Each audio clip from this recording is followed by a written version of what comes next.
Inner Lion Media.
One of the mandates here as seekers of pure, unbiased spiritual truth is to introduce, and in some cases reintroduce, people of all generations to the inspirational, classical, spiritual literature of the ages.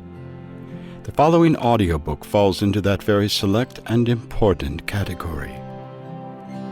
Here you will find ageless wisdom, timeless truisms, and unbounded inspiration from ancient Hindu texts such as the Bhagavad Gita, the Srimad Bhagavatam, the Upanishads, and so many more from the voluminous Vedas of ancient India.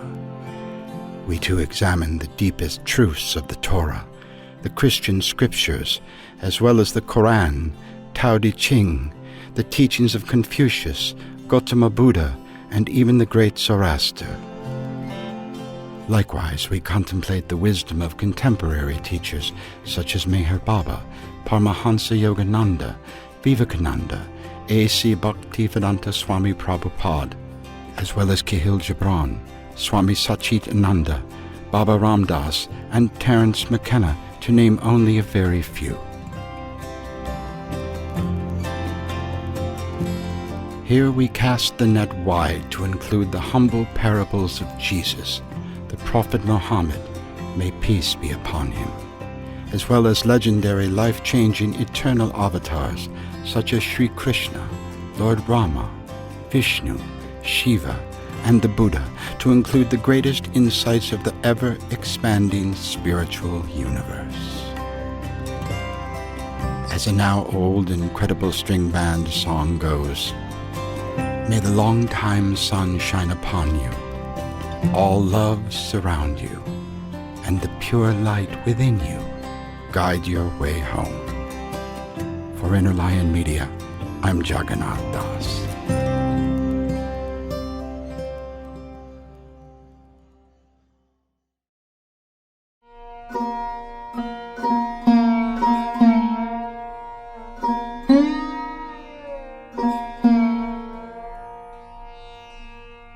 Wisdom. Noun. The quality of having experience, knowledge, and good judgment. The quality of being wise. Spiritual. Adjective. Relating to or affecting the human spirit or soul as opposed to material or physical things.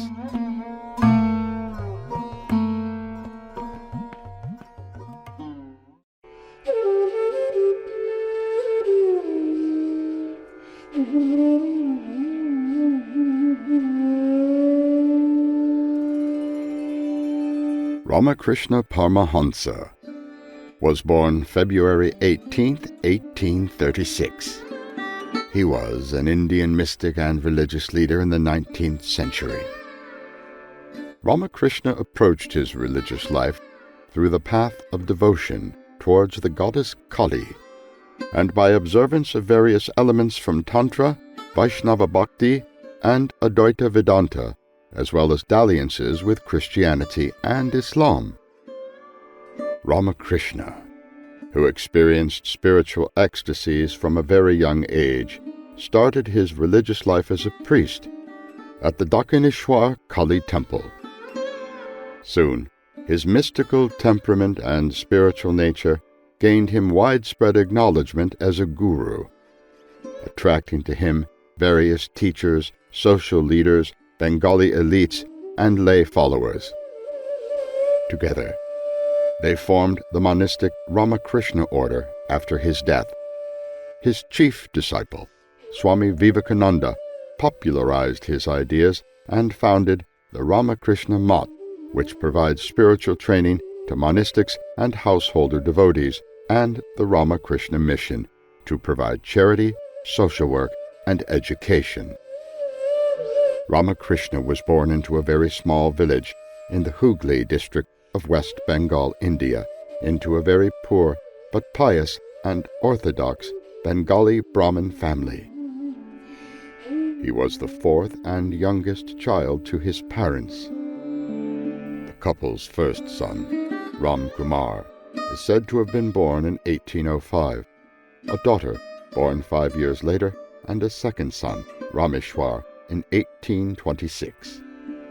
There has been some dispute about the origin of the name Ramakrishna, but it was most probably given to him by his father. Around the age of 6 or 7, Ramakrishna experienced his first moment of spiritual trance or samadhi. One morning, while walking along the narrow edges of a paddy field, eating some puffed rice from a small basket, he came across a flock of milky white cranes flying against the background of heavy rain. The ensuing sight was so beautiful that he became absorbed into it and lost all of his outer consciousness before falling down with the rice scattered all over him. People nearby who saw this came to the rescue and carried him home. He reportedly had experiences of a similar nature throughout his childhood. At age 9, in accordance with the Brahminical tradition, the sacred thread was vested on him, thus making him eligible for conducting ritual worship in the temple. He would later help his family in performing worship of their deities as well. Although Ramakrishna attended a village school with some regularity for 12 years, he later rejected traditional schooling, saying that he was not interested in bread-winning education.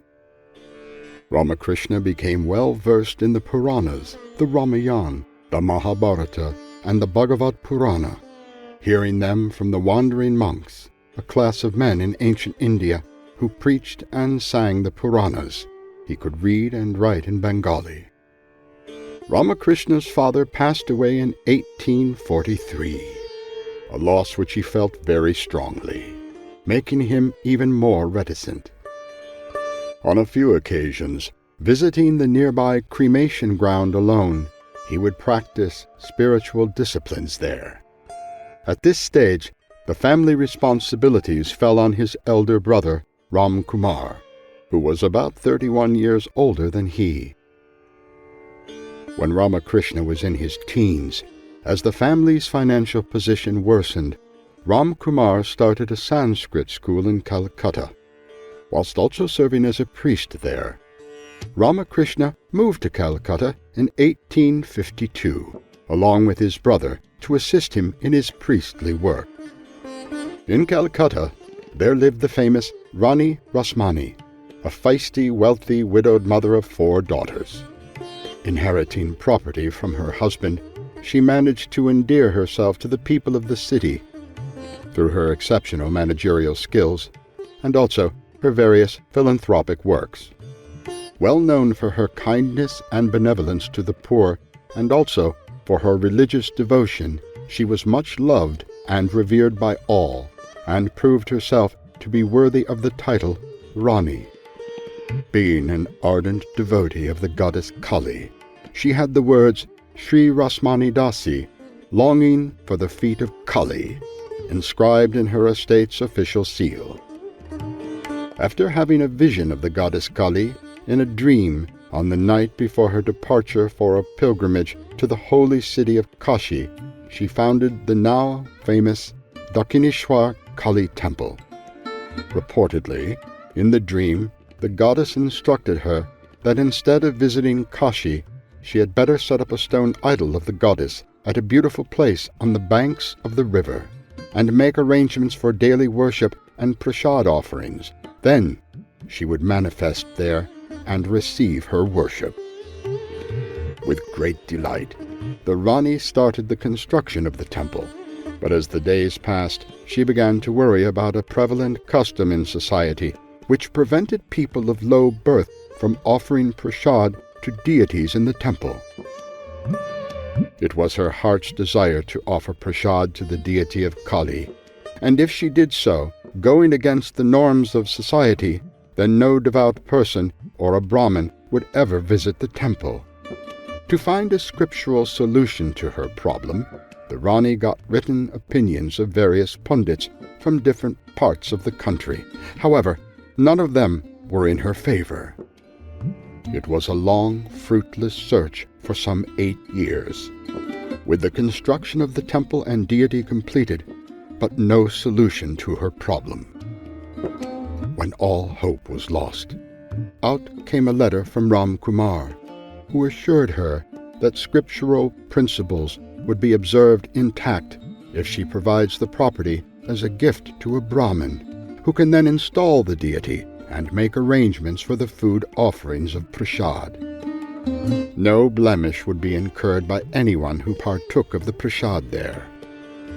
With her hopes revived, the Rani informed the other pundits about the solution from Ram Kumar, but they rejected it, saying that this would go against the prevailing customs.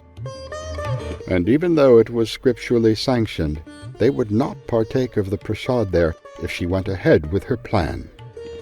The Rani nevertheless decided to consecrate the temple and proceeded with her plans, only to find that no priest was willing to officiate or serve in the temple, as she was regarded as a low-caste Sudra. But she did not give up, and instead started a search for a virtuous Brahmin who would serve as a priest in her temple. While the search was on, a Brahmin named Mahesh Chandra, who worked at the estate of the Rani, and her secretary, Radhan Ghosh, both of whom are well acquainted with Ram Kumar, requested him to come and officiate as a priest at the Rani's temple, albeit temporarily. The devout Ram Kumar agreed, and later, at the request of the Rani herself, served there as a priest for the rest of his life. When Ramakrishna first came to know about his brother's decision to officiate as a priest, he tried to deter him from doing so by impressing on him the fact that his father never officiated at the ceremonies of Sudras, but the will of Ram Kumar prevailed in the matter. On Thursday, May 31st, 1855, Ram Kumar, in the presence of his brother Ramakrishna, officiated at the dedication ceremony of the Kali temple. Within 3 months after the consecration of the temple, Mathur Babu, much impressed by Ramakrishna, appointed him with the task of dressing the deity of Kali, and Hirde, the 16-year-old nephew of Ramakrishna, as an assistant to both him and Ram Kumar. Ram Kumar began to teach his brother in the mode of worship and service of the goddess, with the hope that he may perform them in his absence. To initiate him properly, a sadhika of Shakti, named Kenaram Bhatta Acharya, was invited. He was apparently charmed to see the real religious fervor in Ramakrishna, who became ecstatic as soon as a mantra was recited in his ear. In order to get him accustomed, Ram Kumar later employed Ramakrishna on a few occasions to perform the worship of Kali.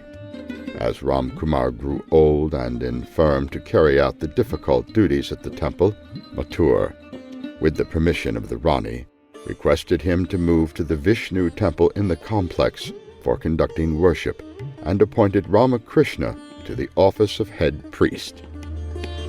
Ramkumar was glad with this arrangement, and after serving for 1 year since the consecration of the temple, passed away suddenly in 1856, while preparing to go home on leave.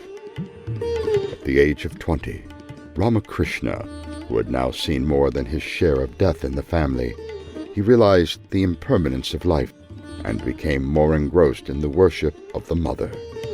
After the daily worship, he would sit in the temple, looking at the deity intently, and became absorbed in her, before losing himself in devotion while singing with a profound emotion the songs composed by the devotees like Ram Prasad.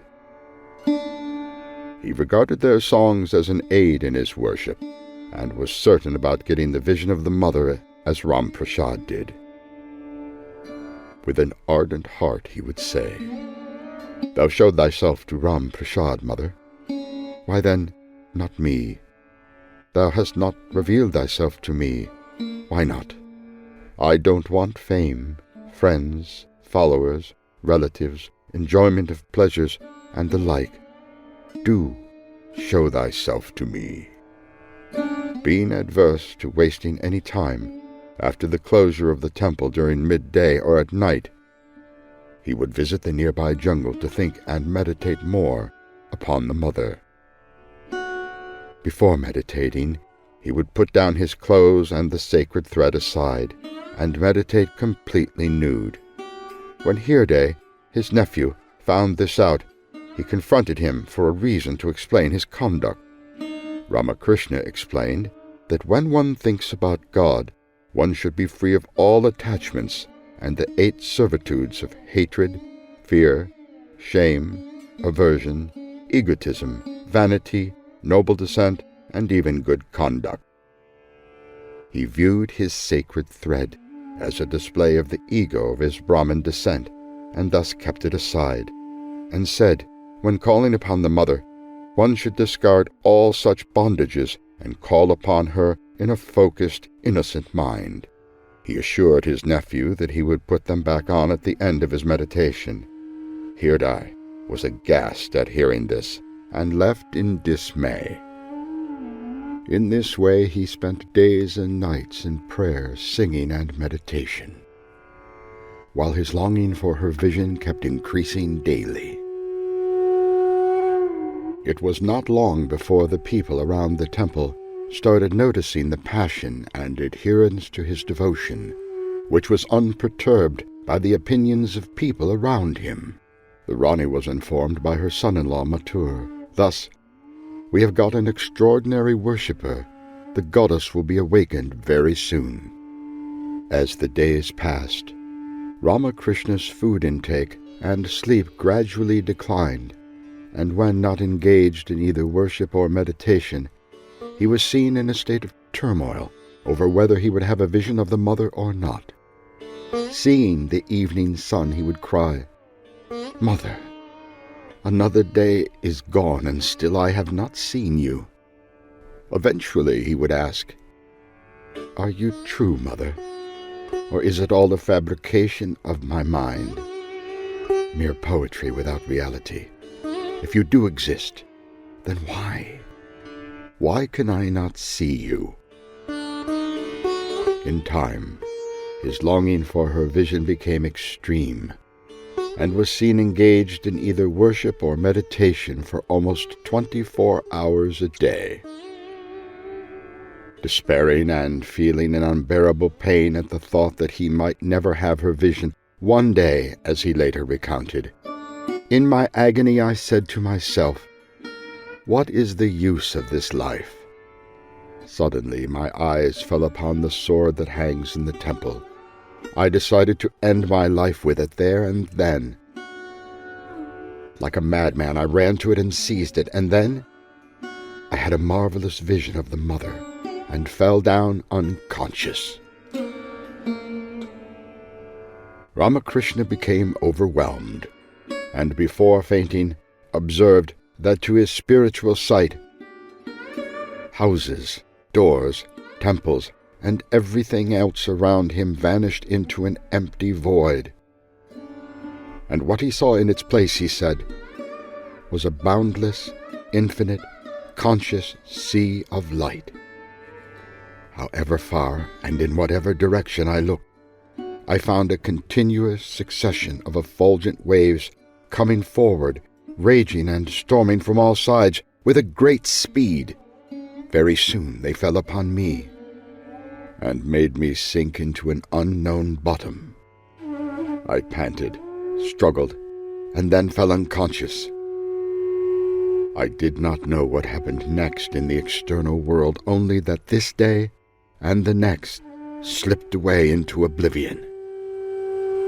I felt then the flowing of a current of intense bliss never experienced by me before, and I had the immediate knowledge of the light that was Mother. When he slowly regained his consciousness, he was found uttering the word "Mother" repeatedly in an aching voice. Thoroughly convinced of her existence, Ramakrishna now lived at her abode all of the time. And like a child disinclined to leave his mother, so was he to leave his divine mother.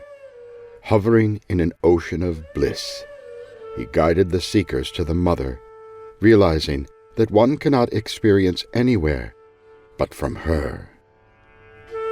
Inquired as to why he called the deity Mother, he answered, "'Cause the child is most free with its mother, and that she alone can cherish the child more than anyone else." People around him noted that he was only engaged in talks of spiritual matters and never any worldly affairs. And while talking about Kali, the Divine Mother, he would simply cry. When someone once asked him about the worship of Kali Mata, he replied, "I do not worship Kali made of clay and straw. My Mother is the conscious principle. My Mother is pure Satchidananda, or eternity, knowledge and bliss absolute. That which is infinite and deep and always dark-colored. The extensive sky is dark-colored, and so is the deep sea. My Kali is infinite, all-pervading, and indeed consciousness itself." Rumors quickly spread that Ramakrishna had become unstable as a result of his spiritual practice. Ramakrishna's mother and his elder brother Rameshwar decided to get Ramakrishna married, thinking that marriage would be a good steadying influence upon him by forcing him to accept the responsibility and to keep his attention on normal affairs rather than his spiritual practice and visions. Perhaps the young man could be saved from himself after all. Ramakrishna himself mentioned that they could find the bride at the home of Ramchandra Mukherjee. The 5-year-old bride, Sarada, later known as Sarada Devi, was found, and the marriage was duly solemnized in 1859. Ramakrishna was 23 at this point, but this age difference for marriage was typical in the 19th century for rural Bengal. They later spent 3 months together when she was just 14 and Ramakrishna 32. Ramakrishna became a very influential figure in Sarada's life, and she became a strong follower of his teachings. After the marriage, Sarada joined Ramakrishna and Dakshineshwar at the age of 18. By the time his bride joined him, Ramakrishna had already embraced the monastic celibate life of a sannyasi. Thus the marriage was never consummated. As a part of practicing the spiritual mood, called Mudara Bhava Sadhana, Ramakrishna dressed and behaved as a woman. One of his foremost later disciples explains, as a deep part of practicing the spiritual mood, called Madhura Bhava Sadhana, Ramakrishna dressed and behaved as a woman. Ramakrishna himself remarks, "How can a man conquer passion? He should assume the attitude of a woman, I spent many days as the handmaiden of God. I dressed myself in women's clothes, put on ornaments, and covered the upper part of my body with a scarf just like a woman. With the scarf on, I used to perform the evening worship before the image. Otherwise, how could I have kept my wife with me for 8 months? Both of us behaved as if we were the handmaidens of the Divine Mother. In 1860, Ramakrishna returned to Dakshineshwar and was again caught up in a spiritual tempest. Forgetting his wife, home, body, and even surroundings, he once described his experiences during the most tumultuous period of his life as such. No sooner had I passed through one spiritual crisis than another took its place. It was like being in the midst of a whirlwind. Even my sacred thread was blown away. I could seldom keep hold of my dhoti. Sometimes I would open my mouth, and it would be as if my jaws reached from heaven to the other world. "Mother!" I would cry desperately. I felt I had to pull her in, as a fisherman pulls in a fish with a dragnet. A small English boy, standing cross-legged against a tree, reminded me of Krishna, and I lost all consciousness. Sometimes I would share my food with a dog. My hair became matted. Birds would perch on my head and peck at the grains of rice which had lodged there during the worship. Snakes would crawl all over my motionless body. An ordinary man couldn't have borne even a quarter of that tremendous fervor of God. It would have burnt him to a crisp. I had no sleep at all for 6 long years. My eyes had lost the power of blinking. I stood in front of the mirror and tried to close my eyelids with my finger, and I couldn't. I got frightened, and I said to Mother, "Mother, is this what happens to those that call upon you? I surrendered myself to you, and you gave me this terrible disease." I used to shed tears, but then, suddenly, I'd be filled with ecstasy. I saw that my body didn't matter. It was of no importance, a mere trifle. Mother appeared to me and comforted me and freed me from my fear. Ramakrishna grew up practicing bhakti towards Lord Ram, and his duties as a priest at Dakshineshwar temple led him to practice worship of Mother Kali. While serving as the temple priest at Dakshineshwar, Sri Ramakrishna would encounter various itinerant sadhus who would visit his place and stay there for a while. Practicing their own modes of worship, several of them initiated Ramakrishna into various schools of Sanatana Dharma, the everlasting truth, modernly known as Hinduism. In the year 1861, a female ascetic by the name of Bhairavi Brahmini initiated Ramakrishna into Tantra. Afterwards he took up the practice of a parent towards the divine child under a Vaishnava guru named Jatadhari. In 1865, a Vedanta monk named Totapuri initiated Ramakrishna into sannyas, and he attained Nirvikalpa Samadhi, considered as a culmination of all spiritual practices. Then, in 1866, Govinda Roy, a master who practiced Sufism, initiated Ramakrishna into Islam. Further, in 1873, Ramakrishna practiced Christianity and had the Bible read to him constantly. After more than a decade of sadhana in various religious pursuits, each culminating in the realization of God by that path, his personal practice is settled and is said to have remained as a Bhava Mukti, the level of blissful samadhi. He would meditate in a secluded place near the Dakshineshwar temple grounds, go to the Kali temple to offer flowers to the mother, and would wave incense to the assorted deities and religious figures whose pictures hung in his room. At some point, in the period between his vision of Kali and his marriage, Ramakrishna practiced Dasya Bhava, during which he worshipped Rama with the attitude of Hanuman, who is considered to be the ideal devotee and servant of Lord Ramachandra. According to Ramakrishna, towards the end of this sadhana, he had a vision of Sita, the consort of Ram, merging into his body.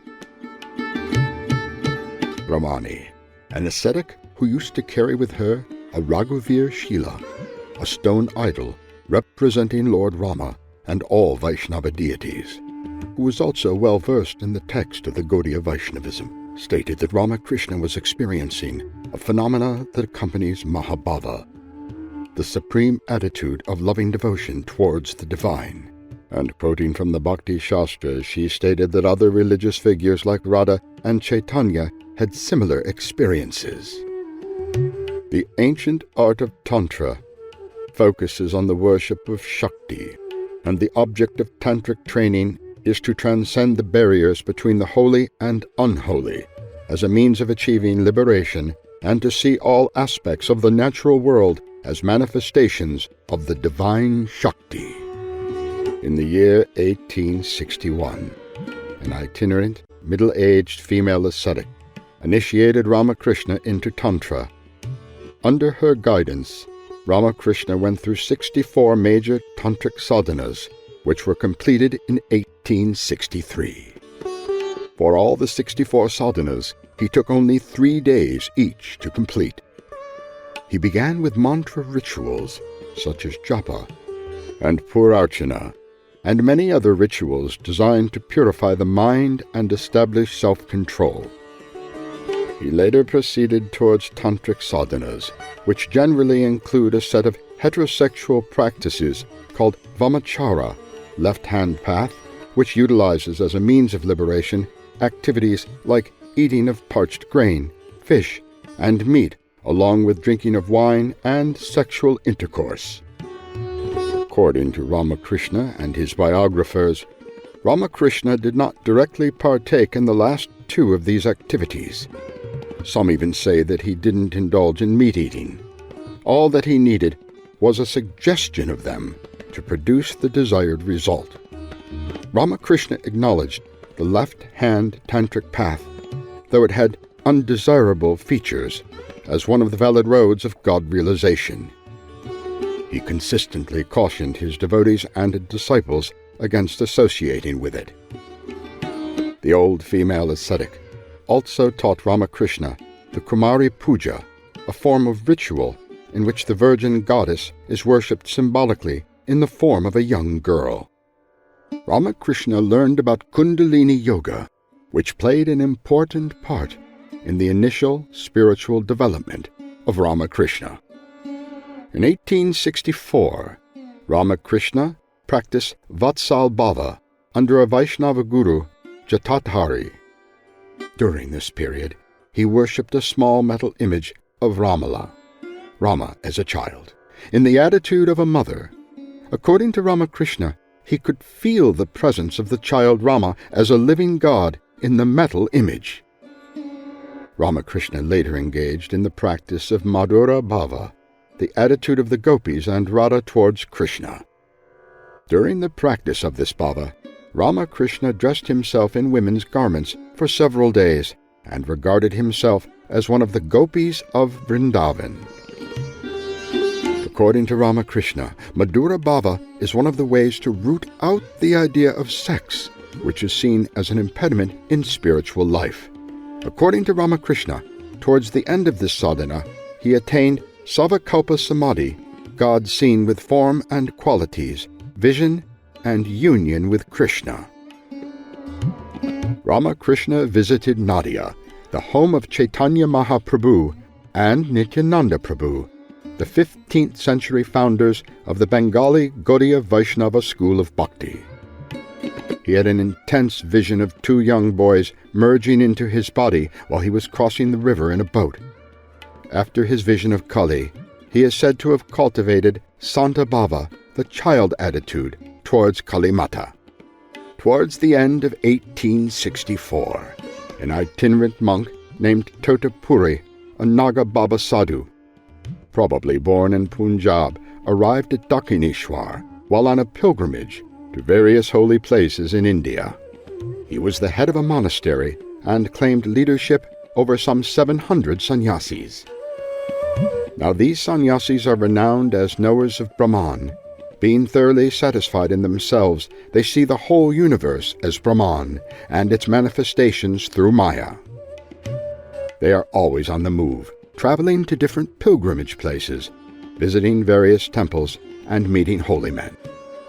Totapuri was one such man who was on a similar visit when he arrived at Dakshineshwar. It was a traditional convention with him to not spend more than 3 days in any one place, and thus he arrived at the Kali temple to spend only 3 days there. On arriving at the temple ghat, Totapuri, the tall and naked mendicant with tangled hair, caught a glimpse of the devotional face of Ramakrishna. With great amazement, he stepped up to him, inquisitively wondering, can there be such a fit aspirant to Vedantic discipline in Bengal, which, as we all know, is saturated with tantric practices?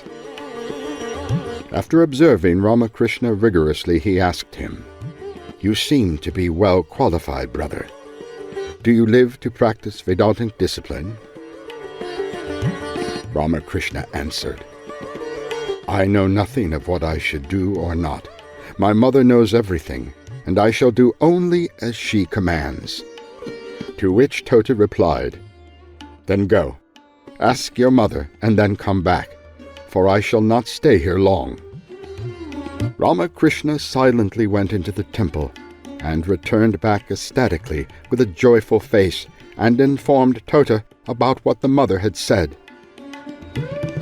"Go, my son, and learn it, for it is only to teach you that monk has come." Tota Maharaj, though fascinated at Ramakrishna's childlike simplicity, opined that his behavior was due to ignorance and false beliefs. His sharp intellect had no consideration for any deity except that of Ishwara of the Vedanta, who is regarded as the provider of results for all actions.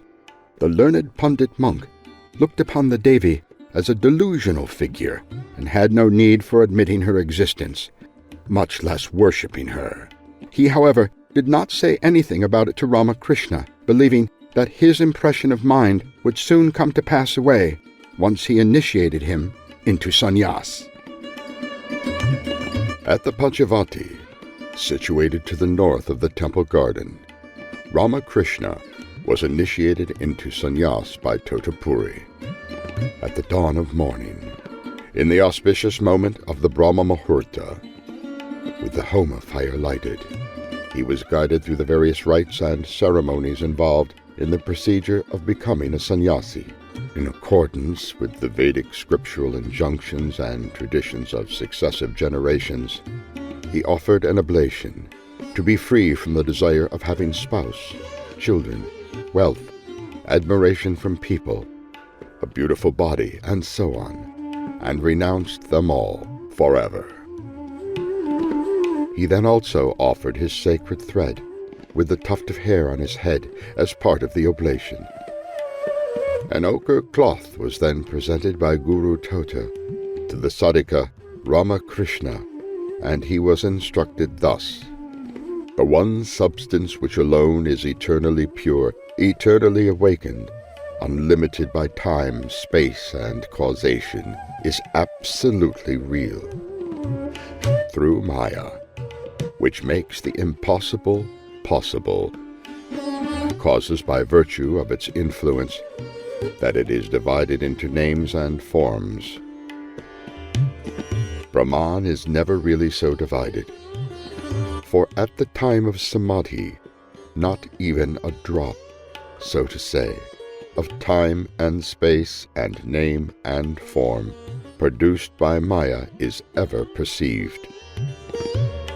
Whatever therefore is written within the bounds of name and form can never be absolutely real. Shun it by a good distance. Break the firm cage of name and form, and the overpowering strength of a lion will come out of it. Dive deep into the reality of the self, existing in yourself. Be one with it, with the help of samadhi." You will then see the universe consisting of name and form vanish, as it were, into the void. You will see the consciousness of the little merge into the immense, where it ceases to function, and you will have immediate knowledge of the indivisible existence, knowledge, and bliss as you yourself. Quoting scriptures, Tota explained to his disciple the need to attain the non-dual consciousness, as it alone can provide supreme everlasting bliss. Girding up his loins, he tried to enable his disciple to experience the gains from his lifelong sadhana right on that day, and attempted to make him attain samadhi himself. He asked his disciple to free his mind from all functions, and thus merge it in meditation upon the self. It so came to pass that when Ramakrishna sat down for meditation, he could by no means make his mind stop from functioning. He would withdraw his mind easily from everything, but as soon as he did, the intimately familiar form of the Divine Mother, Kali Mata, made up of pure consciousness, would appear before him as a living and moving being, and thus make him unmindful of his new renunciation. Every time he sat for meditation, this happened all over again, and becoming really hopeless, he said to his guru, "No, I am afraid, Master, it cannot be done. I cannot make the mind free from functioning, and thus force it to dive deep into self."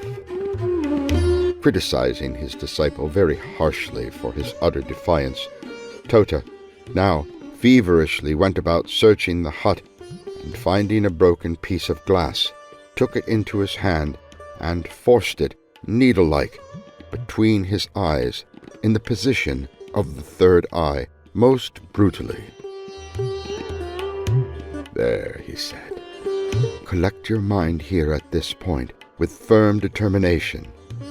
Ramakrishna, now so determined, sat for meditation, and when, as previously, the form of the Divine Mother Kali appeared before his mind, he immediately cut her mentally in half with the sword of knowledge. There remained then no function in the mind, which transcended quickly the realm of names and forms, making him merge into pure samadhi. Now, being near his disciple for a long time, who had entered into samadhi, Tota came out of the hut and locked the door, lest anyone should enter in. Taking a seat outside, he awaited the call to open the door. Days passed, and nights rolled on, and at the end of 3 long days, when there was no call, surprised and curious, Tota entered the hut and found Ramakrishna sitting in the exact same position in which he had left him, with no sign of breath whatsoever, his face being calm and radiant, highly versed in the phenomena of samadhi. Tota was astonished and thought, "Is it indeed true, what I see enacted before me?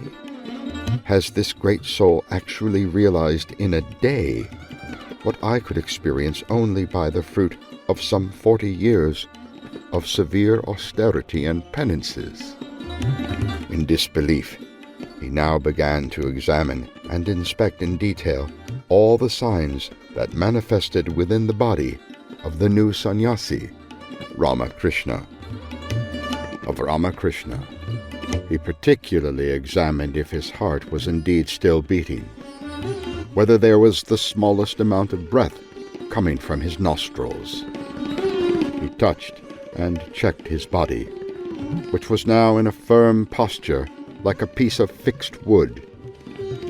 Seeing no signs of change, nor any return to normal consciousness, Tota, brimming with joy and awe, exclaimed, "Is it in truth samadhi? Is it the nirvikalpa samadhi, the ultimate result attained through the path of knowledge spoken of in the Vedanta? Ah, how very strange is the Maya of the divine. He then began the process of bringing back his disciple to normal consciousness by chanting the mantra Hari Om, the sound of which reverberated the entire space around the Panchavati. Now, after the experience of Nirvikalpa Samadhi, Ramakrishna realized that the great weaver of Maya is none other than Kali, the Divine Mother herself. That she projects it out of her will, like a spider spins a web out of itself. And she can no longer be differentiated from Brahman. Then can the power of burning from fire. Now, after the experience of Nirvikalpa Samadhi, Ramakrishna realized that the great weaver of Maya is none other than Kali Mata, the Divine Mother herself. That she projects it in and out of her, like a spider spins a web out of itself. And she can no longer be differentiated from Brahman. Then can the power of burning from fire. Observing Maya like a majestic and enigmatic statement of divinity, he was filled with unutterable reverence and love for it, unlike the disdain as seen in other realized souls. He observed Maya functions in the world in two ways, and is then named Avidya Maya or Vidya Maya, considering the Avidya Maya to be represented by the lower forces like evil, greed, cruelty, etc., which would contain a man to the lower level of existence, and Vidya Maya to be represented by the higher forces of kindness, love, devotion, compassion, all of which would elevate a man to the highest levels of existence. He realized that these two facets of Maya to be the two forces of creation, the two powers of Kali, who stands beyond them both, like the beaming sun behind the clouds of different colors and patterns, and shines through them all. Instead of looking upon the world as an illusion of Brahman, as per Vedanta, Ramakrishna looked upon it as the manifestation of the Divine Holy Mother. Having seen the rapid progress of Ramakrishna on the Vedantic path, Totapuri now started to have many serious discussions with him over the devotion to the Divine Mother and the Vedantic Brahman. During the course of one such lively discussion, a servant of the temple garden visited him and took a piece of charcoal so as to lit his tobacco from the pit of the sacred Duni fire, which was lit by the great ascetic himself. Tota flew into a rage and began to threaten the man, when Ramakrishna, who was sitting aside, fell on the ground rolling in laughter, seeing how powerful the influence of Maya is over the behavior of one so divine as Tota himself. It's all well and good to talk about Brahman and all the people being its manifestations, but to forget everything and get angry at this man. Tota, now feeling embarrassed, vowed never to be angry again under any circumstances. Ramakrishna would go on to say, caught in the net of the 5 elements, Brahman weeps, and that no amount of self-knowledge will make the life of a man better until the grace of God is bestowed upon him through the power of Maya. After staying in the Bengali province for enough period of time, Totapuri, who until then never had any illness in his life, caught up dysentery, which made his life quite miserable. Leave and move away from Ramakrishna. But every time he did, so he would begin forgetting talking about it, or feeling stopped from speaking by someone within him, and would go back hesitantly. Ramakrishna, with the help of Mathur, arranged for his special diet and medicine, but all to no avail. Being well versed in meditation, he would at will merge his mind into samadhi, and thus not feel the pain from his body. But on one night the pain in his intestines became so intense that his mind, could no longer merge into samadhi. He then decided to drown his cage of bones and flesh in the river Ganga and be forever free. He thus set out, and on reaching a bank of the river, started to walk into it, and kept walking further all the way to almost the other side of the bank. Feeling baffled that there seemed to be not enough water in the river to drown himself, he looked back to find a dazzling vision of the Divine Mother, the one beyond Turiya, filling up all the space around him. Realizing that the Brahman he was worshipping all his life was none other than the Divine Mother herself, with a grateful heart, he set back on the same path from which he came, and returned to spend the remaining night meditating on the Divine Mother near the Duni. When Ramakrishna met him in the morning to inquire about his health, he found him to be a totally different person, with indeed no more illness. Reflecting over how imprudent he was not to ever accept the Divine Mother, Tota explained to him the events that transpired the night before, and that, by the grace of the Mother, he was now free from his disease. Ramakrishna, with a smile, said, "Well, you did not accept the Mother before, and argued with me, saying that Shakti was unreal. But you have now seen her yourself, and direct experience has got the better of your arguments, my brother. She has convinced me already of the fact that just as fire and its burning power are not different, so Brahman and the power of Brahman are non-different, but one and the same." Tota then asked Ramakrishna to exhort her to give him permission to leave, as he now realized that everything was under her will. He, who had never spent more than 3 days at any one place, had spent 11 months here. Both of them then visited the temple, and Tota, who until that time considered the image of Devi as a delusion, bowed down deeply in front of her idol, along with Ramakrishna. A few days later, he took leave and left Dakshineshwar. It was his first and last visit to that holy place. Some time after the departure of Tota Puri from Dakshineshwar, Ramakrishna, owing to his lack of restraining elements in life or desires in the world, decided to dwell on the plane of Nirvikalpa Samadhi. As he attempted to do so, once again, the form of the Divine Mother, beautiful, more beautiful than ever and most, started appearing in front of him, and he, not having the heart to leave her behind, would go ahead and return back. After much internal deliberation, and with great courage, he again, while meditating, took up knowledge as the sword, and cut her in two. There was nothing left in the mind then, and it rushed up quickly to the complete stage of Nirvikalpa. Ramakrishna remained in the Nirvikalpa state continually for a period of some 6 months, a state of perception from which no ordinary person returns back, as the body would fall dead after 21 days, like a dry leaf from a tree. He remained unconscious to the outer world throughout this period, and was, to all intents and purposes, like a dead man, with matted hair and flies moving through his mouth and nostrils.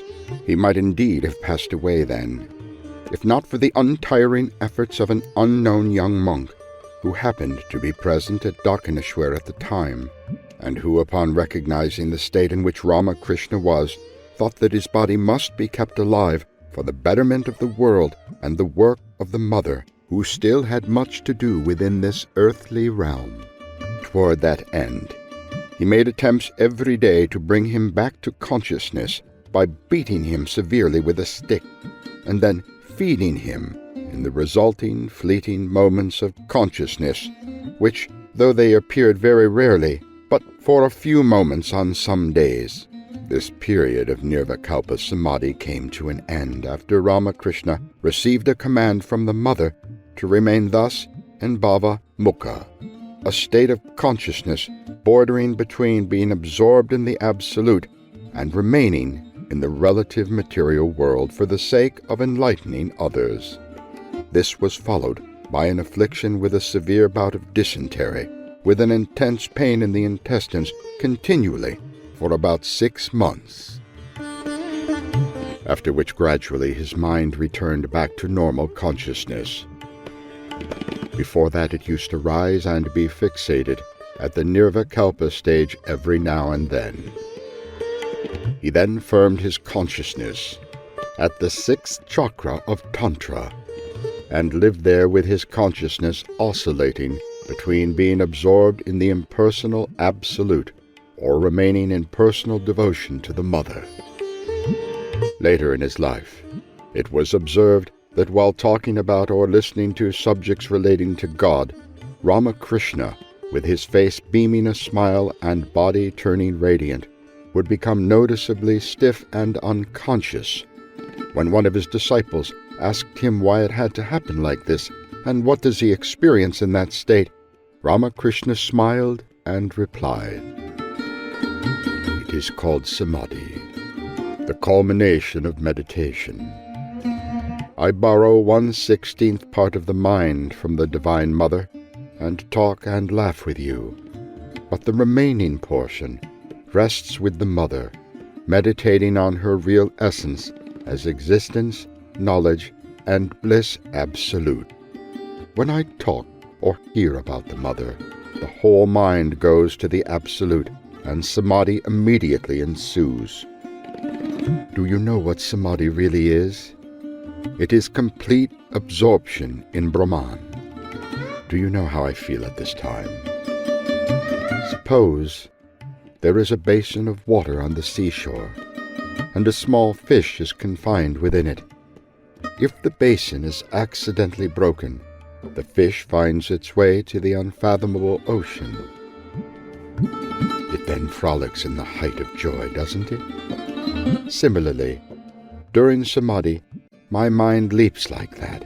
In other words, there is no body consciousness, and the soul merges in the higher self, the Paramatman, in the 1,000-petaled lotus of the head, and experiences unspeakable bliss.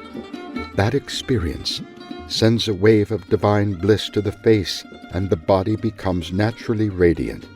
This very self, then, becomes Shiva, the Absolute. Now, the periods of samadhi would later become a regular part of his life, and people near him used to find him in a state of samadhi every now and then, sometimes for almost 24 hours a day.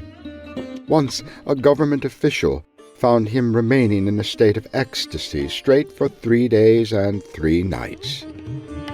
When found deeply absorbed in samadhi for a long period, his devotees would rub cow ghee on his spine from neck to lower back, and on his knees down to the soles of his feet, pulling in a downward direction, so as to bring him back to the plane of normal consciousness. Ramakrishna often used to say that his natural tendency was to drift towards the Nirvikalpa plane, and once in samadhi, he would not be inclined to come back to the plane of earthly consciousness, but would return for the sake of his devotees, and sometimes even this was not enough. So he would fill his mind with trivial desires like, I will smoke tobacco, I would like to drink some water, perhaps I will take this, I will see so-and-so, maybe I will talk. And by repeatedly saying such things to his mind, he would gradually return to the plane of bodily consciousness. He would later often tell his devotees, tie the knowledge of non-duality in the corner of your cloth, and then do whatever you want. In 1866, Govinda Roy, a Hindu man who was previously initiated into Islam, initiated Ramakrishna through his regular visits to Dakshineshwar. Speculation is that the figure was perhaps Muhammad himself.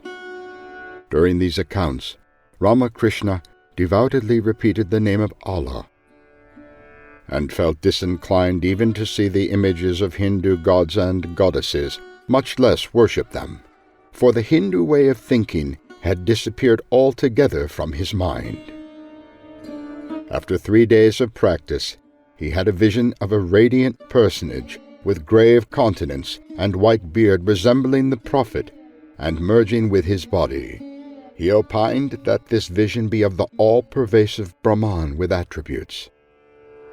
After the experience of practicing Islam, Ramakrishna expressed that knowledge of Vedanta which can make Hindus and Muslims sympathetic to one another. He spoke thus: "There is, as it were, a mountain of difference between them. Their thoughts and faiths, actions and behavior have remained quite unintelligible to one another in spite of their living together for so long a time." At the end of 1873, Ramakrishna started the practice of Christianity. After one of his devotees, named Shambhu Chandra Malik, read the Bible to him, he became well acquainted with the life and teachings of Jesus. Once, when the Bible was being read out to him from the very beginning, there were references to the doctrine of sin. After hearing a little, and finding that it talked of nothing but sin, he refused to listen to it further, saying, "Just as in the case of the snake bite, if the patient can be made to believe that there is no poison at all, he will be all right. Similarly, if one constantly thinks, 'I have taken the name of the Lord, so I am sinless,' that one becomes pure." In 1874, Ramakrishna experienced a strange vision at the parlor of Jadu Malik's garden home, situated to the south of the Kali temple in Dakshineshwar. He was sitting there looking keenly at the picture of Madonna and Child hanging on the wall, when all of a sudden he saw it come to life with effulgent rays of light emerging from the head and merging into his heart.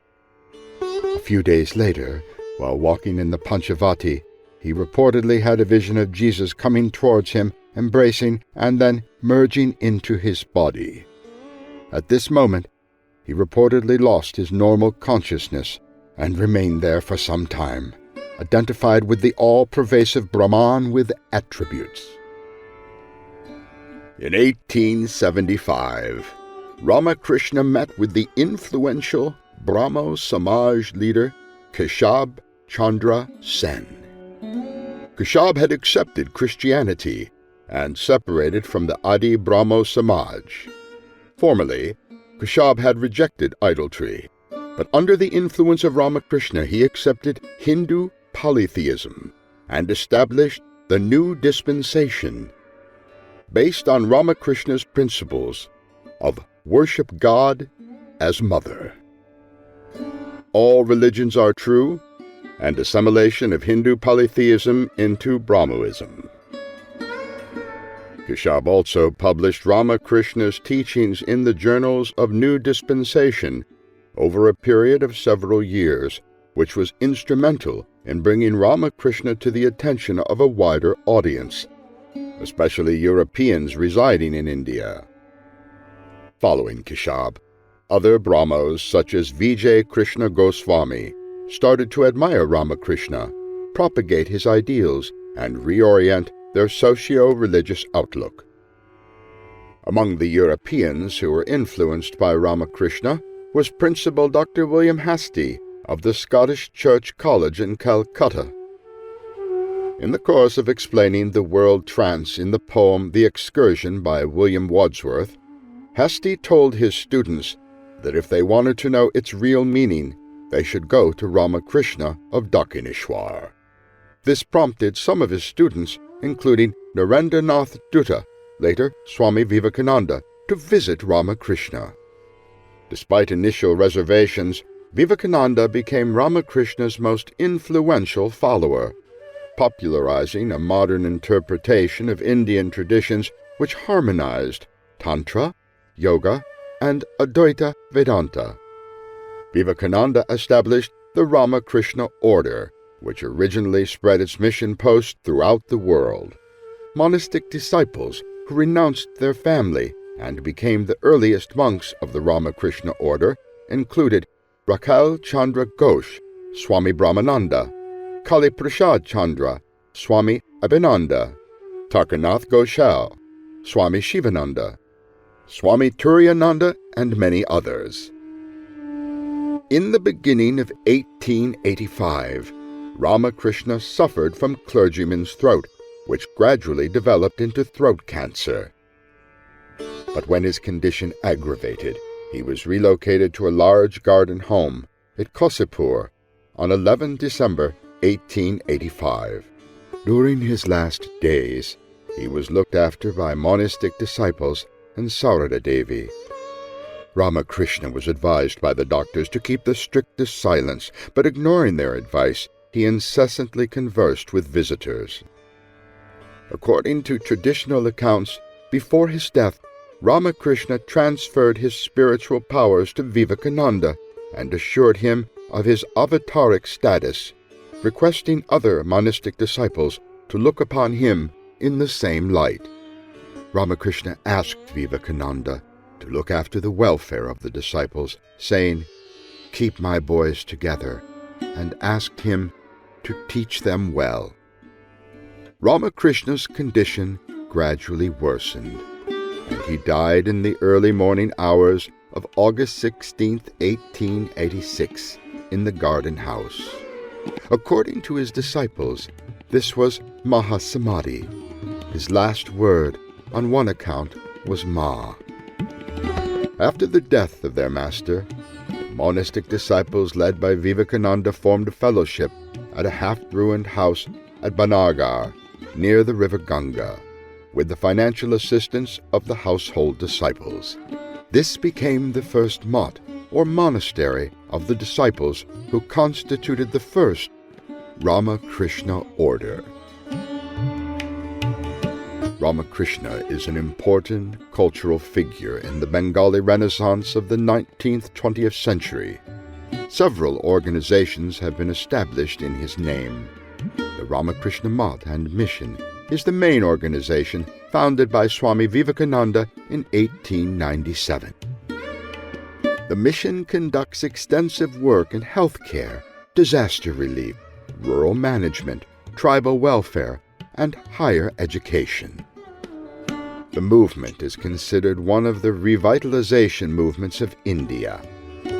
Other organizations include the Ramakrishna Vedanta Society, founded in 1923, the Ramakrishna Sarada Math, founded by a rebel group in 1929, and the Ramakrishna Vivekananda Mission, formed by Swami Nityananda in 1976.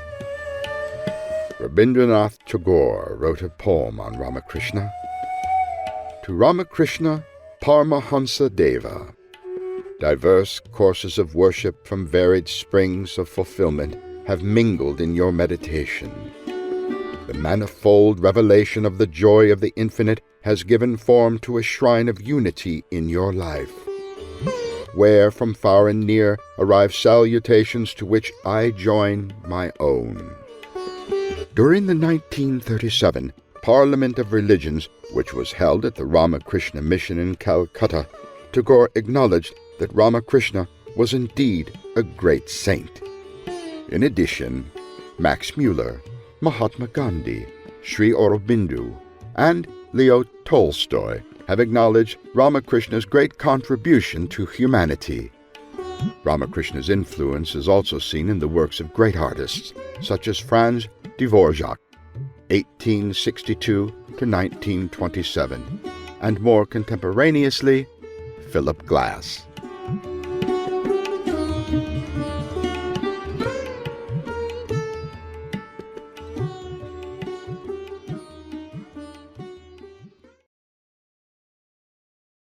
Part 2.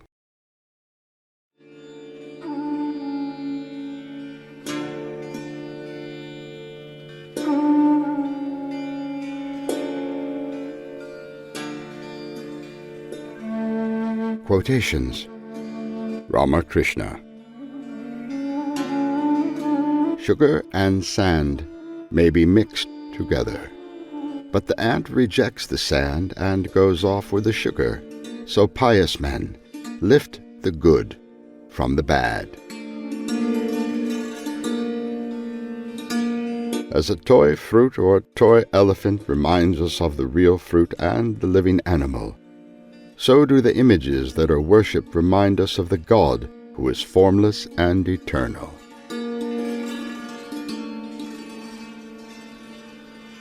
Iron appears as red hot in the furnace, but becomes black as soon as it is taken out. In the same way, worldly men are full of religious emotion if they are in the temple, or in the society of the pious, but no sooner do they leave these associations than the flood of devotion in them subsides.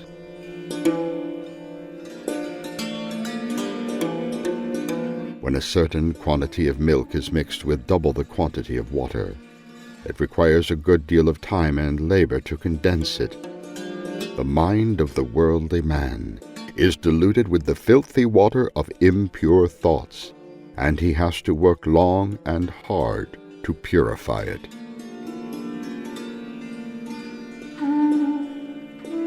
You can see many stars in the sky at night, but not when the sun rises. Can you therefore say that there are no stars in the heavens during the day? O man, because you cannot find God in the days of your ignorance, say not that there is no God. Lovers of God do not belong to any caste.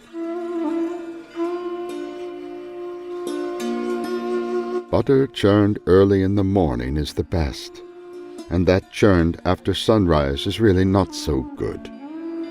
Addressing the young disciples, the Master used to say, "You are like butter churned in the early morning.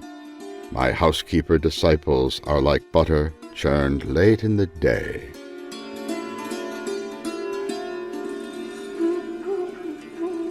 Sunlight is one and the same wherever it falls, but only a bright surface like that of water or of a mirror reflects it fully. So is the divine light. It falls equally and impartially on all hearts, but the pure and pious hearts of holy men receive and reflect that light well.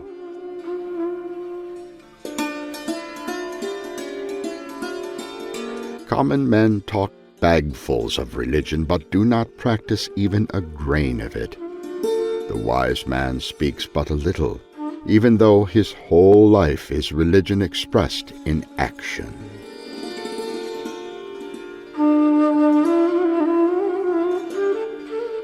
When you are engaged in devotional practices, keep aloof from those who scoff at them, and from those who ridicule the piety and the pious.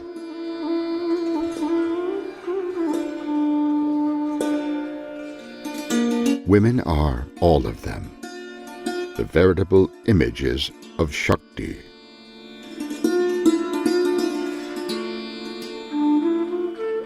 Knowledge leads to unity, but ignorance to diversity.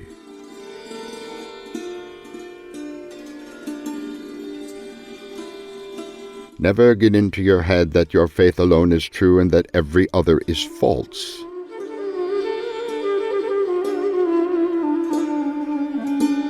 Know for certain that God without form is real and that God with form is real also. Then hold fast to whichever faith appeals to you.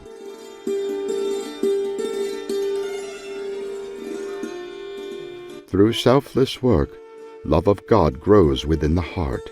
Then, through His grace, one realizes Him in the course of time. God can be seen. One can talk to Him, as I am now talking to you.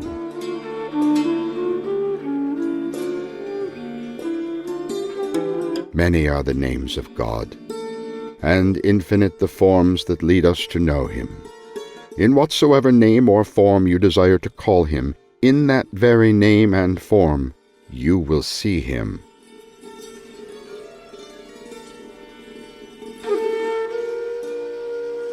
Rainwater never stands on high ground, but runs down to the lowest level. So also, the mercy of God remains in the hearts of the lowly, but drains off from those who are vain and proud.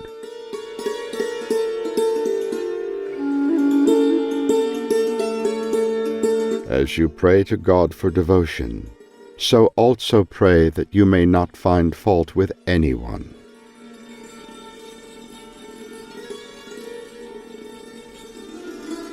Men are like pillowcases.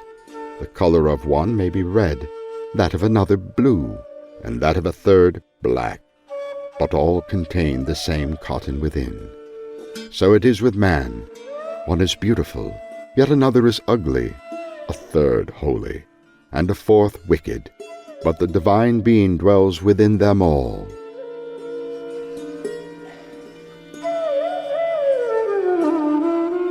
It is easy to talk religion, but difficult to practice it.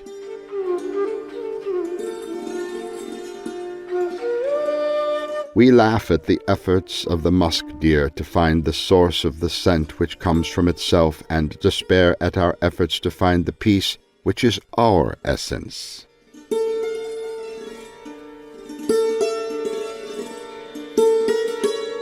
You should not feel that your path is the only right one, and that other paths are wrong. You mustn't bear malice towards anyone about anything, ever.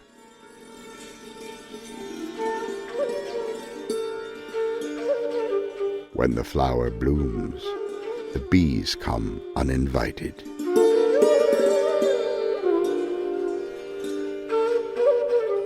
As long as I live, so too shall I learn.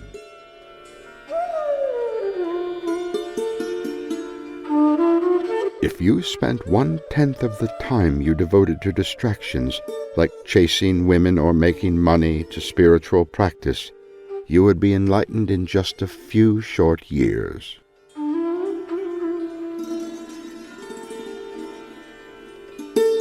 As a piece of rope, when burnt, retains its form, but cannot serve to bind, so is the ego which is burnt by the fire of supreme knowledge.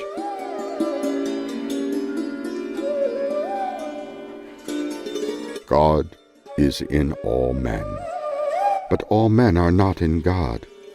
That is why we suffer.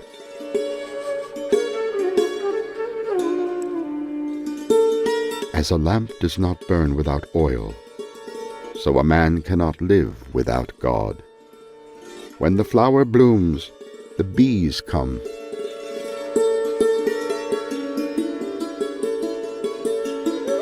As the water in the ocean is now calm, and next agitated into waves, so too are Brahman and Maya. The ocean in the tranquil state is Brahman, and in the turbulent state, Maya.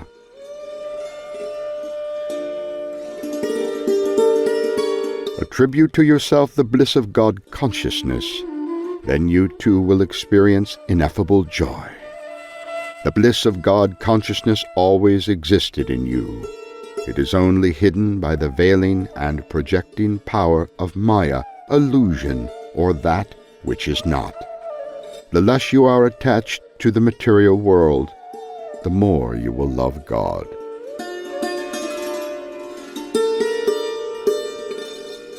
There are signs by which you can know whether a man has truly seen God.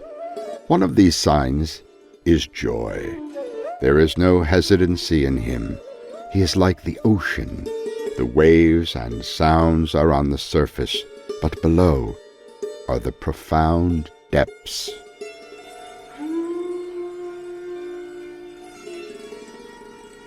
You talk about the virtues of a person so long as you haven't seen him, but no sooner does he appear before you than all such talk stops. You are beside yourself with joy simply to be with him. You feel overwhelmed by simply conversing with him.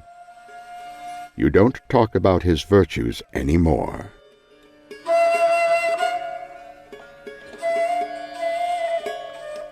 The nearer you approach to God, the more you feel his love. As the river approaches the ocean, it increasingly feels the flow of the eternal tide.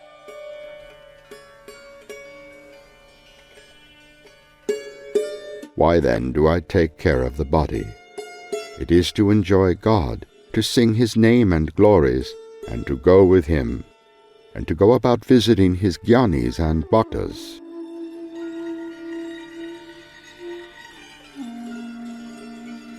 With the dawn of self-knowledge, ignorance about self is removed.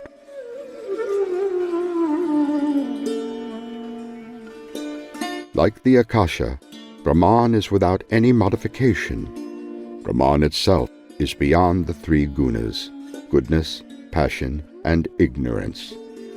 What Brahman is cannot be described. It is beyond words.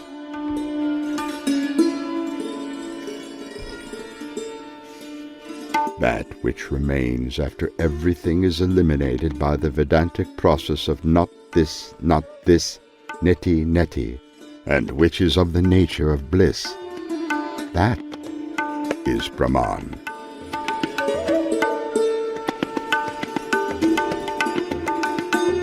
The jnani experiences God consciousness within himself. To him the whole universe is illusory, like a dream. He is always established in the reality of self.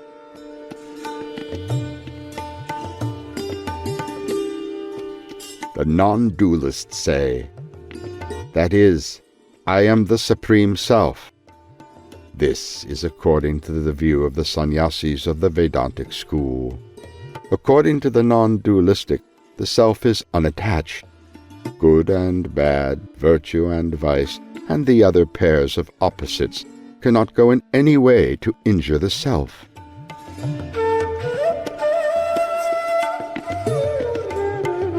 Though they undoubtedly afflict those who have identified themselves with their bodies.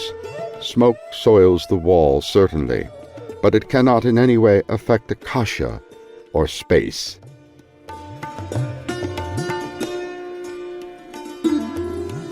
Children, please, never fight in the name of religion.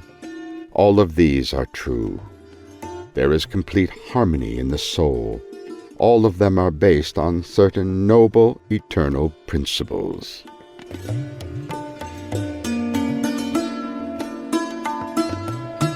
The religions are complementary and not supplementary. Different paths will lead to the same goal.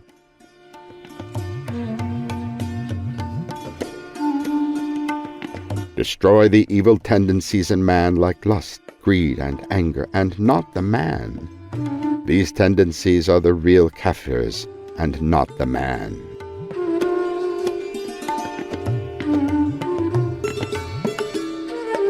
In the scriptures you will find the way to realize God. But after getting all the information about the path, you must begin the work. Only then can you attain your goal.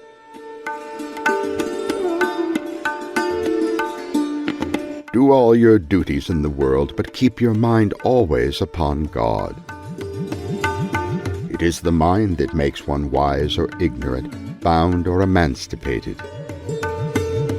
Those who see the invisible can do the impossible. If the devotee is sincere, then God, who is the inner guide of all, will certainly reveal to the devotee his true nature.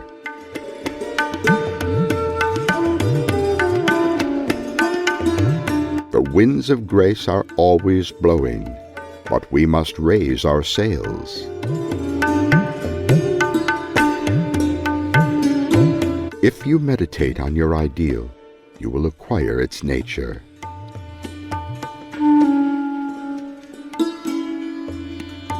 Do all of your duties, but keep ever your mind upon God.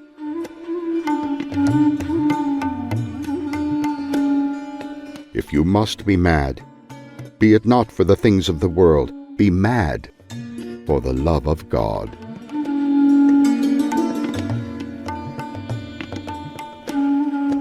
Do not let worldly thoughts and anxieties disturb your mind.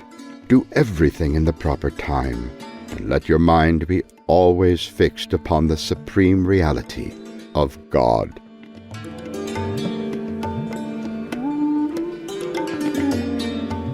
The sun can give heat and light to the whole world, but cannot do so when the clouds shut out its rays. Similarly, as long as egotism veils the heart, God cannot shine upon it.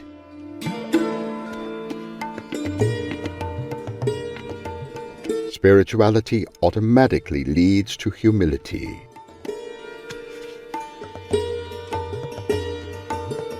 When a flower develops into a fruit, the petals drop off on its own. When one becomes spiritual, the ego vanishes gradually on its own. A tree laden with fruits always bends low. Humility is a sign of greatness.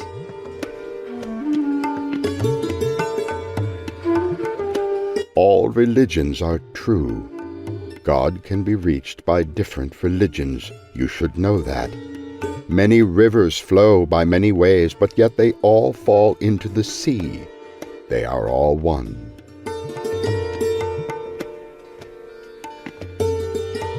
There are three kinds of love: unselfish, mutual, and selfish. The unselfish love is of the highest kind. The lover only minds the welfare of the beloved and does not care for his own suffering. In mutual love, the lover not only wants the happiness of his beloved, but also has an eye towards his own happiness also. It is middling. The selfish love is the lowest. It only looks towards its own happiness, no matter whether the beloved suffers real or not.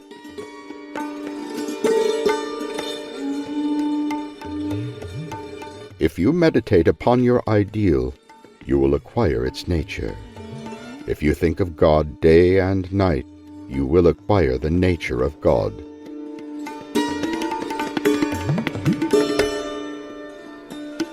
Only two kinds of people can attain self-knowledge. Those who are not encumbered at all with learning, that is to say, whose minds are not overcrowded with thoughts borrowed from others, and those who, upon studying all the scriptures and sciences, have come to realize that they know nothing. One may read the Bhagavad by the light of a lamp, and another may commit a forgery by that very light, but the lamp is unaffected. The sun sheds its light on the wicked as well as the virtuous. You speak of doing good in the world. Is the world such a small thing? And who are you, pray, to do good to the world? First, realize God. See Him by means of spiritual discipline. If He imparts power unto you, you can do good to others. Otherwise, not. The man who works for others without any selfish motive really does good to himself. If you must be mad, be not mad for the things of this world. Be mad for the love of God. Through selfless work, love of God grows in heart. When divine vision is attained, it appears equal, and there remains no distinction of good or bad, high or low. If you desire to be pure, have firm faith, and slowly go on with your devotional practices without wasting your energy in useless scriptural discussions and arguments. Your little brain will otherwise be muddied.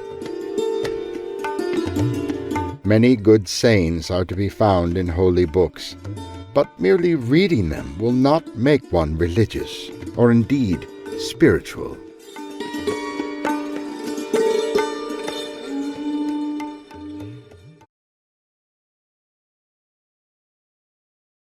Part 3.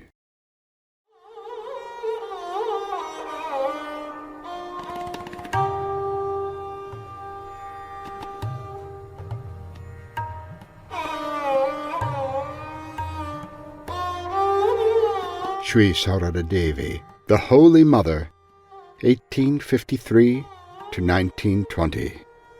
When Holy Mother came to Dakshineshwar at the age of 16, Sri Ramakrishna asked her whether she had come to pull him down to a worldly life. Without hesitation, she said, "No, I am here to help you realize your chosen ideal." From then on, Holy Mother lived with Sri Ramakrishna as his spiritual companion, devoted wife, disciple, and always the nun. She was the embodiment of purity itself. Her mind was never sullied by the faintest breath of worldliness, even though she lived with Sri Ramakrishna for the greater part of 14 years. She never missed communion with God, whom she described as lying in the palm of her hand, though she was engaged day and night in various activities. Holy Mother was an unusual awakener of souls.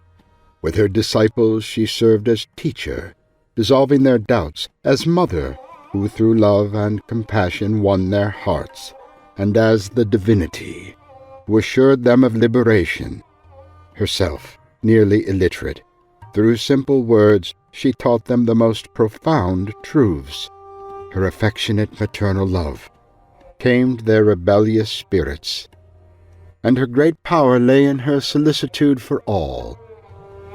Often she said, "I am the mother. Who will look after them if I do not?" She encouraged them when they were depressed because of slow spiritual progress, and she took upon herself their sins and iniquities, suffering greatly on that account. Holy Mother was conscious of her divine nature, but she rarely expressed this awareness. For many years Sri Ramakrishna practiced great austerities and formally renounced the world, but Holy Mother lived as a simple householder, surrounded by quarrelsome and greedy relatives. As a teacher she taught the realization of God alone is real, and that everything else is impermanent. The human body, so treasured by most people, survives cremations as only 3 pounds of ash. Holy Mother, humility itself, claimed that she was in no way different from the other devotees of the Master. Her disciples felt awed and uplifted when she blessed them by touching their head with the same hand which had touched the feet of God. She was fully aware of her disciples' present limitations and their future possibilities. No one went away from her with a downcast heart.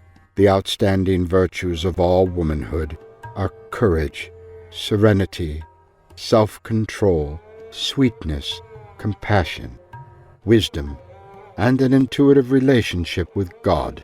Holy Mother possessed all these virtues.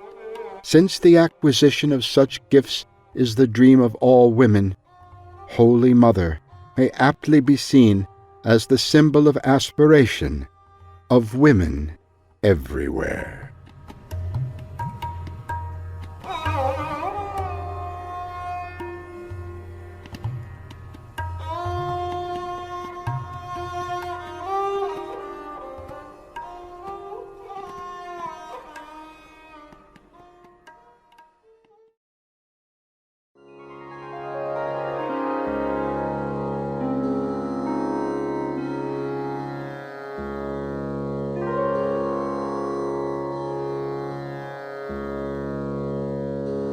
Mother Sarada, Quotations.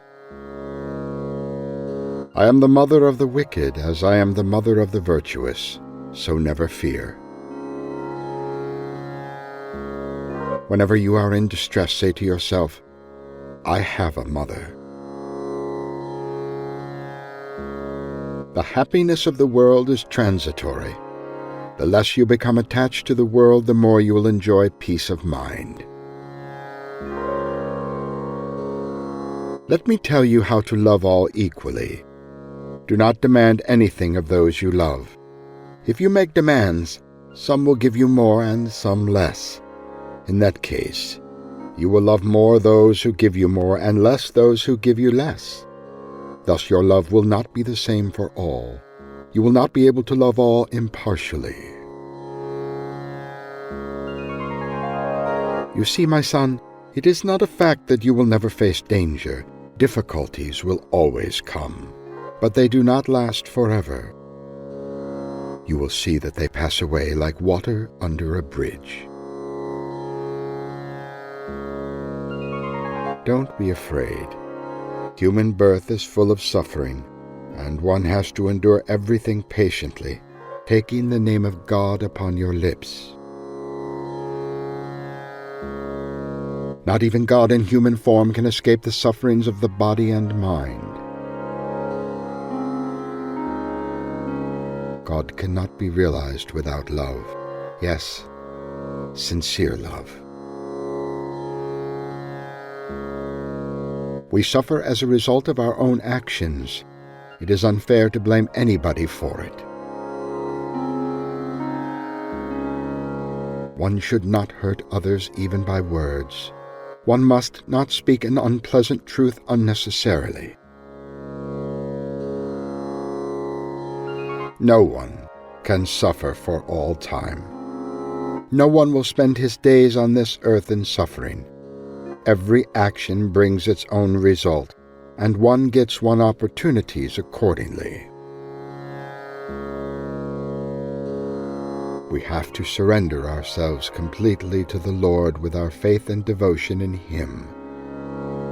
Serve others to the best of our capacity, and never be a source of sorrow to anybody. Glory be to God. Realization of God cannot be achieved without a static love for Him. When one realizes God, He grants knowledge and illumination from within. One knows it's oneself. In the fullness of one's spiritual realization, one will find that He who resides in one's heart resides in the hearts of everyone else as well. My child, I bless you from my heart that you will live long, attain devotion, and enjoy peace. Peace is the principal thing. One needs peace alone. As you smell the fragrance of a flower, or the smell of sandalwood by rubbing it against a stone, so you obtain spiritual awakening by constantly thinking of God. I can never refuse anyone who addresses me as Mother. One must be patient like the earth. What inequities are being perpetuated on her, yet she quietly endures it all. Is faith so cheap, my child? Faith is the last word. If one has faith, the goal is practically reached. One should perform even an insignificant task with respect. Pray to God with tears in your eyes whenever you want illumination, or find yourself faced with any doubt or difficulty. The Lord will remove all of your impurities, assuage your mental anguish, and verily give you enlightenment. The whole world is a dream. Even this waking state is a dream. What you dreamed last night does not exist now. As long as a man has desires, there is no end to transmigration. It is the desires alone that make him take one body after another. There will be rebirth for a man if he even has a desire to eat a piece of candy. Don't puzzle your mind with too many inquiries. One finds it difficult to put one single thing into practice, but dares invite distraction by filling the mind with too many things. Open your grief-stricken heart to the Lord. Weep and sincerely pray, O Lord, draw me towards you. Give me, please, peace of mind. By doing so constantly, you will gradually attain peace of mind.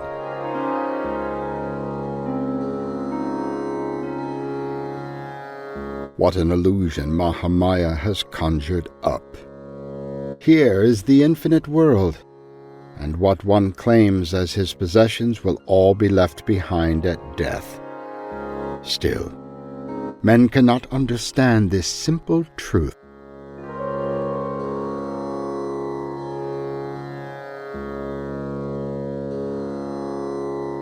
ordinary human love results in misery. Love for God brings blessedness.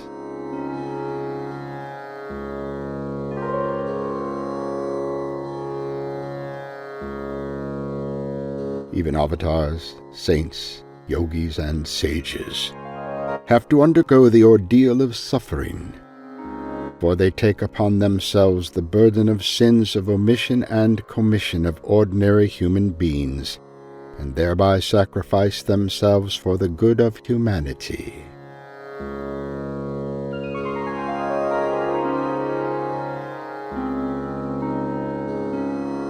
A person may have no relatives anywhere, but Mahamaya, so clever, may make him keep a cat, and thus make him and keep him forever worldly.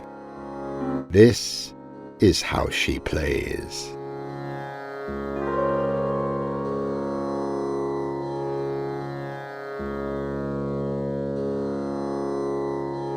I tell you one thing. If you want peace of mind, do not find fault with others.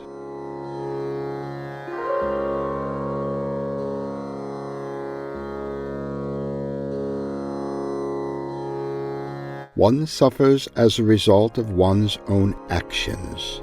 So instead of blaming others for such suffering, one should pray to the Lord and, depending entirely upon His grace, try to bear them patiently, with forbearance under all circumstances.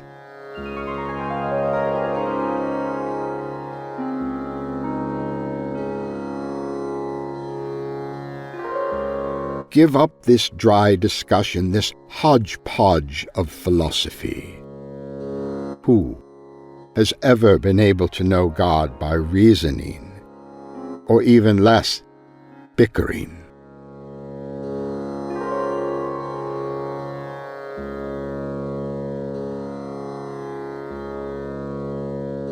Even great sages like Sukha and Vyas are at best like big ants trying to carry away a few grains of sugar from a large he.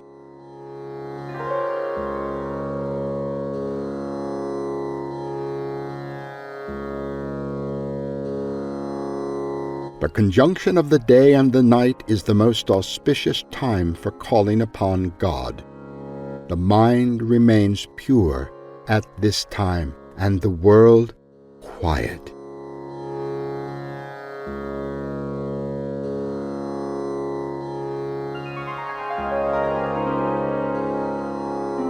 The world is going on because not all can be freed of desires. People with desires are to be born again and again and again.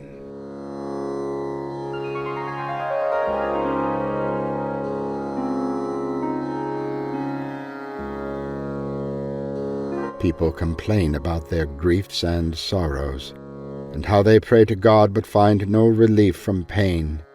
But grief itself is a gift from God. It is a symbol of His compassion.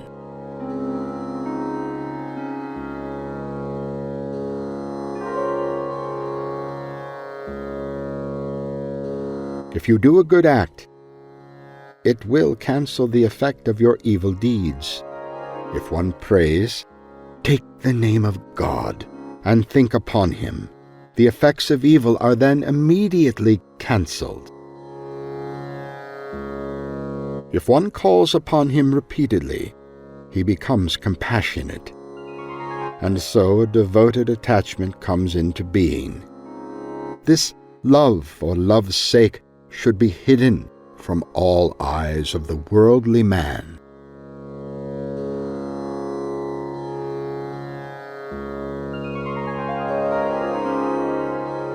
This world is moving like a wheel. That indeed is the last birth in which one gets completely rid of all desires.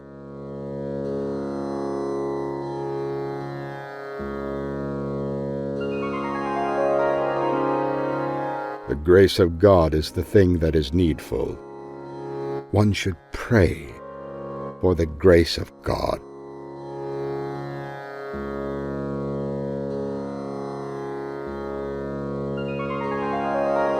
As clouds are blown away by the wind, the thirst for material pleasure will be driven away by the utterance of the Lord's name. What else does one obtain by realization of God? Does one grow two horns? No. The mind becomes pure, quiescent, and peaceful. And through a pure mind, one attains knowledge and awakening. The Mother of the universe is the Mother of all. From her have come out both good and evil.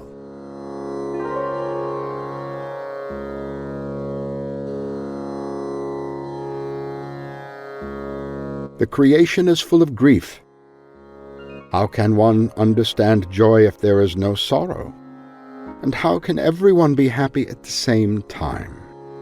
Please, in your spiritual search, be above all things reasonable.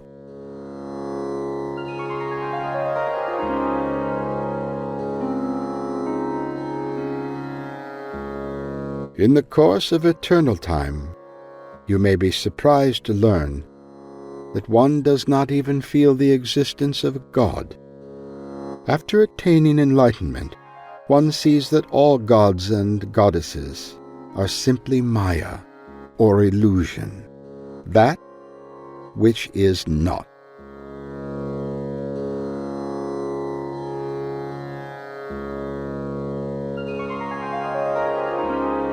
Rebirth is inevitable as long as one has desires. It is like taking the soul from one pillowcase and putting it into another. Only one or two out of many men can be found who are free from all desires. He who will pray to God eagerly will most certainly see Him.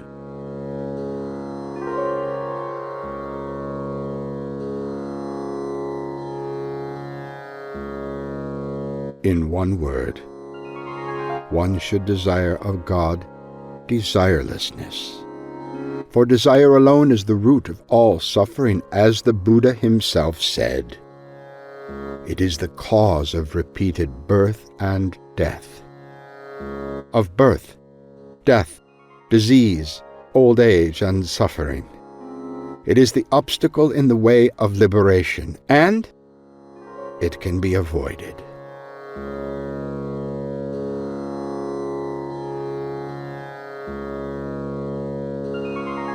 He who has really prayed to the Master even once has nothing to fear, not even of death.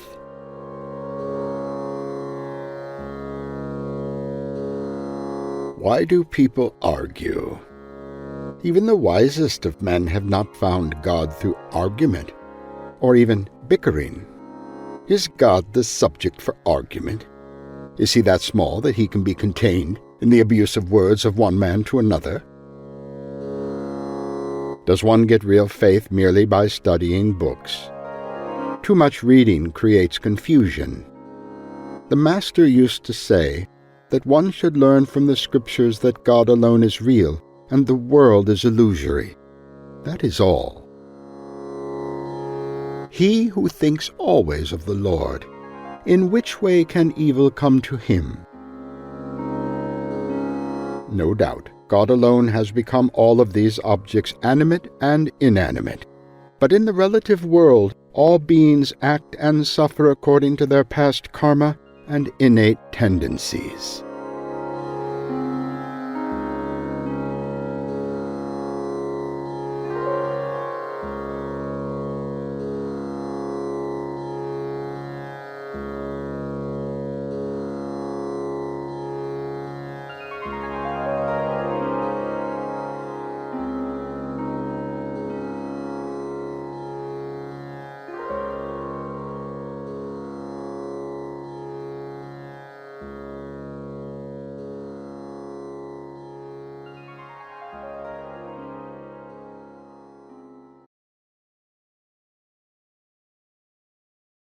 Part 4.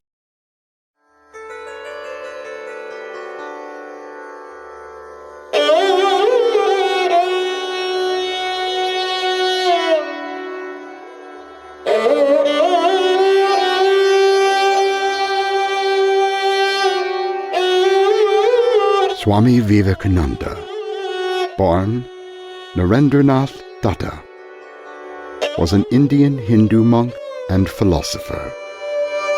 He was the chief disciple of the 19th century Indian mystic Ramakrishna. Swamiji was a key figure in the introduction of the Vedic darsanas, teachings and practices of the Vedanta and Yoga to the Western world, and is credited with raising interfaith awareness and bringing Hinduism to the status of a major world religion during the late 19th century. He was a major force in the contemporary Hindu reform movements in India, and contributed to the concept of nationalism in colonial India. He is perhaps best known for his speech, which began with the words, "Sisters and Brothers of America," at the Parliament of the World's Religions in Chicago in 1893. Born into an aristocratic Bengali Kshatriya family of Calcutta, Vivekananda was inclined towards spirituality. He was greatly influenced by his guru Ramakrishna, from whom he learnt that all living beings were an embodiment of the divine self. Therefore, service to God could be rendered by service to human and animal kind. After Ramakrishna's death, Vivekananda toured the Indian subcontinent extensively and acquired first-hand knowledge of the conditions prevailing in British India. He later traveled to the United States, representing Mother India at the 1893 Parliament of the World's Religions. Swami Vivekananda conducted hundreds of public and private lectures and classes, disseminating the tenets of Vedic philosophy in the United States, England, and Europe. In 1881, Narendra first met Ramakrishna, who became his spiritual focus after his own father died in 1884. The young man's first introduction to Ramakrishna occurred in a literature class at General Assembly's institution, where he heard Professor William Hastie lecturing on William Wordsworth's poem, The Excursion. While explaining the word trance in the poem, Hastie suggested that his students visit Ramakrishna of Dakshineshwar to understand the true meaning. This prompted some of his students, including Narendra, to visit Sri Ramakrishna. In late 1881 or perhaps early 1882, Narendra went to Dakshineshwar with two friends and he met Ramakrishna. This meeting proved to be a turning point in his life. Although he did not initially accept Ramakrishna as his teacher, and indeed rebelled against his ideas, he was attracted by his personality and began to frequently visit him at Dakshineshwar. He initially saw Ramakrishna's ecstasies and visions as mere figments of imagination, or perhaps hallucinations. As a member of the Brahmo Samaj, he opposed idol worship, polytheism, and Ramakrishna's worship of Kali. He even rejected the Advaita Vedanta, or identity with the Absolute, as blasphemy and madness, and often ridiculed the idea. Narendra's father's sudden death in 1884 left the family bankrupt and creditors demanding repayment of loans, while relatives threatened to evict his family from their ancestral home. Narendra, once the son of a well-to-do family, became one of the poorest students in his college. He unsuccessfully tried to find work, but he found solace in Ramakrishna, and his visits to Dakshineshwar increased.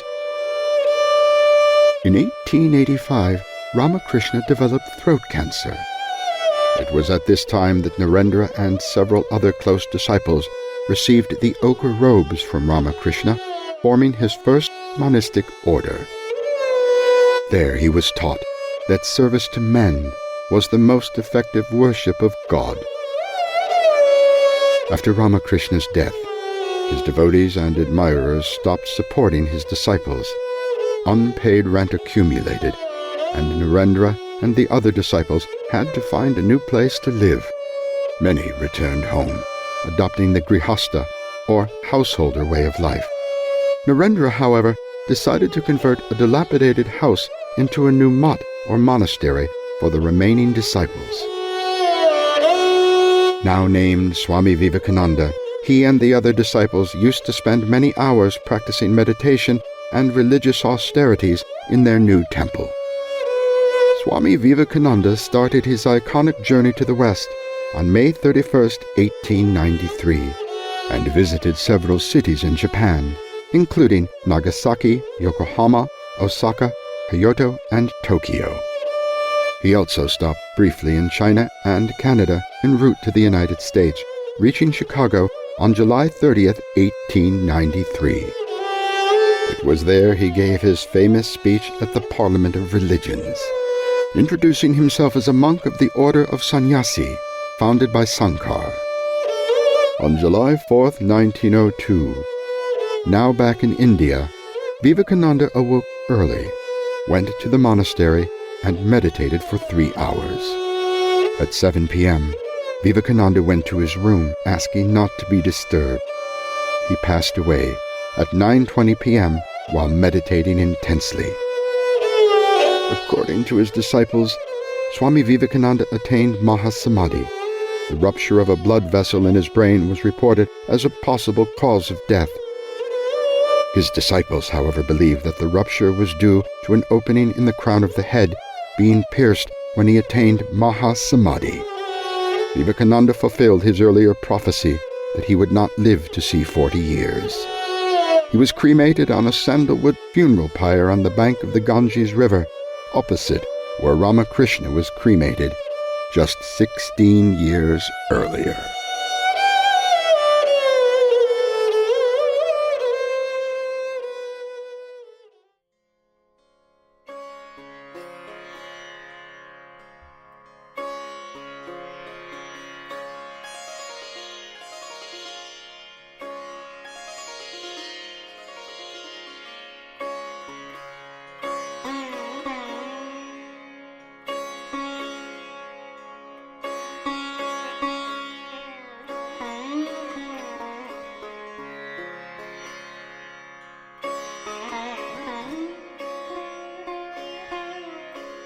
Quotations. Swami Vivekananda.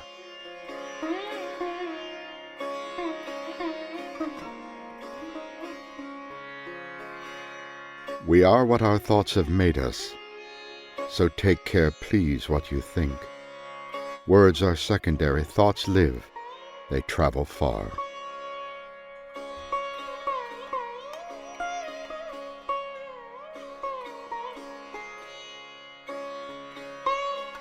Whatever you think, that you will be. If you think yourself weak, weak, you shall be. If you think yourself strong, strong you will be. If you think yourselves impure, impure you will be. But if you think yourselves pure, then pure will you be.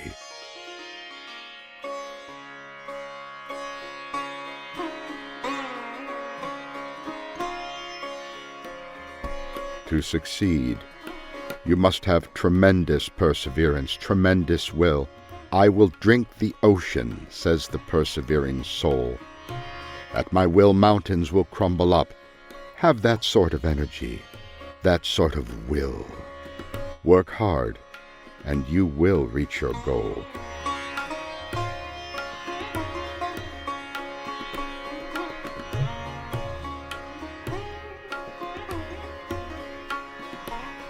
Let people say whatever they like. Stick to your own convictions, and rest assured the world will be at your feet. They say, have faith in this fellow or that fellow, but I say, have faith in yourself first. That's the way.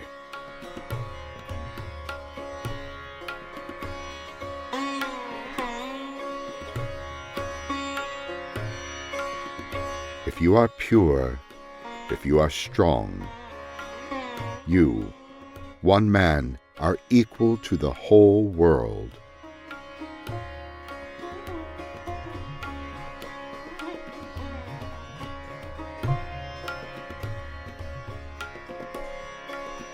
Take up one idea, Make that one idea your life. Think of it, dream of it, and live on that idea. Let the brain, muscles, nerves, every part of your body be full of that idea, and just leave every other idea alone. This is the way to success.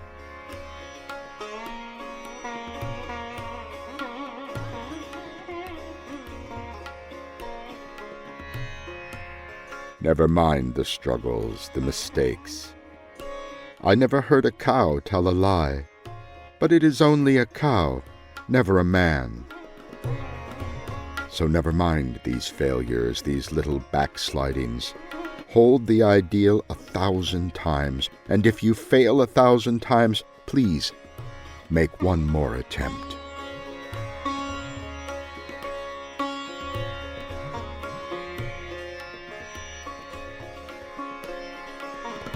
I want each one of my children to be 100 times greater than I could ever be. Every one of you must be a giant. Must. That is the word that I have chosen. Obedience, readiness, and love for the cause. If you have these, then nothing can hold you back.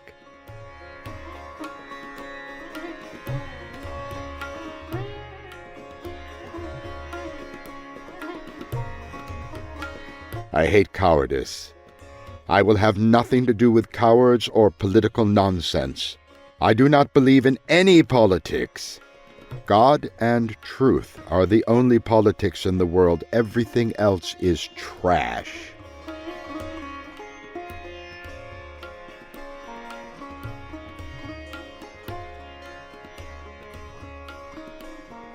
Do not be afraid of small beginnings. Great things will come afterwards. Be courageous. Do not try to lead your brethren, but serve them. The brutal mania for leading has sunk many a great ships in the waters of life. Take care of that. Be unselfish, even unto death, and work hard.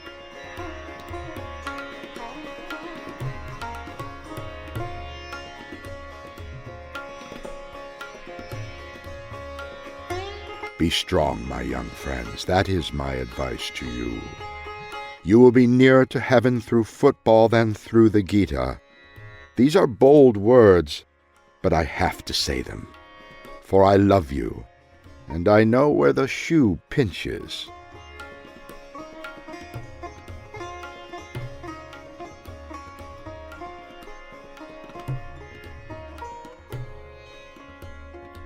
Arise. Awake, sleep no more. Within each of you there is a power to remove all wants and all miseries. Believe this, and that power will be manifest.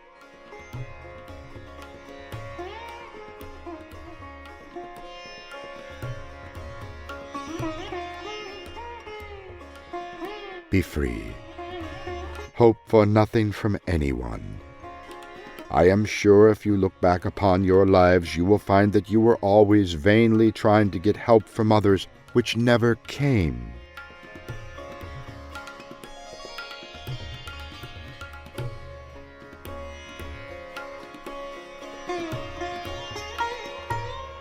Who is helping you?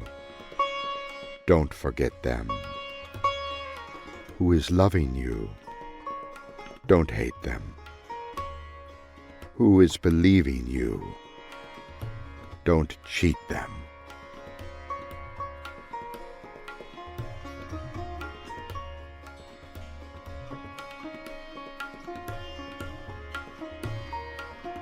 Talk to yourself once in a day.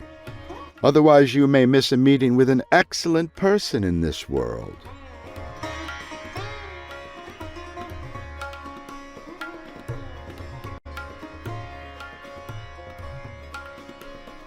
Fill your brain with high thoughts, the highest ideals.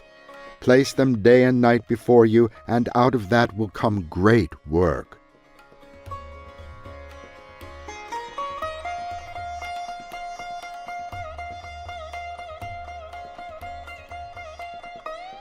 Do not wait for anybody or anything. Do whatever you can. Build your hopes on none.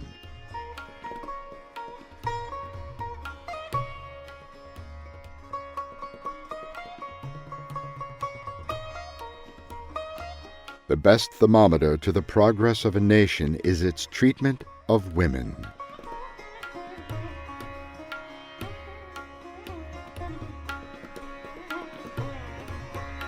Experience is the only teacher we have. We may talk and reason all of our lives, but we shall not understand a word of truth.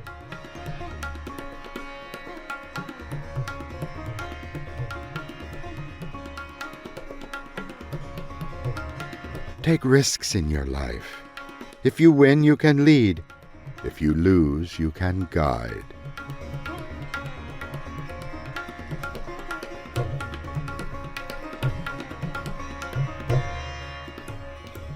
Once, when I asked God for strength, He gave me difficult situations to face.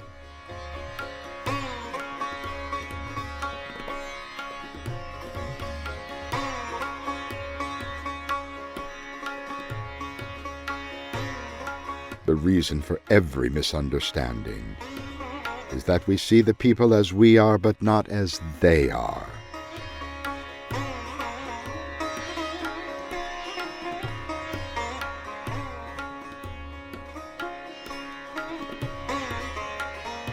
Every act of love brings happiness. There is no act of love which does not bring peace and blessedness as its reaction.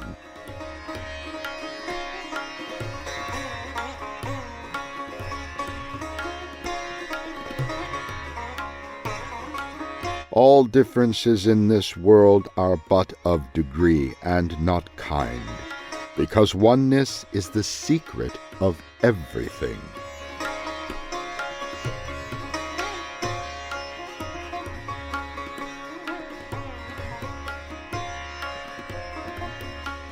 See for the highest, aim for the highest, and you shall reach the highest.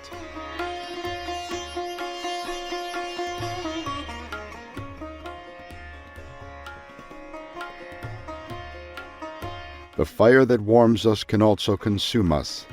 It is not the fault of the fire.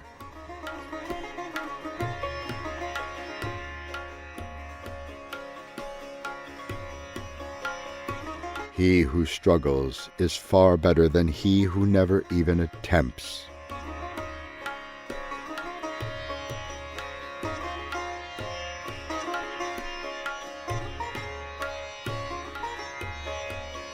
Let men have light. Let them be pure and spiritually strong and educated. Then alone will misery cease in this world, not before.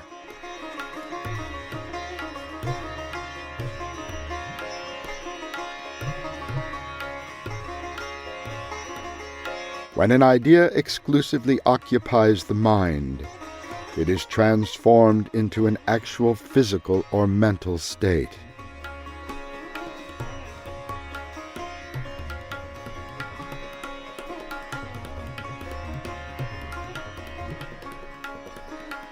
The greatest religion is to be true to your nature. Have faith, real faith, in yourself.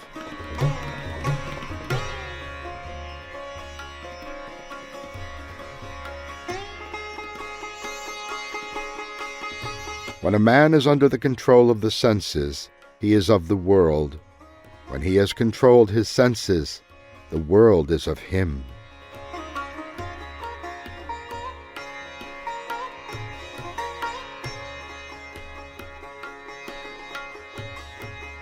A man is not poor without a rupee, but a man is really poor without a dream and ambition.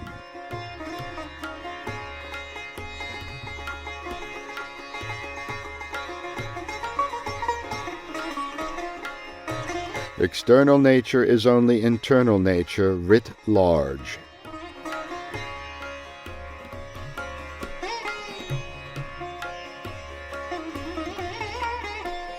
In a conflict between the head and the heart, follow your heart.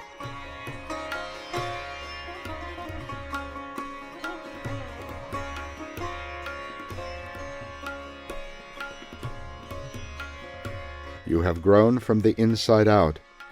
None can teach you, none can make you spiritual. There is no other teacher but your own soul.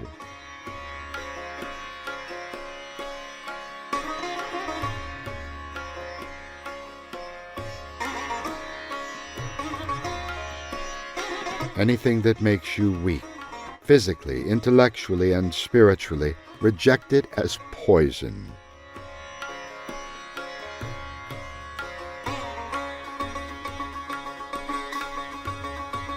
That man has reached immortality who is disturbed by nothing material.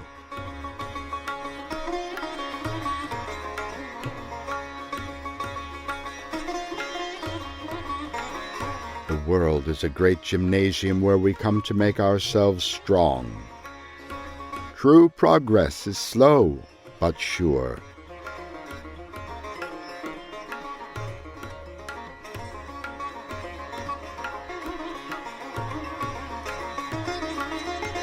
The gift of knowledge is the highest and greatest gift of the world.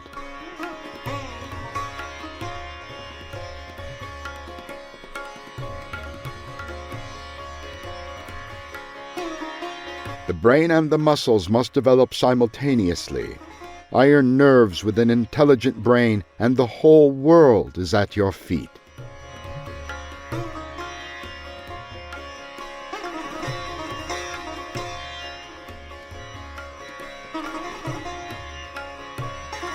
I pity the Hindu who does not see the beauty in Jesus Christ's character.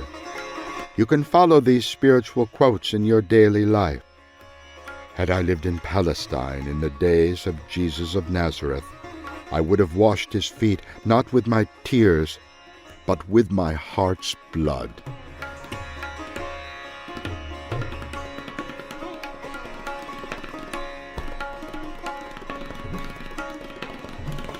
God is to be worshipped as the one beloved, dearer than everything in this and the next life.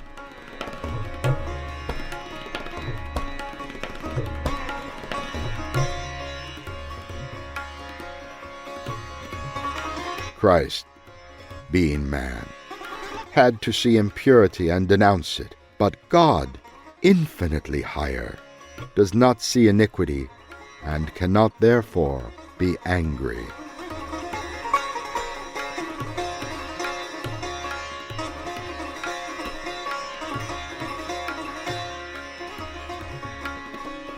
The more we come out and do good to others, the more our hearts will be purified and God will live in them.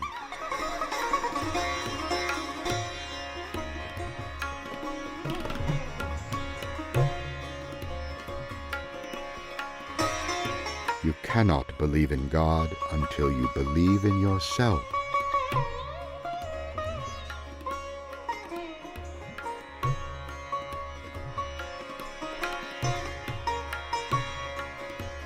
All the powers in the universe are already ours. It is we who have put our hand before our eyes and cry that it is dark.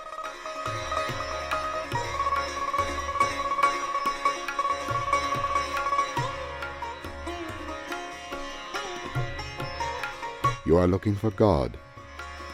God is here, in all these souls around you.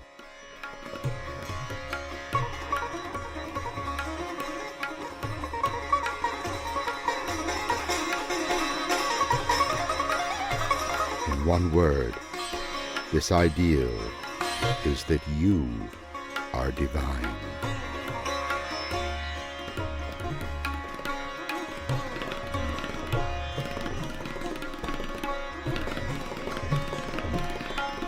Comfort is no test of truth. Truth is often far from being comfortable.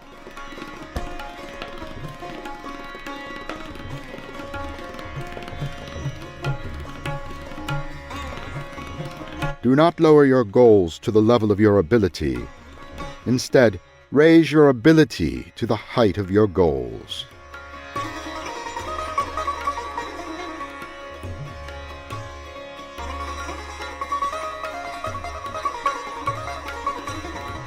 Books are infinite in number and time is short. The secret of knowledge is to take what is essential take that and try and live up to it.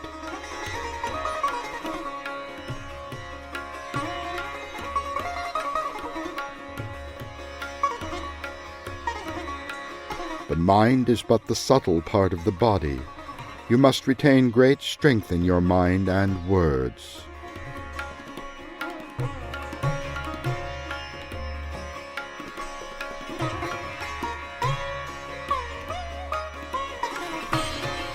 First, believe in the world, that there is meaning behind everything.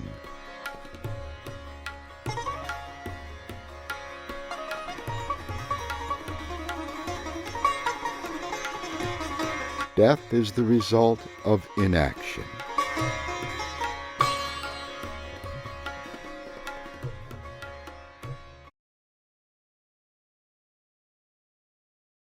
Part 5.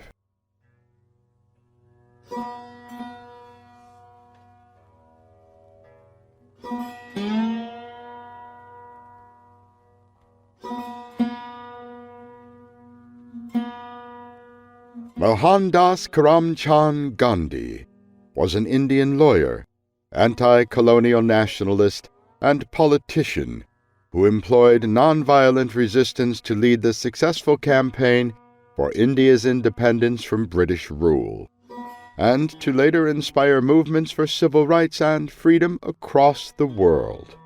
The honorific title, Mahatma, Sanskrit meaning great soul or venerable, was first applied to him in 1914 in South Africa, but it is now used to refer to him throughout the world and for all time. Born and raised in a Hindu family in coastal Gujarat, Gandhi trained in the law at the Intertemple London and was called to the bar at the age of 22 in June of 1891. After 2 uncertain years in India, where he was unable to start a successful law practice, he moved to South Africa in 1893 to represent an Indian merchant in a lawsuit. He went on to live in South Africa for 21 years. It was here that Gandhi raised a family and first employed a nonviolent resistance in a campaign for civil rights. In 1915, aged 45, he returned to India and soon set about organizing peasants, farmers, and urban laborers to protest against excessive land tax and discrimination.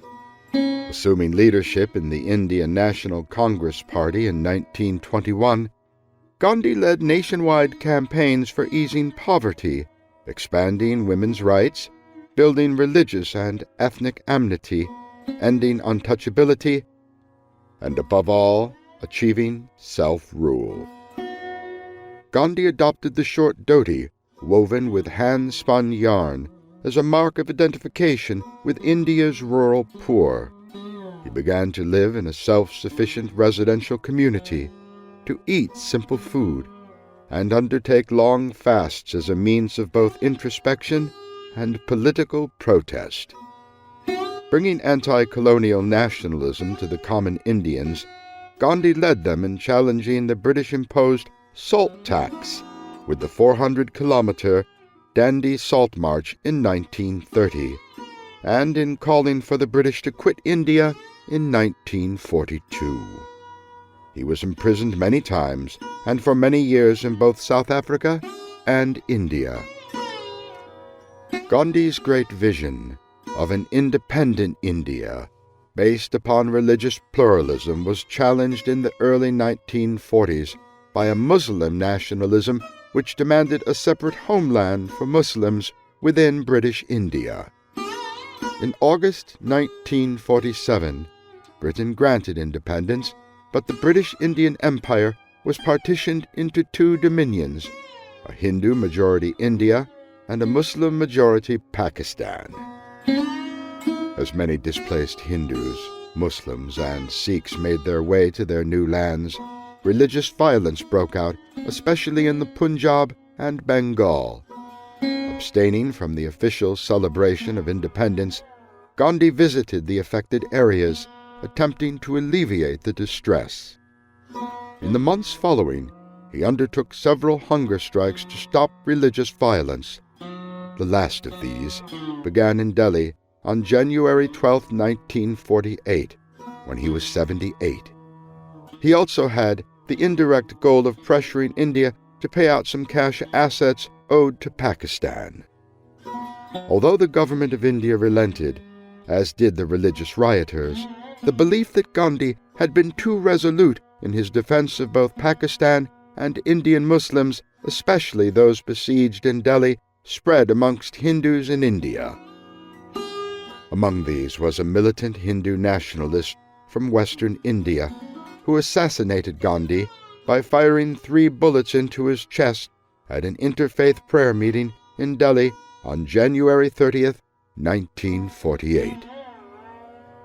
Mahatma Gandhi's birthday, October 2nd, is commemorated in India as Gandhi Jayanti, a national holiday, and worldwide as International Day of Nonviolence.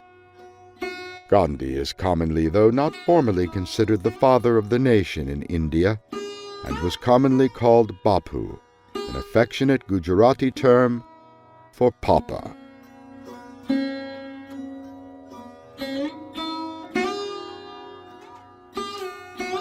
Quotations. Mahatma Gandhi. The future depends on what we do in the present. It's easy to stand in the crowd, but it takes courage to stand alone. Our greatest ability as humans is not to change the world, but to change ourselves. Service without humility is selfishness and egotism. It does not require money to live neat, clean, and dignified. My life is my message. Speak only if it improves upon the silence. Satisfaction lies in the effort, not in the attainment. Relationships are based upon 4 principles: respect, understanding, acceptance, and appreciation. Hate the sin by all means, but love the sinner. Strength does not come from physical capacity. It comes from an indomitable will. Strength does not come from winning. When you go through hardships and decide not to surrender, that is strength. Carefully watch your thoughts, for they will become your words. Manage and watch your words, because they will become your actions. Consider and judge your actions, for they will become your habits. Acknowledge and watch your habits, for they shall become your values. Understand and embrace your values, for they will become your destiny. The enemy is fear. We think it is hate, but it is fear. Seek not greater wealth, but simpler pleasures. Not higher fortune, but deeper felicity. Be the change you are trying to create. There are 2 days in the year that we cannot do anything about: yesterday and tomorrow. In doing something, anything, do it with love or never do it at all. There is a sufficiency in the world for man's need, but not for man's greed. Happiness is when you think, what you say, and what you do are all in harmony. Those who know how to think do not need teachers. What barrier is there that love cannot break? A coward is incapable of exhibiting love. It is the prerogative only of the brave. Full effort is full victory. The best way to find yourself is to lose yourself in the service of others. It is health that is real wealth, and not in pieces of gold and silver. Honest disagreements are often a good sign of progress. Each night when I go to sleep, I die, and in the morning when I wake up, I am reborn. In a gentle way, you can shake the world. The real ornament of a woman is her character, her purity. Look at the sparrows. They do not know what they will do in the next moment. Let us literally live from moment to moment. Man should always forget his anger before he goes to sleep. Gentleness, self-sacrifice, and generosity are the exclusive possession of no one race or religion. Do not judge others. Be your own judge, and you will be truly happy. If you try to judge others, you are likely to burn your fingers. To lose patience is to lose the battle.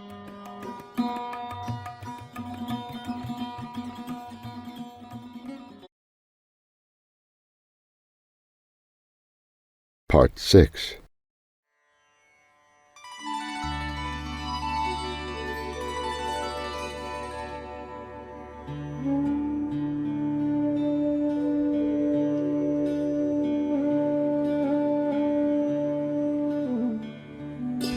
Paramahansa Yogananda, born Mukunda Lal Ghosh on January 5, 1893, was an Indian monk, yogi, and guru who introduced millions to the teachings of meditation and Kriya Yoga through his organization, the Self-Realization Fellowship, or SRF.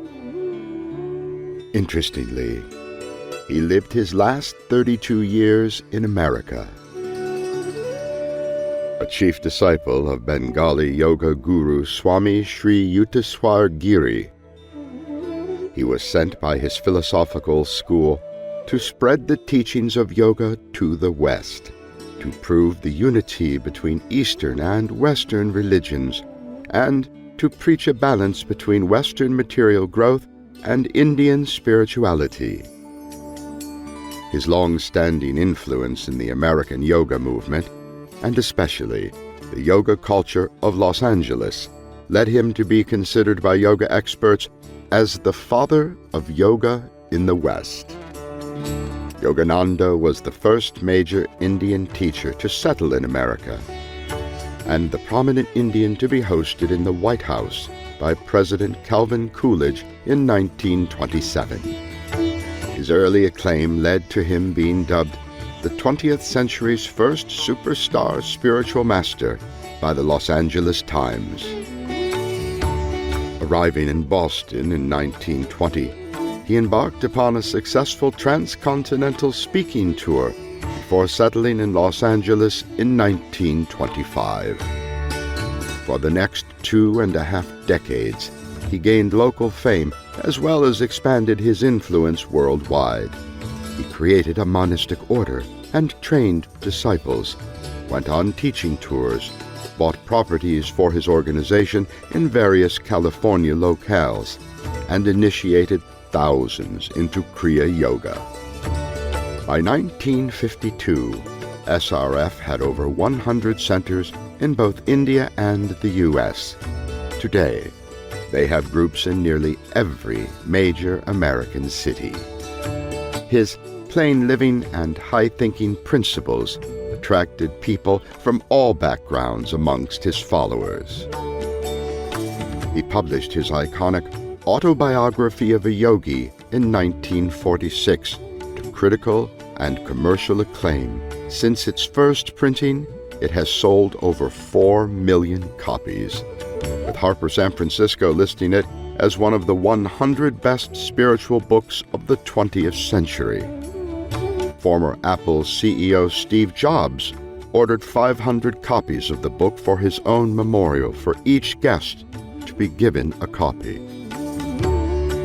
The book has been regularly reprinted and is known as the book that changed the lives of millions. A 2014 documentary, Awake, The Life of Yogananda, won multiple awards at film festivals around the world. He remains a leading figure to Western spirituality to the current day, led authors such as Philip Goldman to consider him the best known and most beloved of all Indian spiritual teachers who have ever come to the West. Through the strength of his character and his skillful transmission of perennial wisdom, he showed the way for millions to transcend barriers to the liberation of the soul itself.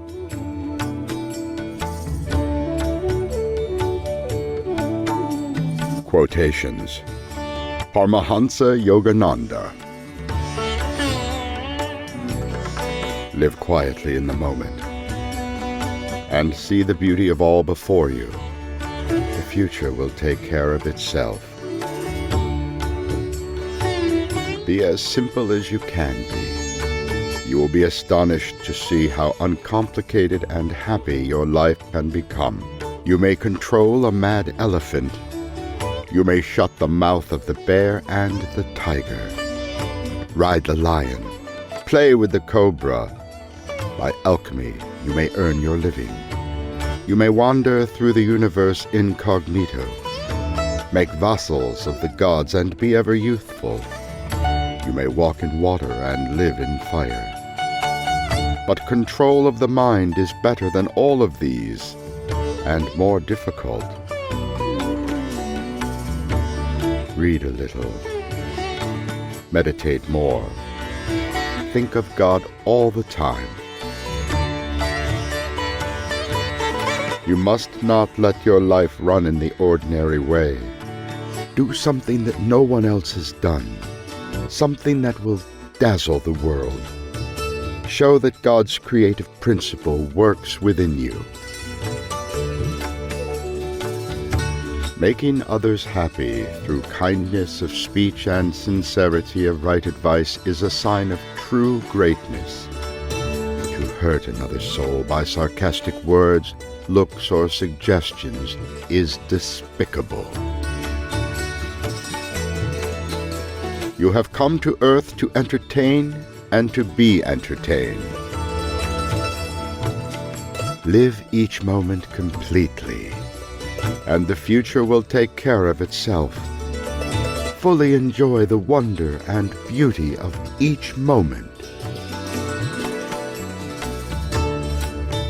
There is a magnet in your heart that will attract true friends. That magnet is unselfishness, thinking of others first. When you learn to live for others, then they will live for you. The power of unfulfilled desires is the root of all man's slavery. If you permit your thoughts to dwell upon evil, you yourself will become ugly. Look only for the good in everything, so that you can absorb the quality of beauty. Kindness is the light that dissolves all walls between souls, families, and even nations. Forget the past. for it is gone from your domain. Forget the future, for it is beyond your reach. Control the present. Live supremely well now. That is the way of the wise. Persistence guarantees that results are inevitable. You do not have to struggle to reach God, but you do have to struggle to tear away the self-created veil that hides Him from you. Remain calm, serene, always in command of yourself. You will then find out how easy it is to get along in this world. Stillness is the altar of the Spirit. The season of failure is the best time for sowing the seeds of success. Be afraid of nothing, hating none, giving love to all, feeling the love of God, seeing His presence in everyone, and having but one desire, for His constant presence in the temple of your consciousness. That is the way to live within this world. It is not your passing thoughts or indeed brilliant ideas so much as your plain everyday habits which control the course of your life. Live simply. Don't get caught in the machine of the world. It's too exacting. By the time you get what you are seeking, your nerves are gone, the heart is damaged, and the bones are aching. Resolve to develop your spiritual powers more earnestly from now on. Learn the art of right living. If you have joy, you have everything. So learn to be glad and contented. Have your happiness now. Since you alone are responsible for your thoughts, only you can change them.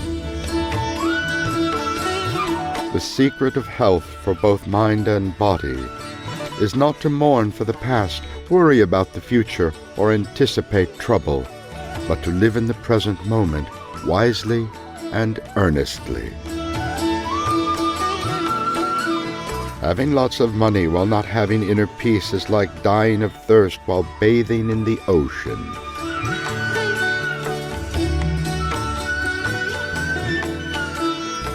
Millions of people never analyze themselves.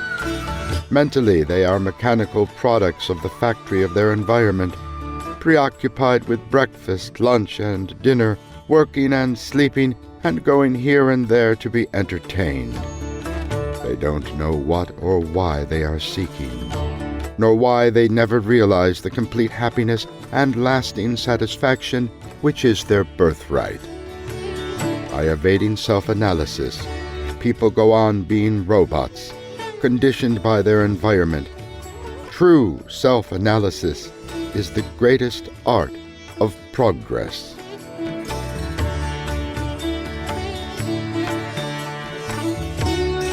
Self-realization is the knowing in all parts of the body, mind, and soul that you are now in possession of the kingdom of God, that you do not have to pray that it comes to you, that God's omnipresence is your omnipresence, and that all you need to do is improve your knowing of it.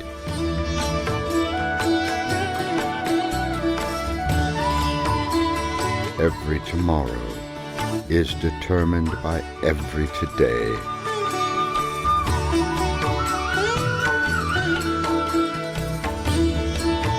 Before embarking on important undertakings, sit quietly, calm your senses and thoughts, and meditate very deeply. You will then be guided by the great creative power of Spirit.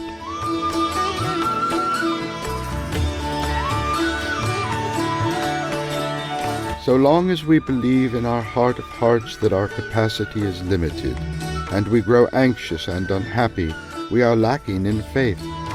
One who truly trusts in God has no right to be anxious about anything.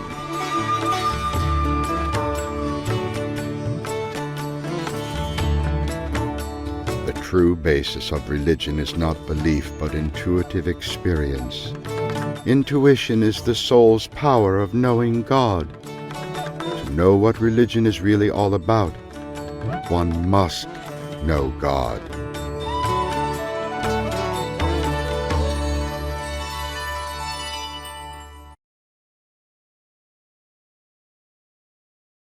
Part 7.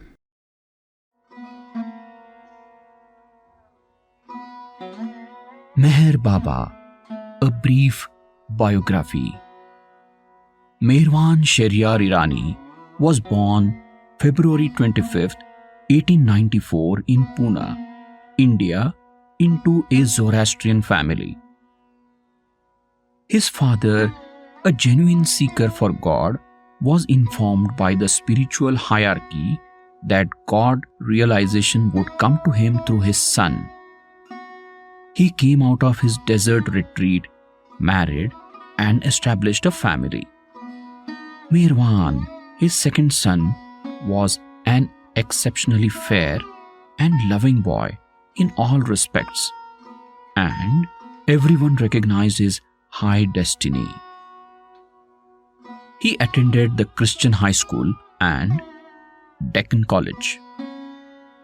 Meher Baba, as he came to be called by his disciples, took up his avataric duties early in 1922 after 7 years of intense work with the 5 perfect masters of the time.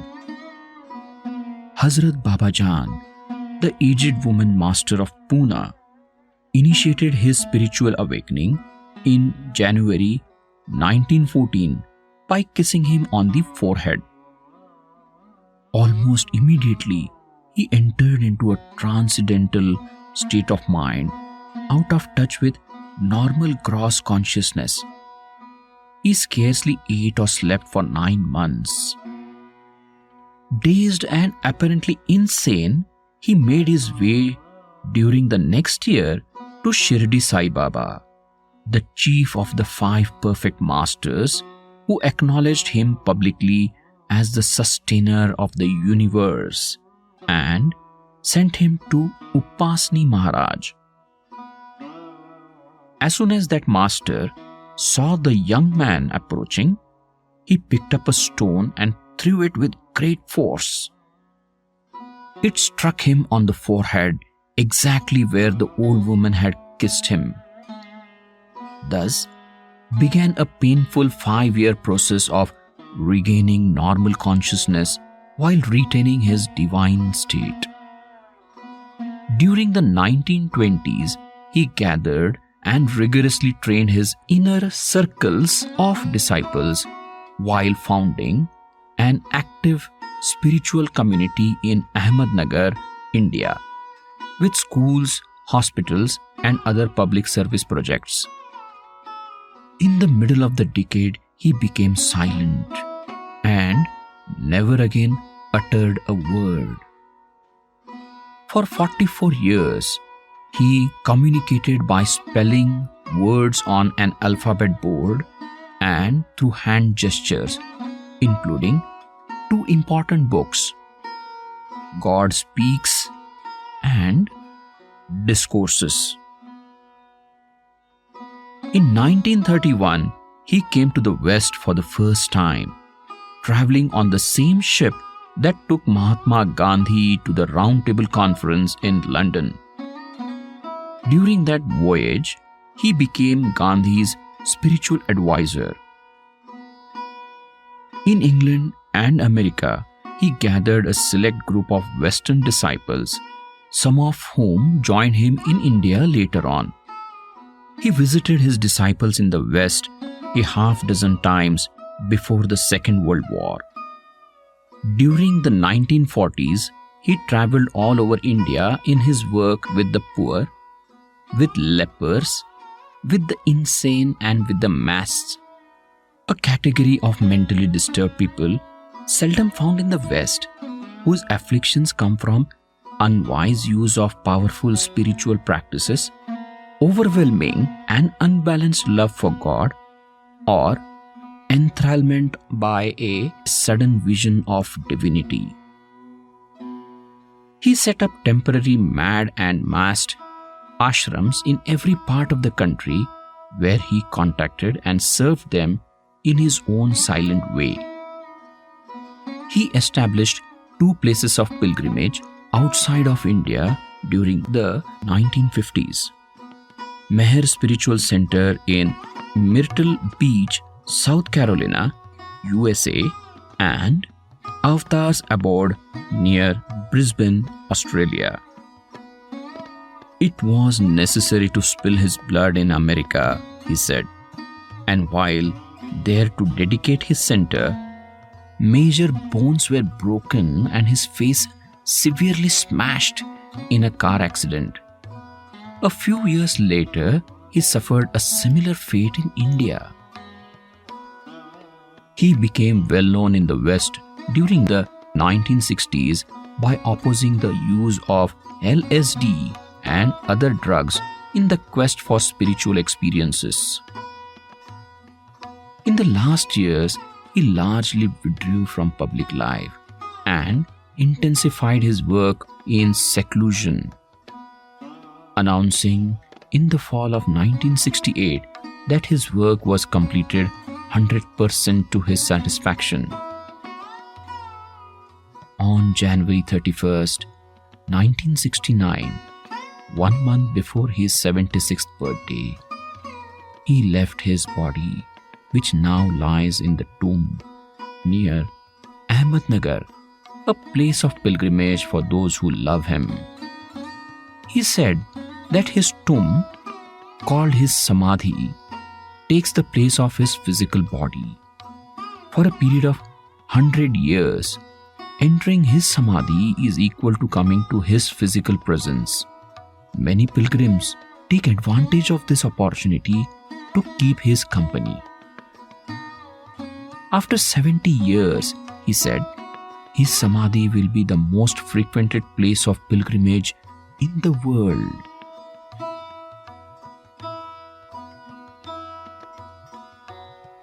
More than you can ever love yourself. Meher Baba. Because man has been deaf to the principles and precepts laid down by the God in the past, in this present avataric form, I observe silence. You have asked for and been given enough words. It is now time to live them. To get nearer and nearer to God, you have to get further and further away from I, my, and mine. You have not to renounce anything but your own self. It is as simple as that, though found to be almost impossible. It is possible for you to renounce your limited self by my grace. I have come to release that grace. I repeat, I lay down no precepts when I release the tide of truth which I have come to give. Men's daily lives will be the living precept. The words I have not spoken will come to life in them. I veil myself from man by his own curtain of ignorance and manifest my glory to a few. My present avataric form is the last incarnation of this cycle of time.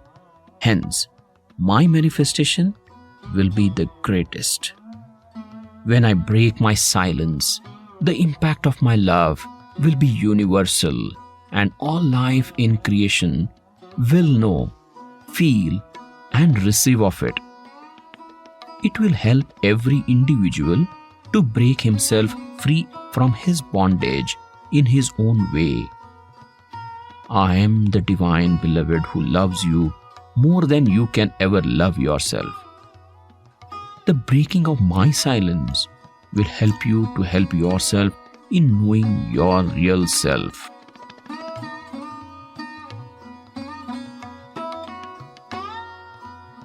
Universal Prayer, Master's Prayer, given by Meher Baba on 13th September 1953. O Parvardigar, the preserver and protector of all, you are without beginning and without end, non-dual, beyond comparison, and none can measure you. You are without color, without expression, without form, and without attributes. You are unlimited and unfathomable, beyond imagination and conception, eternal and imperishable. You are indivisible and none can see you, but with eyes divine. You always were, you always are, and you always will be. You are everywhere. You are in everything, and you are also beyond everywhere and beyond everything. You are in the firmament and in the depths. You are manifest and unmanifest, on all planes and beyond all planes. You are in the three worlds and also beyond the three worlds. You are imperceptible and independent. You are the Creator, the Lord of the Lords, the knower of all minds and heart. You are omnipotent and omnipresent. You are knowledge infinite, power infinite, and bliss infinite. You are the ocean of the knowledge, all-knowing, infinitely knowing, the knower of the past, the present, and the future, and you are knowledge itself. You are all merciful and eternally benevolent. You are the soul of souls, the one with the infinite attributes. You are the Trinity of truth, knowledge, and bliss. You are the source of truth, the ocean of love. You are the Ancient One, the highest of the high. You are Prabhu and Parameshwar. You are the beyond God and the beyond God also. You are Parabrahma, Allah, Ilahi, Yazdan, Ahura Mazda, and God the Beloved. You are named Izad, the only one worthy of worship. Prayer of Repentance, given by Meher Baba on 8th November 1952. We repent, O God, most merciful, for all our sins, for every thought that was false or unjust or unclean, for every word spoken that ought not to have been spoken, for every deed done that ought not to have been done. We repent for every deed and word and thought inspired by selfishness, and for every deed and word and thought inspired by hatred. We repent most especially for every lustful thought and every lustful action, for every lie, for all hypocrisy, for every promise given but not fulfilled, and for all slander and backbiting. Most especially, also, we repent for every action that has brought ruin to others, for every word and deed that has given others pain, and for every wish that pain should befall others. In your unbounded mercy, we ask you to forgive us, O God, for all these sins committed by us, and to forgive us for our constant failures to think and speak and act according to your will.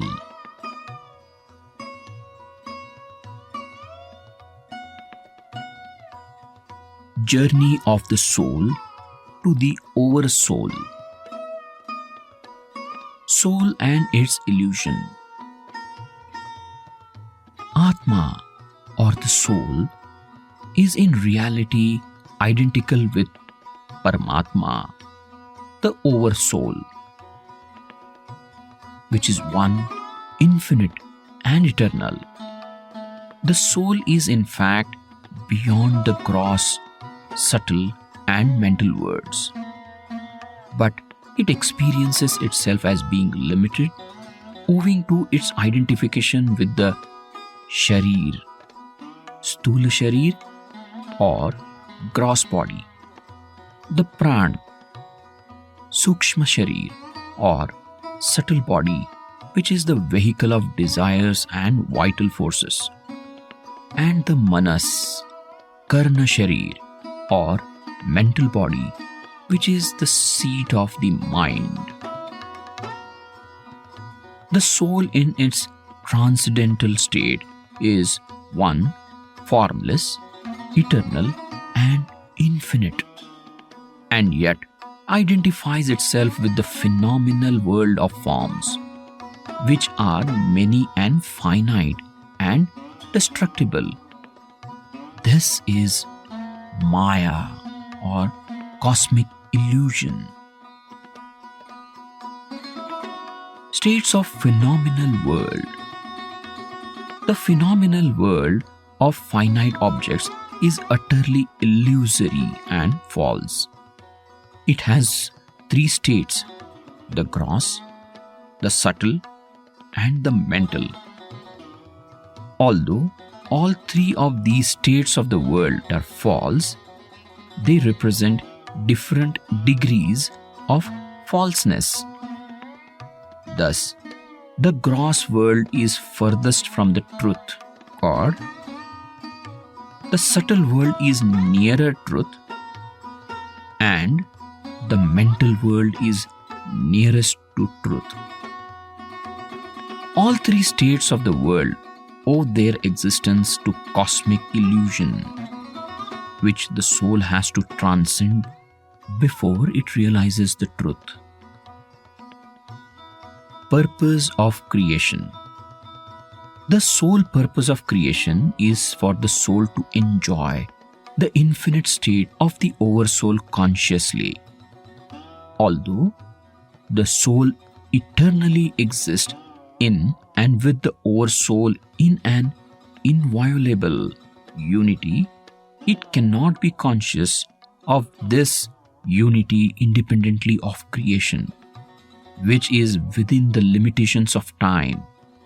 It must therefore evolve consciousness before it can realize its true status and nature as being identical with the infinite oversoul, which is one without a second.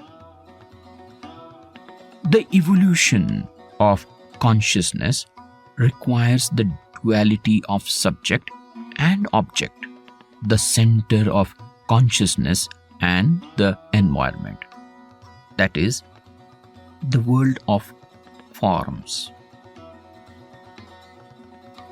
Cause of cosmic illusion. How does the soul get caught up in illusion? How did the formless, infinite, and eternal soul come to experience itself as having form and as being finite and destructible? How did Purusha, or the Supreme Spirit, come to think of itself as Prakriti, or the world of nature?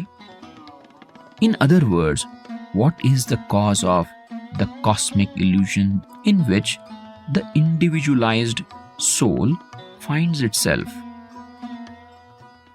To realize the true status of the oversoul, which is one, indivisible, real, and infinite, the soul needs consciousness. The soul does get consciousness. However, this consciousness is not of God, but of the universe, not of the oversoul, but of its shadow. not of the one, but of many, not of the infinite, but of the finite, not of the eternal, but of the transitory. Thus, the soul, instead of realizing the oversoul, gets involved in cosmic illusion, and hence, though really infinite, it comes to experience itself as finite. In other words, when the soul develops consciousness, it does not become conscious of its own true nature, but of the phenomenal world, which is its own shadow. Evolution and degrees of consciousness. In order to become conscious of the phenomenal world, the soul must assume some form as its medium for experiencing the world. And the degree and kind of consciousness are determined by the nature of the form used as the medium. The soul first becomes conscious of the gross world through a gross form. The consciousness of the gross world that it has in the beginning is of the most partial and rudimentary type. Correspondingly, the soul assumes the most undeveloped form, that of stone. For earlier identification of the soul with gaseous form, see God Speaks by Meher Baba. Driving force of evolution. The driving force of evolution consists in the momentum consciousness receives owing to the conservation of the impressions, sanskaras, left by the diverse desires or conditions. Thus, the sanskaras cultivated in a particular form have to be worked out and fulfilled through the medium of a higher form and a correspondingly more developed consciousness of the gross world. The soul, therefore, has to assume higher and higher forms like metal, vegetable, worm, fish, bird, and animal, until at last it assumes a human form in which it has fully developed consciousness in all the aspects of knowing, feeling, and willing of the gross world. The manner in which sanskaras result in the evolution of consciousness and the corresponding forms has a useful analogue in ordinary experience. If a man has the desire to act the part of a king on the stage, he can only experience it by actually putting on the garb of a king and going on the stage. This is true of aspirations and desires.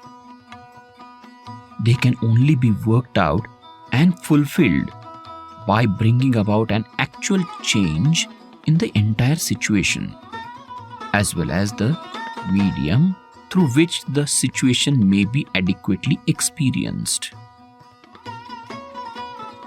The parallel is very useful in understanding the driving force of evolution, which is not mechanical but purposive. Identification with forms. The sanskaras are not only responsible for the evolution of the form, body, and the kind of consciousness connected with it, but they are also responsible for the riveting of consciousness to the phenomenal world. They make emancipation of consciousness, that is, withdrawal of consciousness from the phenomenal world to the soul itself. Impossible at the subhuman stage and difficult at the human level. Since consciousness clings to the previous sanskaras and experience of the phenomenal world, it is conditioned by the use of an adequate form, body, as a medium. The soul at every stage of evolution comes to identify itself with the form. Thus, the soul, which in reality is infinite and formless, experiences itself as finite and thinks of itself as being stone, metal, vegetable, worm, fish, bird, or animal according to the degree of the development of consciousness. Finally, while experiencing the gross world through the human form, the soul thinks that it is a human being.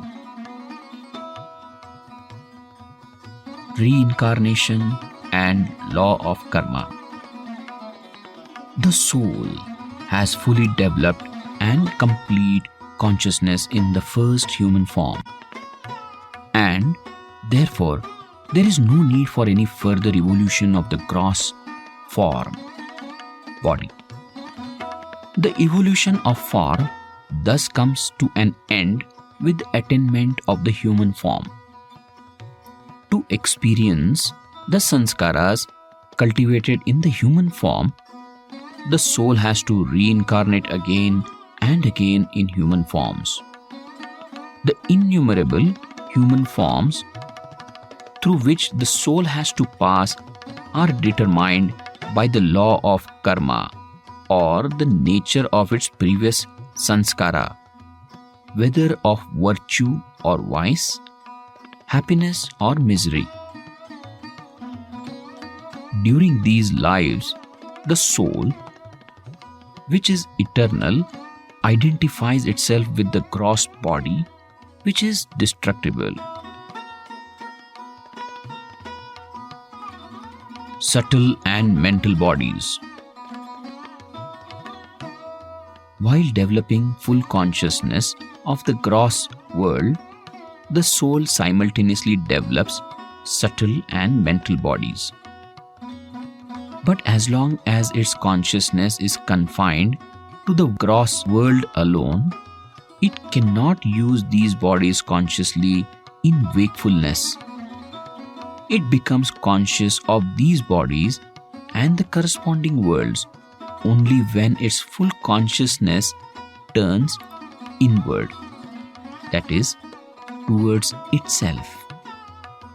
When the soul is conscious of the subtle world through the subtle body, it identifies itself with the subtle body. And when it is conscious of the mental world through the mental body, it identifies itself with the mental body.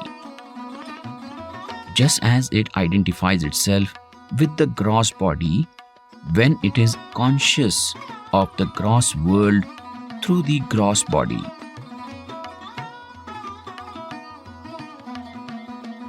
Spiritual path.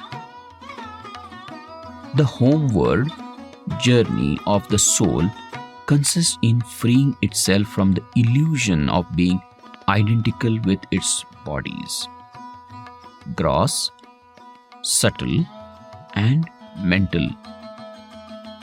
When the attention of the soul turns towards self-knowledge and self-realization, there is a gradual loosening and disappearance of the sanskaras that keep consciousness turned towards the phenomenal world. Disappearance of the sanskaras proceeds side by side with piercing through the veil of cosmic illusion, and the soul not only begins to transcend the different states of the phenomenal world, but also to know itself as different from its bodies. The spiritual path begins when the soul tries to find itself and turns its full consciousness towards truth, God. At the first stage, the soul becomes totally unconscious of its gross body and of the gross world, and experiences the subtle world through the medium of its subtle body, with which it identifies itself. In the second stage, the soul is totally unconscious of its gross and subtle bodies, and also of the gross and subtle worlds, and experiences the mental world through the medium of its mental body, with which it now identifies itself. At this stage, the soul may be said to be face to face with God, or the Oversoul, which it recognizes as infinite. But though it recognizes the infinity of the Oversoul, which it objectifies, it looks upon itself as being finite because of its identification with the mental body or mind.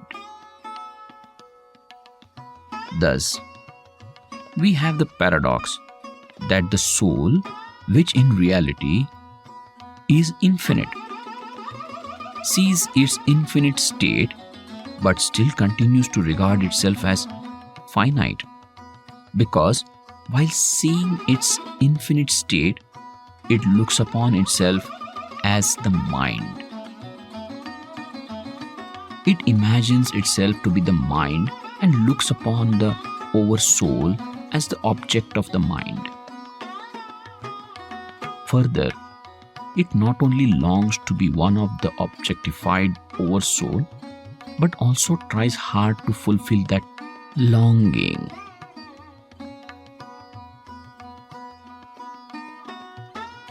The goal.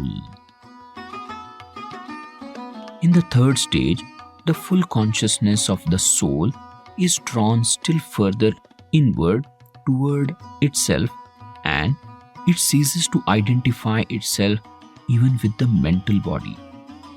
Thus, in the third and the last stage, which is the goal, the soul ceases to identify itself with any of the three bodies that it had to develop for evolving full consciousness. Now, it not only knows itself to be formless and beyond all the bodies and worlds, but also realizes with full consciousness its own unity with the Oversoul, which is indivisible, real, and infinite. In this realization of the truth, it enjoys infinite bliss, peace, power, and knowledge, which are characteristics of the Oversoul. Summary of soul's journey to Oversoul. In the beginning, because the soul has not yet evolved full consciousness, it is unconscious of its identity with the Oversoul. Hence, though intrinsically inseparable from the Oversoul, the soul cannot realize its own identity with it, or experience infinite peace, bliss, power, and knowledge. Even after the evolution of the full consciousness, it cannot realize the state of the Oversoul, although it is at all times in and with the Oversoul.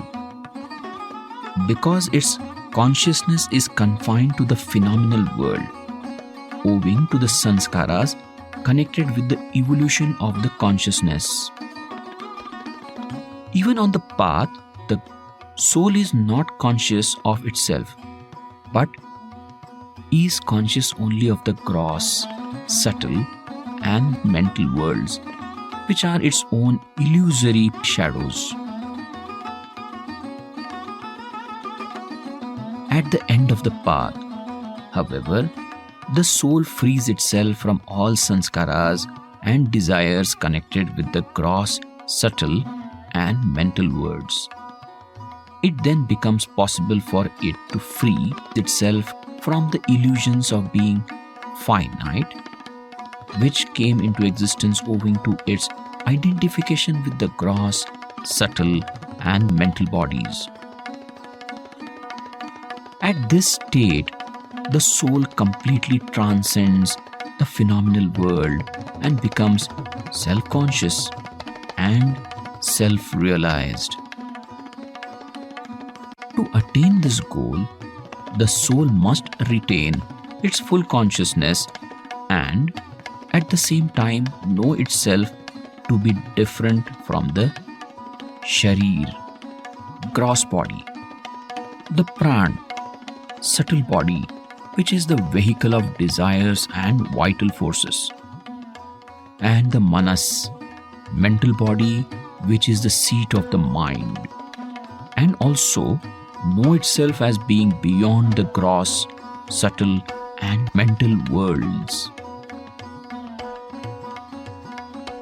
The soul has to emancipate itself gradually from the illusion of being finite by liberating itself from the bondage of sanskaras and knowing itself to be different from its bodies, gross, subtle, and mental. It thus annihilates the false ego, that is, the illusion that I am the gross body, I am the subtle body, or I am the mental body. While the soul thus frees itself from its illusion, it still retains full consciousness, which now results in self-knowledge and realization of the truth.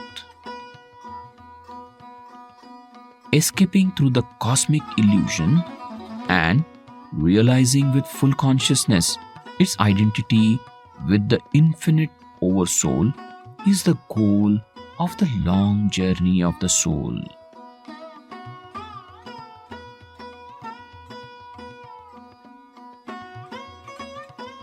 The highest of the high, given by Meher Baba on 7th September 1953.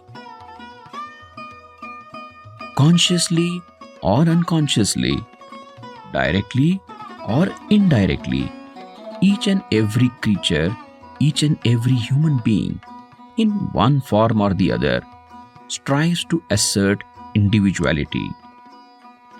But when eventually man consciously experiences that he is infinite, eternal, and indivisible, then he is fully conscious of his individuality as God, and as such experiences infinite knowledge, infinite power, and infinite bliss. Thus, man becomes God and is recognized as a perfect master, Sadguru or Kutub.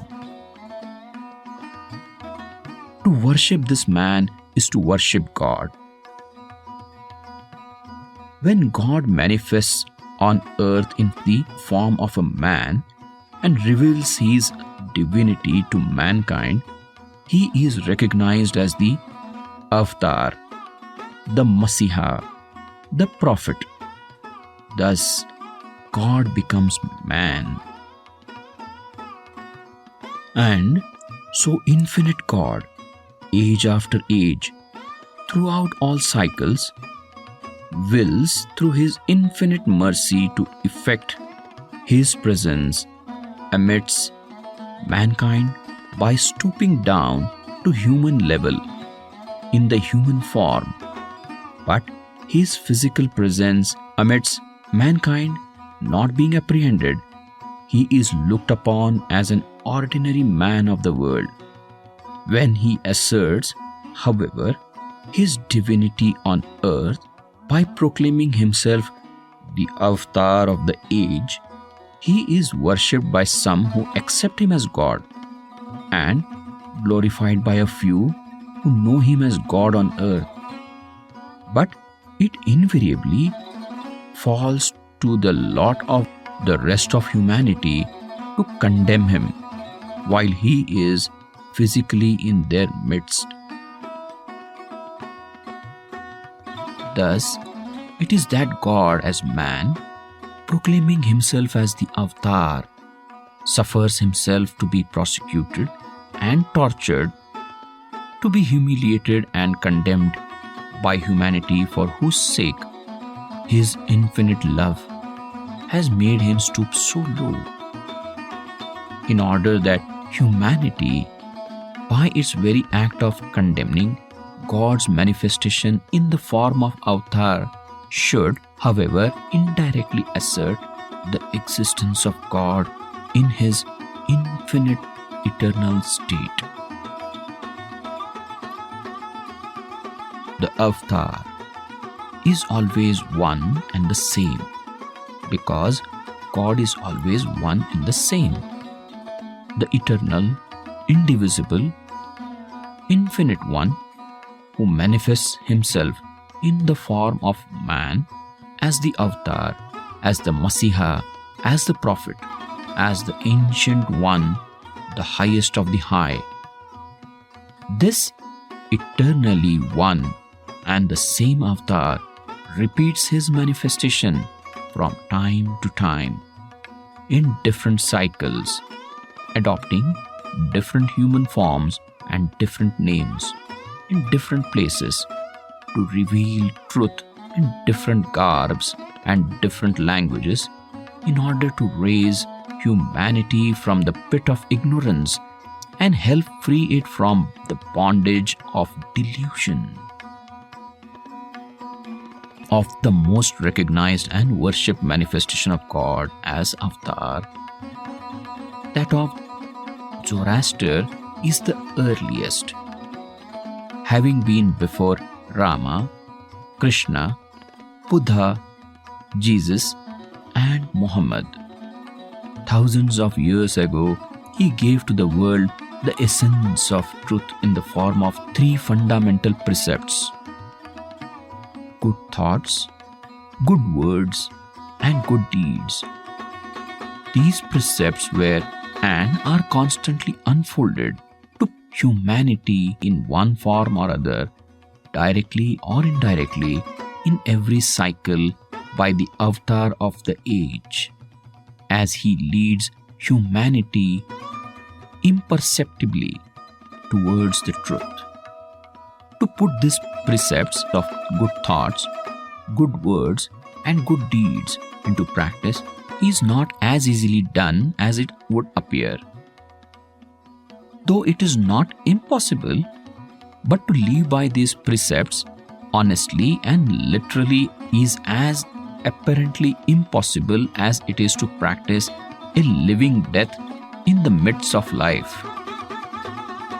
In the world, there are countless sadhus, Mahatmas, Mahapurushas, saints, yogis, and valis, though the number of genuine ones is very, very limited. The few genuine ones are, according to their spiritual status, in a category of their own, which is neither on a level with the ordinary human being nor on a level with the state of the highest of the high. I am neither a Mahatma nor a Mahapurush, neither a sadhu nor a saint, neither a yogi or a vali. Those who approach me with the desire to gain wealth or to retain their possessions, those who seek through me relief from distress and suffering, those who ask my help to fulfill and satisfy mundane desires, to them I once again declare that I am not a sadhu, a saint, or a Mahatma, Mahapurush, or Yogi who seek these things through me is but to court utter disappointment, though only apparently, for eventually this disappointment is itself invariably instrumental in bringing about the complete transformation of mundane wants and desires.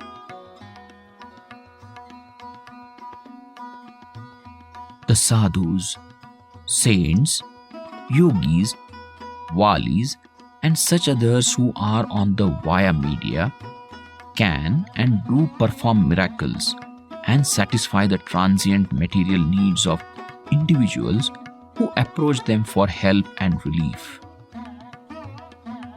The question therefore arises that if I am not a sadhu, not a saint, not a yogi, not a Mahapurush nor a Vali, then what am I? The natural assumption would be that I am either just an ordinary human being or I am the highest of the high.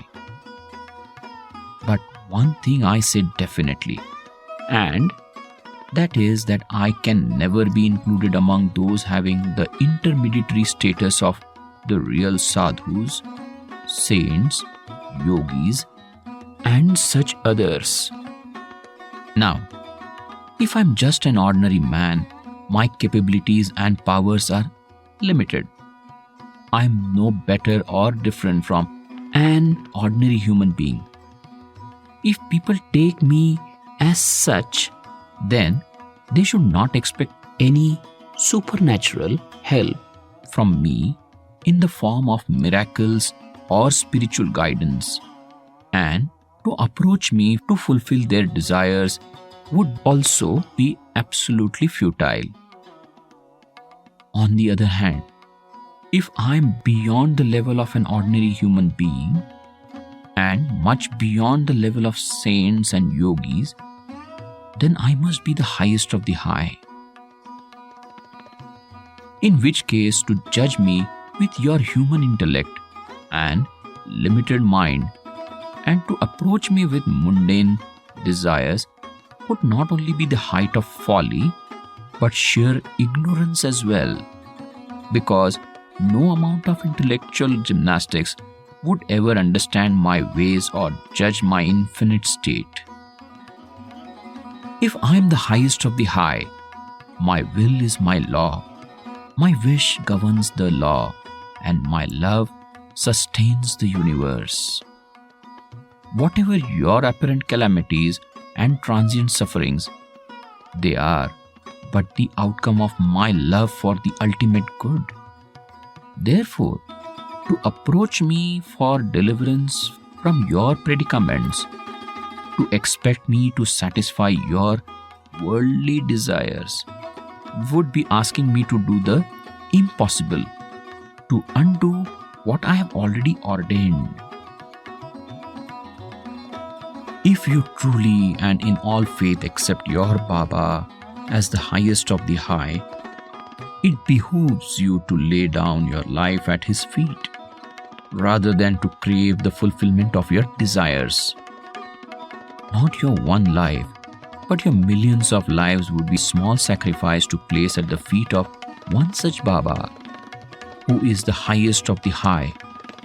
For Baba's unbounded love is the only sure and unfailing guide to lead you safely through the innumerable blind alleys of your transient life. They cannot obligate me, who, surrendering their all, body, mind, possessions, which perforce they must discard one day, surrender with a motive, surrender because they understand that to gain the everlasting treasure of bliss, they must relinquish ephemeral possessions.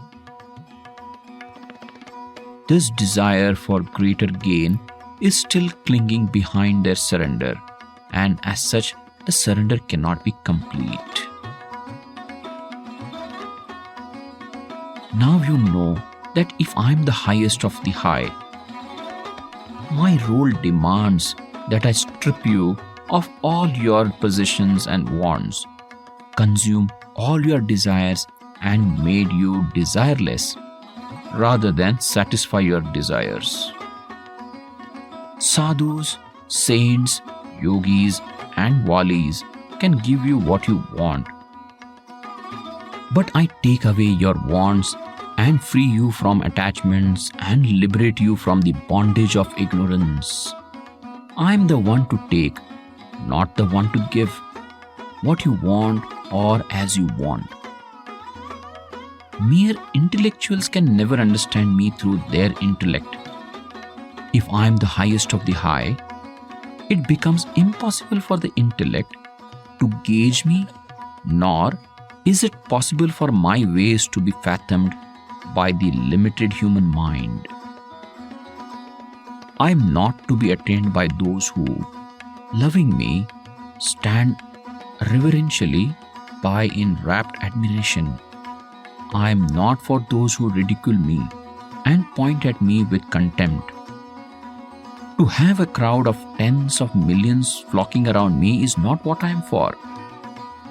I am for the selected few who, scattered among the crowd, silently and unostentatiously surrender their all, body, mind, and possession to me. I am still more for those who, after surrendering their all, never give another thought to their surrender. They are all mine, who are prepared to renounce even the very thought of their renunciation, and who, keeping constant vigil in the midst of intense activity, wait their turn to lay down their lives for the cause of truth at a glance or sign from me. Those who have indomitable courage to face willingly and cheerfully the worst calamities, who have unshakable faith in me, eager to fulfill my slightest wish at the cost of their happiness and comfort, they indeed truly love me. From my point of view, far more blessed is the atheist who confidently discharges his worldly responsibilities, accepting them as his honorable duty, than the man who presumes he is a devout believer in God, yet shirks the responsibilities apportioned to him through divine law and runs after sadhus, saints and yogis, seeking relief from the sufferings which ultimately would have pronounced his eternal liberation. To have one eye glued on the enchanting pleasures of the flesh, and with the other expect to see a spark of eternal bliss, is not only impossible but the height of hypocrisy. I cannot expect you to understand all at once what I want you to know. It is for me to awaken you from time to time throughout the ages, sowing the seed in your limited minds, which must, in due course and with proper heed and care on your part, germinate, flourish, and bear the fruits of the true knowledge which is inherently yours to gain. If, on the other hand, led by your ignorance, you persist in going your own way, none can stop you in your choice of progress. For that too is progress, which, however slow and painful, eventually and after innumerable incarnations, is bound to make you realize that which I want you to know now. To save yourself from further entanglement in the maze of delusion and self-created suffering, which owes its magnitude to the extent of your ignorance of the true goal. Awake now.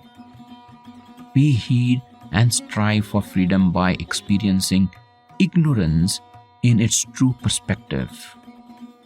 Be honest with yourself and God. One may fool the world and one's neighbors, but one can never escape from the knowledge of the Omniscient. Such is the divine law. I declare to all of you who approach me and those of you who desire to approach me, accepting me as the highest of the high, that you must never come with the desire in your heart, which craves for wealth and worldly gain, but only with the fervent longing to give your all, body, mind, and possessions, with all their attachments. Seek me not in order to extricate you from your predicaments, but find me in order to surrender yourself wholeheartedly to my will. Cling to me not for worldly happiness and short-lived comforts, but adhere to me through thick and thin, sacrificing your own happiness and comforts at my feet. Let my happiness be your cheer and my comforts your rest. Do not ask me to bless you with a good job, but desire to serve me more diligently and honestly without expectation of reward. Never beg of me to save your life or the lives of your dear ones, but beg of me to accept you and permit you to lay down your lives for me. Never expect me to cure you of your bodily afflictions, but beseech me to cure you of your ignorance. Never stretch out your hands to receive anything from me, but hold them high in praise of me whom you have approached as the highest of the high. If I am the highest of the high, nothing is then impossible to me, and though I do not perform miracles to satisfy individual needs, the satisfaction of which would result in entangling the individual more and more into the net of ephemeral existence. Yet, time and again, at certain periods, I manifest the infinite power in the form of miracles, but only for the spiritual upliftment and benefit of humanity and all creatures. However, miraculous experiences have been experienced by individuals who love me and have unswerving faith in me, and these have been attributed to my nazar or grace on them. But I want all to know that it does not benefit my lovers to attribute such individual miraculous experiences to my state of the highest of the high. If I am the highest of the high, I am above these illusory plays of Maya in the course of the divine law. Therefore, whatever miraculous experiences are experienced by my lovers who recognize me as such, or by those who love me unknowingly through other channels, they are but the outcome of their own firm faith in me. Their unshakable faith, often superseding the course of the play of Maya, gives them those experiences which they call miracles. Such experiences, derived through firm faith, eventually do good and do not entangle the individuals who experience them into further and greater bindings of illusion. If I am the highest of the high, then a wish of my universal will is sufficient to give in an instant God realization to one and all, and thus free every creature in creation from the shackles of ignorance. But blessed is knowledge that is gained through the experience of ignorance in accordance with the divine law. This knowledge is made possible for you to attain in the midst of ignorance by the guidance of perfect masters and surrenderance to the highest of the high.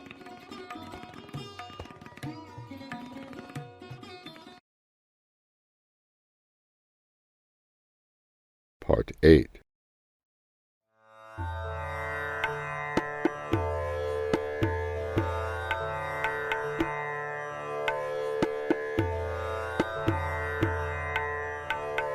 His Divine Grace A.C. Bhaktivedanta Swami Prabhupada was born on September 1st, 1896.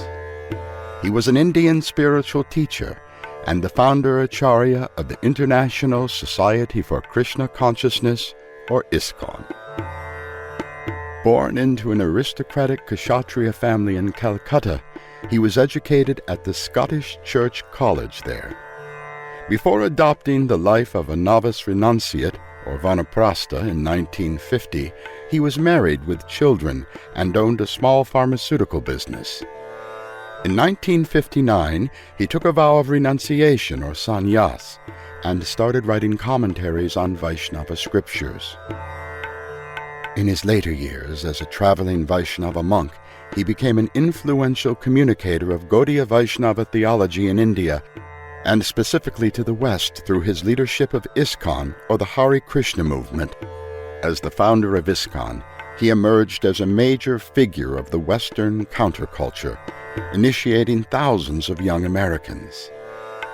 Srila Prabhupada was well regarded by religious scholars such as J. Stilson Judah, Harvey Cox, Larry Shin, and Thomas Hopkins. Religious leaders from other Gaudiya Vaishnava institutions have also given him credit for his great achievements. Srila Prabhupada has been described as a charismatic leader who was successful in acquiring followers in many countries, including the United States, Europe, and India. His mission was to propagate throughout the world Gaudiya Vaishnavism, which had been taught to him by his guru, His Divine Grace Bhaktisiddhanta Saraswati Prabhupada. Following his death in 1977, ISKCON, the society he founded based upon Krishnaism, continued to grow. In February of 2014, ISKCON's news agency reported reaching a milestone of distributing over 500 million of his books since 1965. His profound translation and commentary on the Bhagavad Gita, titled The Bhagavad Gita as It Is considered by ISKCON adherents and many Vedic scholars globally as the finest, bona fide translation of Vaishnava literary works. Born the day after Janamastami, the birth date of Lord Krishna, one of the most important festivals, into a noble Kshatriya Bengali family in Calcutta, he was named Abhay Charan, or one who is fearless after taking shelter at the Lord's lotus feet. His parents were both devout Vaishnavas. In accordance with Bengali tradition, his mother had gone to the home of her parents for the birth, and only a few days later, Abhay returned with his parents to his home at 6 Banerjee Lane in Calcutta. Abhay received a European-style education at the Scottish Church College. The young man graduated in 1920 with majors in English, philosophy, and economics. He rejected his diploma in response to Gandhi's independence movement. When he was 22 years old, he married Radharani Devi, who was then 11 years old, in a marriage arranged by their parents. At 14, she gave birth to their first son. Once, Srila Prabhupada had gone to preach about Vaishnavism and Lord Krishna. His wife sold his manuscript to a bookseller in exchange for tea. Quite naturally, Prabhupada was not pleased, inspiring his wife to say in anger that she preferred tea over him. The enthusiastic young man tried his hardest to convince his wife to help him in his mission throughout his household life until 1950, but his wife was not interested. Srila Prabhupada was anxious to fulfill his spiritual master's order of giving the wonderful gift of Krishna consciousness to everyone. So one day, he decided to renounce the household and dedicated his life to humanity. In 1922, he first met his spiritual master, Bhaktivedanta Saraswati Thakur. It was then he was requested to spread the message of Chaitanya Mahaprabhu in the English language.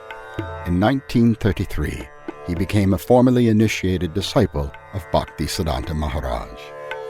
In 1944, from his front room, he started a publication called Back to Godhead, for which he was designer, publisher, editor, and distributor.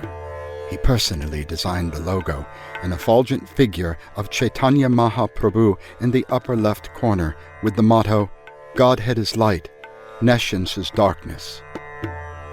Prabhupada is a Sanskrit title, literally meaning, "He who has taken the shelter of the lotus feet of the Lord." Prabhu means Lord, and Pad means taking shelter. This honorific name was used as a respectful form of address by his disciples from late 1967 onwards. Previous to this, his early disciples simply called him Swamiji. From 1950 onwards, he lived at the medieval Radha Damodar temple in the holy town of Vrindavan, where he began his commentary and translation work of the Sanskrit work Bhagavat Purana. Of all the notable temples in Vrindavan, the Radha Damodar Mandir had at the time the largest collection of copies of the original writings of the 6 Goswamis and their followers. More than 2,000 separate manuscripts, many of them 300 to 400 years old. His guru had always encouraged him to print books, and beholding his spiritual master, Abhay felt the words deeply enter into his own life. "If you ever get money, print books," referring to the need for the literary presentation of the elite Vaishnava culture. The Gaudiya Math in Mathura, Uttar Pradesh, was where he lived, wrote, and studied. It is also where he edited his magazine and where he donated a deity of Chaitanya Mahaprabhu, which stands on the altar beside those of Radha and Krishna. During his visit in September 1959, he entered the doors of this math dressed in white as Abhay Babu, but he left dressed in saffron as a Vaishnava renunciate or sannyasi. He took his renunciate vows from his friend and godbrother Bhakti Prajana Keshava.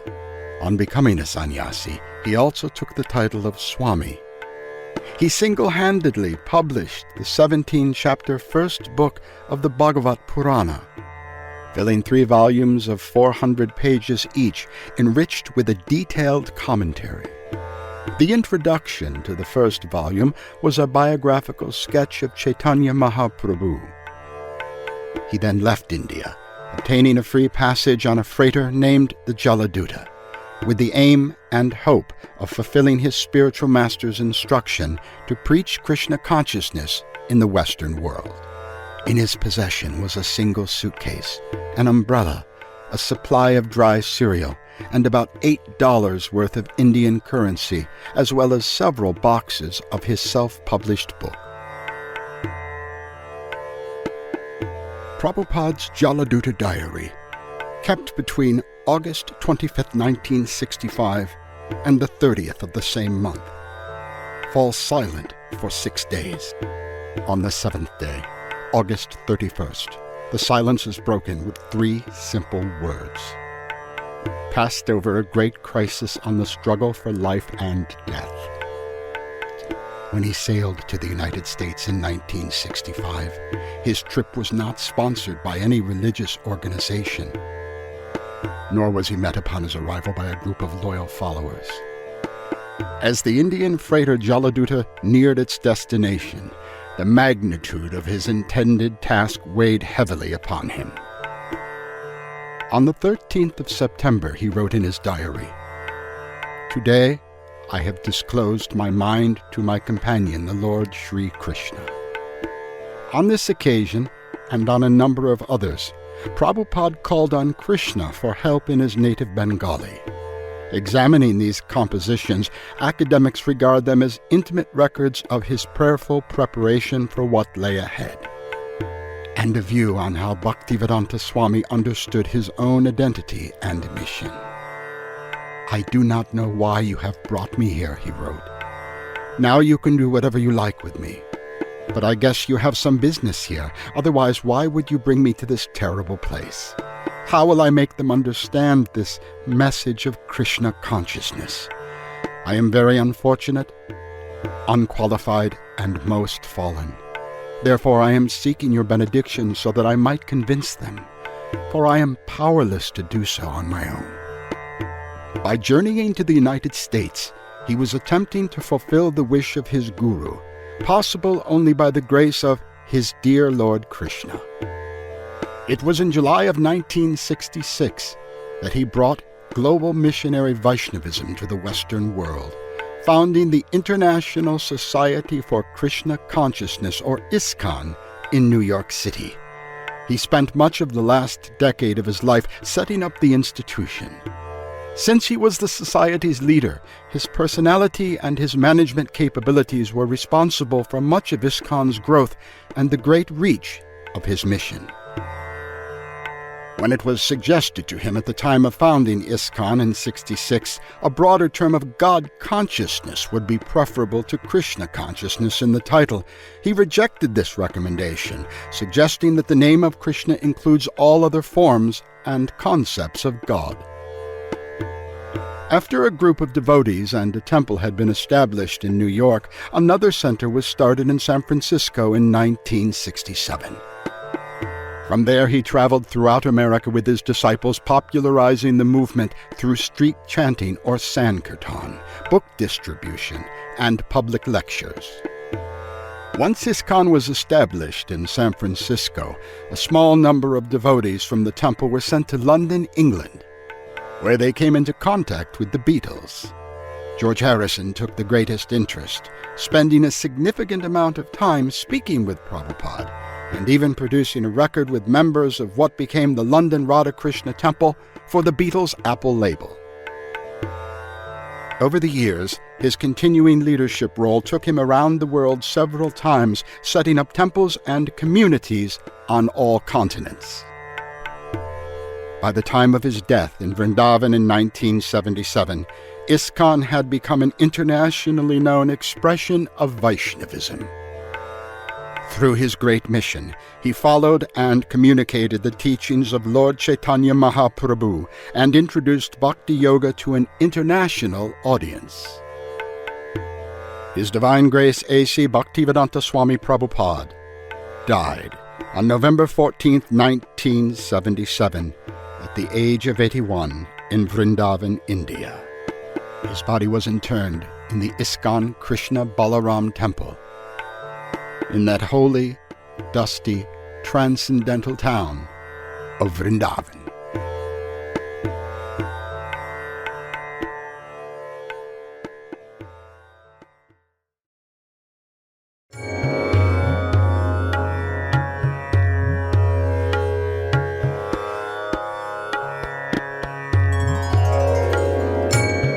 Quotations from His Divine Grace A.C. Bhaktivedanta Swami Prabhupada.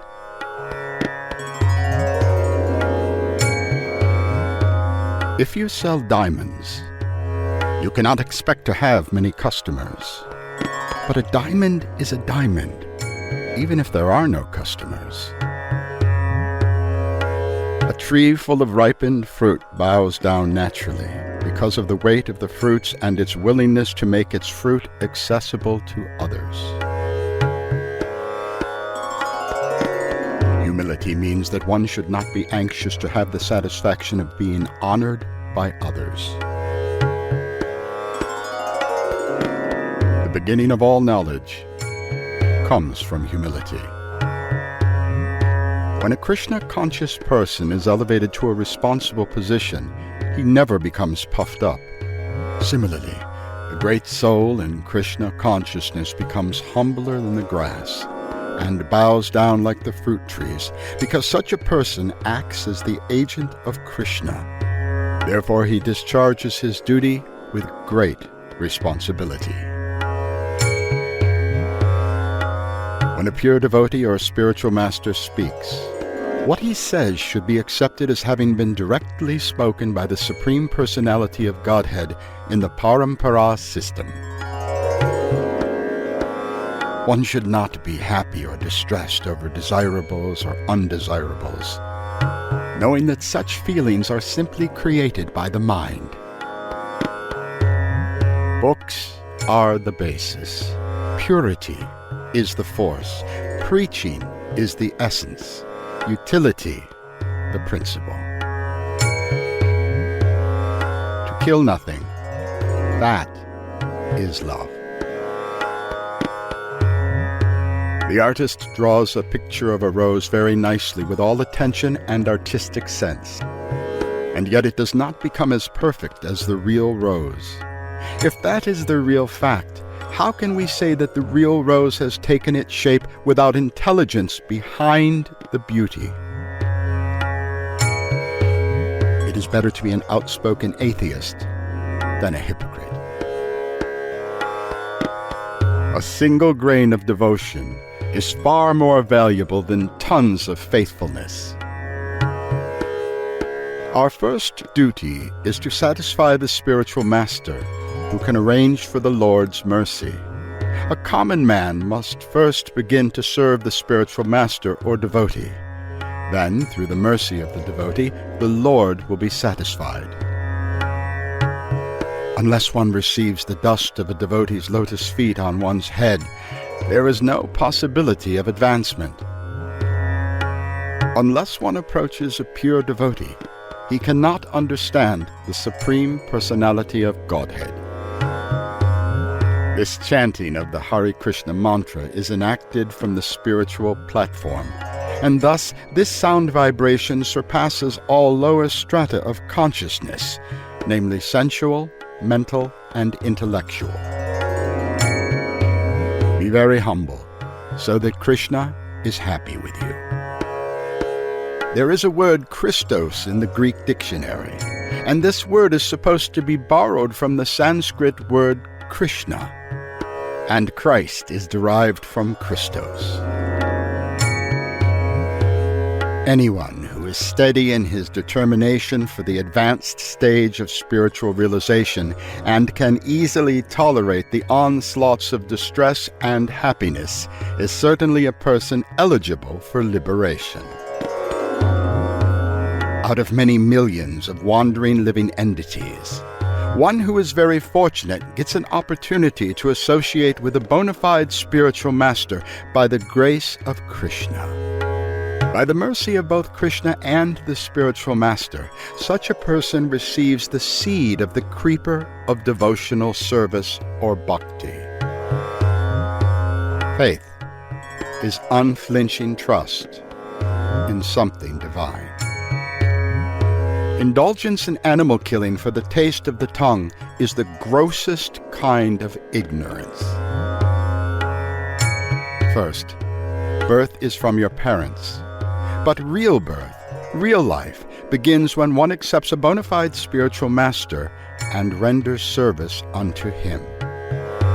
Then the path is open for going back to home, back to Godhead, to live eternally in full knowledge and full bliss in association with the Supreme Personality of Godhead himself, Lord Krishna. Actually, it doesn't matter, Christ or Krishna. The name is the same. In Kali Yuga, vice increases to such a point that at the termination of the Yuga, the Supreme Lord himself appears as the Kalki avatar. He then vanquishes the demons, saves his devotees, and commences another Satya Yuga. People are eating meat. As long as people eat meat, there will be war. And if a man eats meat, he will be sure to have illicit sex also. Materialistic people are sometimes called Sudras, or descendants of monkeys, due to their monkey-like intelligence. They do not care to know how the evolutionary process is taking place. Nor are they eager to know what will happen after they finish their small human lifespan. This is the attitude of Sudras. Sri Chaitanya Mahaprabhu's mission, this Krishna consciousness movement, is trying to elevate Sudras to the Brahman platform so that they will know the real goal of life. Unfortunately, being overly attached to sense gratification, materialists are not serious in helping this movement. Instead, some of them try to suppress it. Thus, it is the business of monkeys to disturb the activities of the Brahmins. Following in the footsteps of Maharaj Pariksit, it is the duty of all executive heads of states to see that the principles of religion, namely austerity, cleanliness, mercy, and truthfulness, are established in the state. Gambling of all description, even a speculative business enterprise, is considered to be degrading, and when gambling is encouraged in the state, there is a complete disappearance of truthfulness. If the state is regulated by the above process, naturally there will be God consciousness everywhere. We have no hatred for anyone. But when one is demonic or atheistic, we should try to avoid their company. A preacher's business is to love God, to make friendship with the devotees, to enlighten the innocent, and to avoid the demons. The principles are thus that we shall follow. The topmost devotee sees everything in Krishna, and Krishna in everything. Think of Krishna always, and try to work sincerely, and everything will automatically come. For him who has conquered the mind is the best of friends. But for one who has failed to do so, his mind will remain the greatest enemy. One can attain salvation simply by chanting the holy names of the Lord. Lord Buddha saw the whole human race going to hell by animal killing. So he appeared to teach ahimsa, non-violence, being compassionate on the animals and human beings. In the Christian religion also it is clearly stated, "Thou shalt not kill." So everywhere animal killing is restricted. In no religion the unnecessary killing of animals is allowed, but nobody is caring for that. The killing process is increasing, and so is the reaction. Every 10 years you will find a war.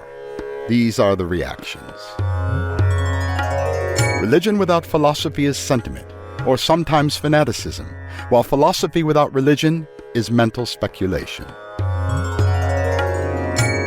Anyone who is steady in his determination for the advanced stage of spiritual realization, and can equally tolerate the onslaughts of distress and happiness, is certainly a person eligible for liberation. Out of the many millions of wandering living entities, one who is very fortunate gets an opportunity to associate with the bona fide spiritual master by the grace of Krishna. By the mercy of both Krishna and the spiritual master, such a person receives the seed of the creeper of devotional service. Love of God is not an ordinary commodity. Chaitanya Mahaprabhu was worshipped by Rupa Goswami because he distributed love of God or Krishna Prem to everyone. Rupa Goswami praised him as a great personality because he was freely distributing to everyone love of Godhead, which is achieved by wise men only after many, many births. Krishna Prem, Krishna consciousness, is the highest gift which can be bestowed upon anyone whom we presume to love. When one's relationship with the Supreme Lord is established, the next program is to act in that relationship.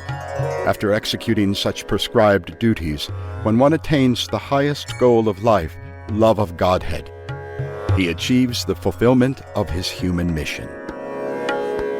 When I was registering this association in New York, some friend suggested that, "Why are you giving this name Krishna? Why not put the name God consciousness?" Then, yes, I can give the name God consciousness. Then it will be confused. Because we want to preach Bhagavad Gita as it is. This is Krishna speaking. And we are trying to place this Krishna's teachings to the world. And not only that, Bhagavan, God, means Krishna. And if I give the name God instead of Krishna, that will bring some sort of competition to Krishna. That is not our purpose. Krishna means God. And if God has any perfect name, that is Krishna. Because Krishna means all attractive. God cannot be attractive for a certain person. God cannot be a Christian God or a Hindu God or a Muslim God. God is equally attractive for Hindus, Muslims, Christians, and Buddhists. If Hindus manufactured a God and Christians manufactured a God, that may be God, partially, but not the Supreme Lord. The Supreme God is Krishna. You are also God, and I am also God, and every one of us is God. Why? Because God means controller. So controller, every one of us is a controller to a certain extent, but not the complete controller. But Krishna means the complete controller. Serving or seva means developing love. So unless you develop your love for God, you cannot serve Him anywhere. Whenever you give some service, it is based upon love. Just like a mother is giving service to the helpless child. Why? Love. So similarly, our life will be perfect when our love is perfect, with the perfect Supreme Personality of Godhead. Then, everything is all right. Just like Lord Jesus Christ, He never advised economic development or industrial development or this or that, so many things. He sacrificed everything for God. That is one test, that here is a lover of God. And He was punished that you must stop this preaching, but He did not. So that is love of God. He sacrificed everything. So we say that you follow any religious path, it doesn't matter. We want to see whether you are a lover of God. This is our propaganda. And if one is serious about loving God, it doesn't matter in which way he'll develop that dormant love. Those who are bhakti yogis are in love with God, Krishna. They are seeing every moment within their hearts the Supreme Personality of Godhead. Anyone you love, you see always within your heart. Similarly, if you have love for God or Krishna, then you can see Krishna always. That is the yoga system. The ecstasy of separation from the spiritual master is even greater ecstasy than meeting with him. Love affairs in the material world are only shadows or reflections of a real love with Krishna.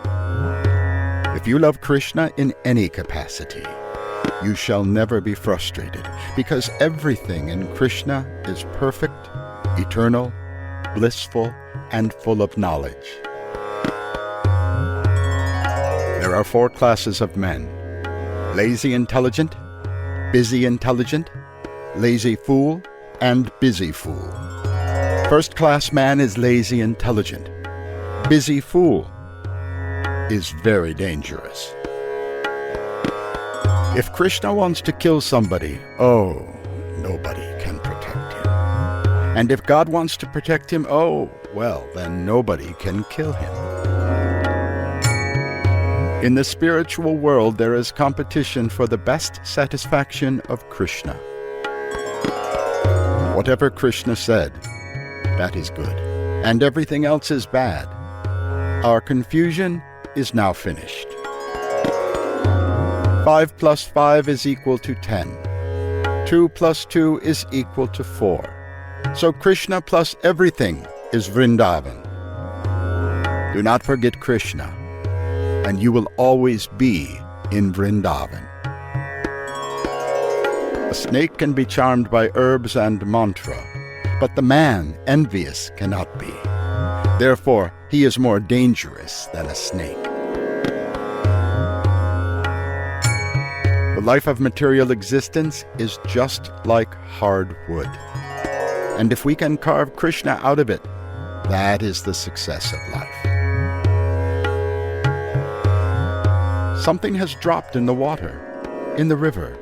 You cannot see the things dropped within the water by agitating the water. Just stand still for some time. As soon as the water is settled, you'll see things as they are. So as soon as our enthusiasm is agitated, it is better to sit down in any temple suitable and chant Hare Krishna. There is no question of being disappointed. After all, we commit so many mistakes. That is human nature.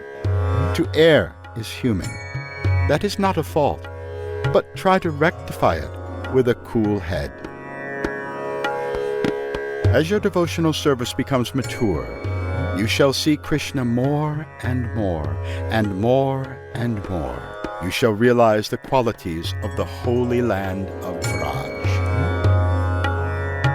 These temples, they are just like an oasis in the desert for the conditioned souls to quench the thirst of their desire for real happiness. If you want perfection in your business, then you must try to satisfy the Supreme Personality of Godhead. Otherwise, you are simply wasting your time. One man was scheduled to go to a fair, so he dressed himself very nicely. So dressing, in the meantime the fair is finished. That is science.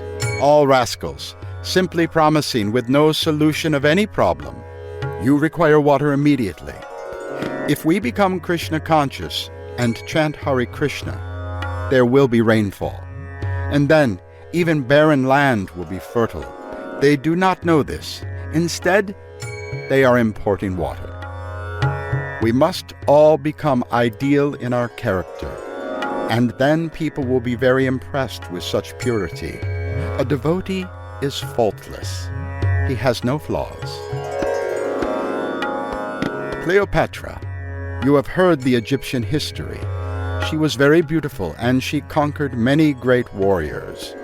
Beauty sometimes can conquer even the greatest man, but that does not mean that beauty can conquer God.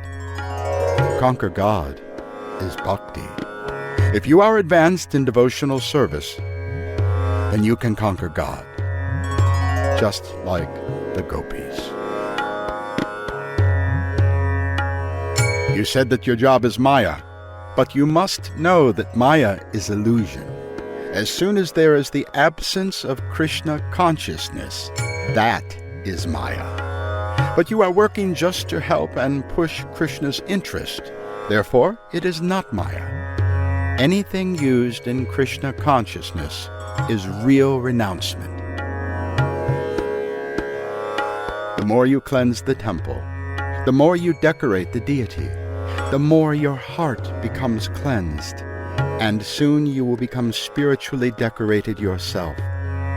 Cleanliness is next to godliness. Spiritual anxiety means you are advancing in spiritual life, and material anxiety means you are going downhill. Maya is so strong that as soon as I am sitting in a solitary place, then I'll think of money and women. Therefore, we should live always in the assembly of devotees and chant Hare Krishna and save ourselves from the danger of material fall-downs.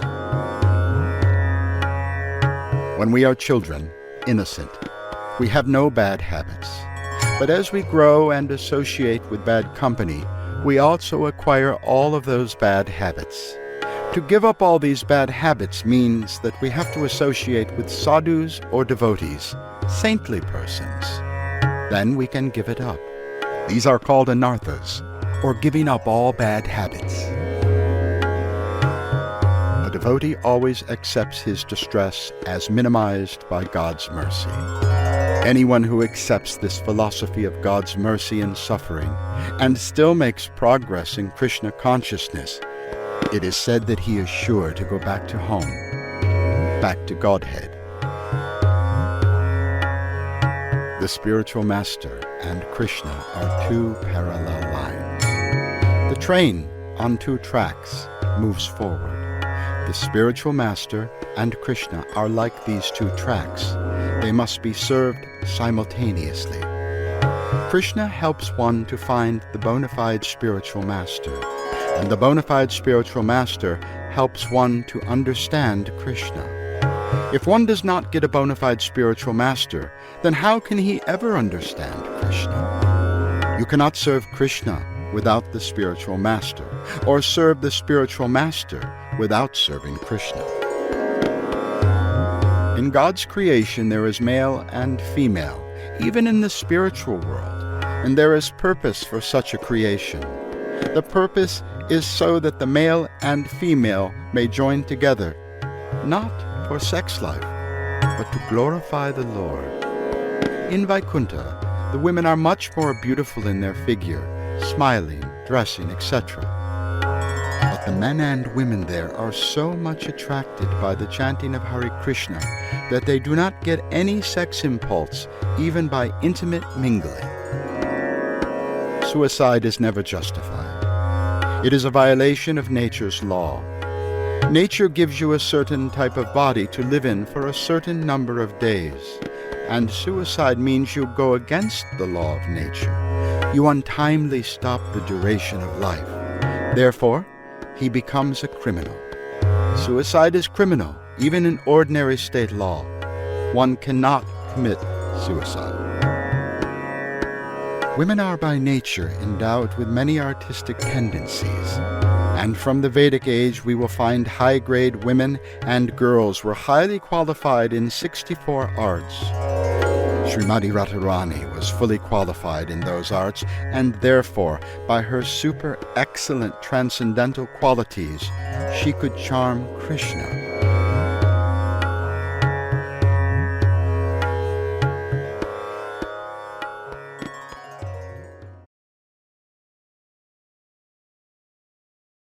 Part 9.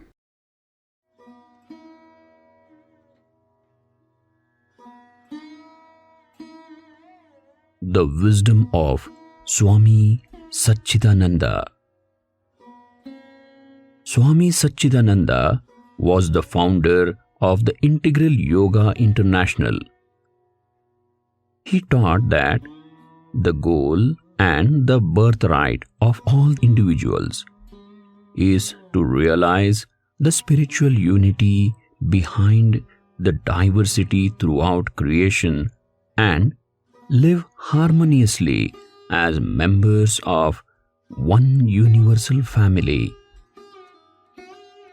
Swami was born into a loving spiritual family on December 22nd in 1914 during the month known as Margali, the dawn of the Devas.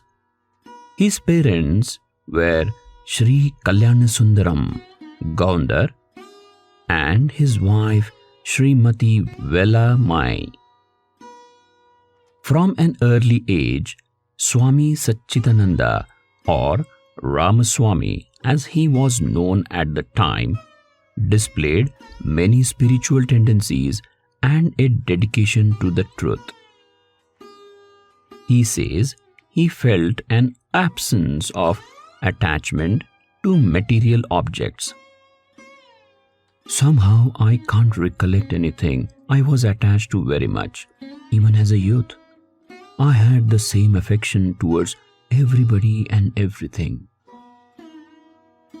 In particular, he drew no distinction between people of different castes, even though at the time the caste system was of great significance in influencing people. Ramaswamy was always quick to denounce the caste system and didn't appreciate the complicated arguments put forward by his elders. No person is an untouchable. Differences come not with the work one does, nor the caste into which one is born, but with the state of mind. Essentially, we are all one and the same. all are God's children. As a young man, he studied at an agriculture college and then traveled to Sri Lanka to work as an engineer in the automobile industry. For a short time, Ramu also served as the temple manager of the Perur temple, and here he fell in love with a beautiful and devout daughter of one of the administrators. However, after 5 years, his wife suddenly passed away. Swami Satchidananda writes that somehow this death didn't come as a shock. He had a premonition that this might occur. He said, "I loved my wife, but at the same time, I wasn't attached to her." However, this experience and others led the young Ramu to take a greater interest in yoga and spirituality. Swami Satchidananda, at the age of 28, eventually decided to give up his successful worldly career in order to devote himself full-time to spiritual practices. He writes that this decision to renounce the world was not about giving things up as much as gaining a new perspective of life. By renouncing the world, you don't lose anything. Once you give yourself to others, all others will give themselves to you. There then followed a period of seeking the wisdom and blessings of various saints and sages. He was impressed and influenced by the teachings of masters like Sri Aurobindo and Sri Ramakrishna. And for a time, he spent several weeks in the ashram of Ramana Maharshi in South India. Ramana Maharshi directed the aspiring seeker to dive deep within to seek the identity of that where thoughts originate. However, Swami Satchidananda was drawn to Rishikesh in the Himalayas.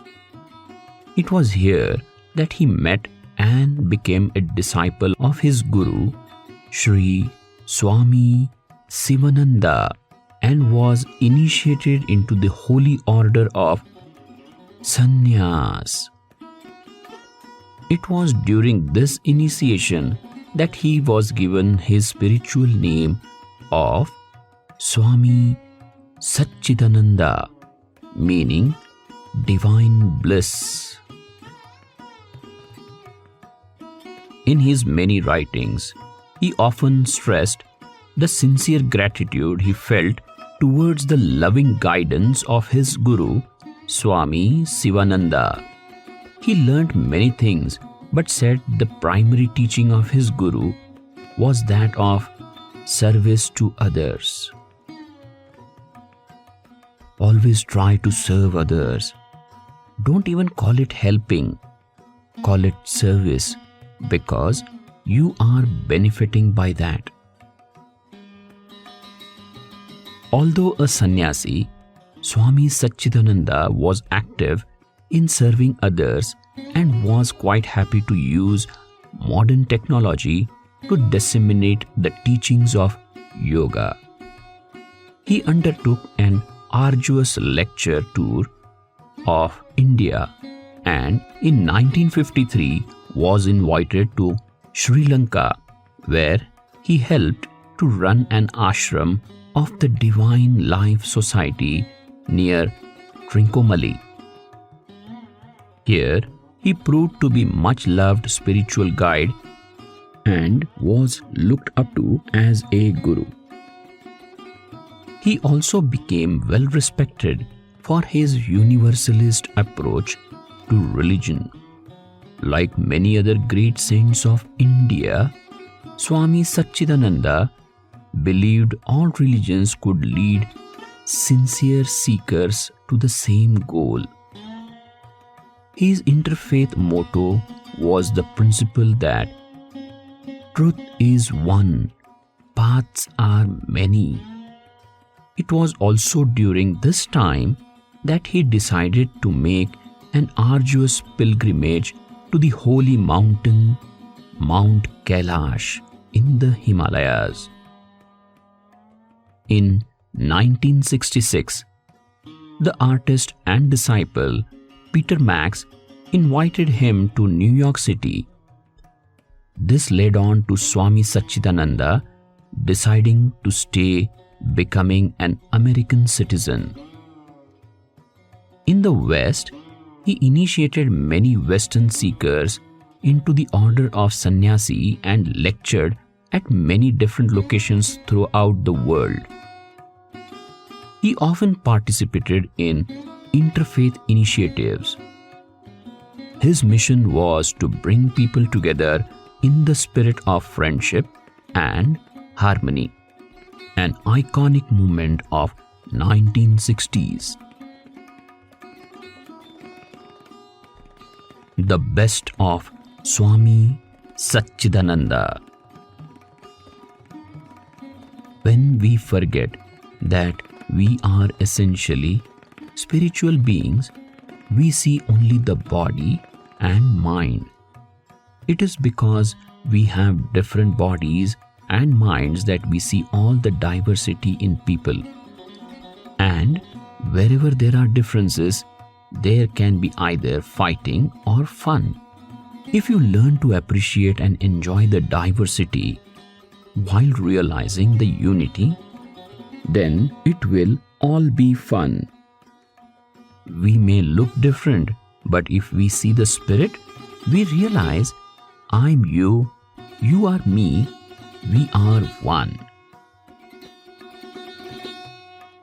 Imagine if all of a sudden we all cease to have these differences. We all look the same and we all have the same name. Imagine the confusion. Don't we have the expression, variety is a spice of life? But behind all these identities, there is something that unites us all. We are essentially spiritual beings made in the image of God. When you realize who you are, then you realize that everyone is equally a spark of the same divinity. We should rise above all the differences and distinctions and see our spiritual oneness. We should learn to love each other, to open our minds and heart.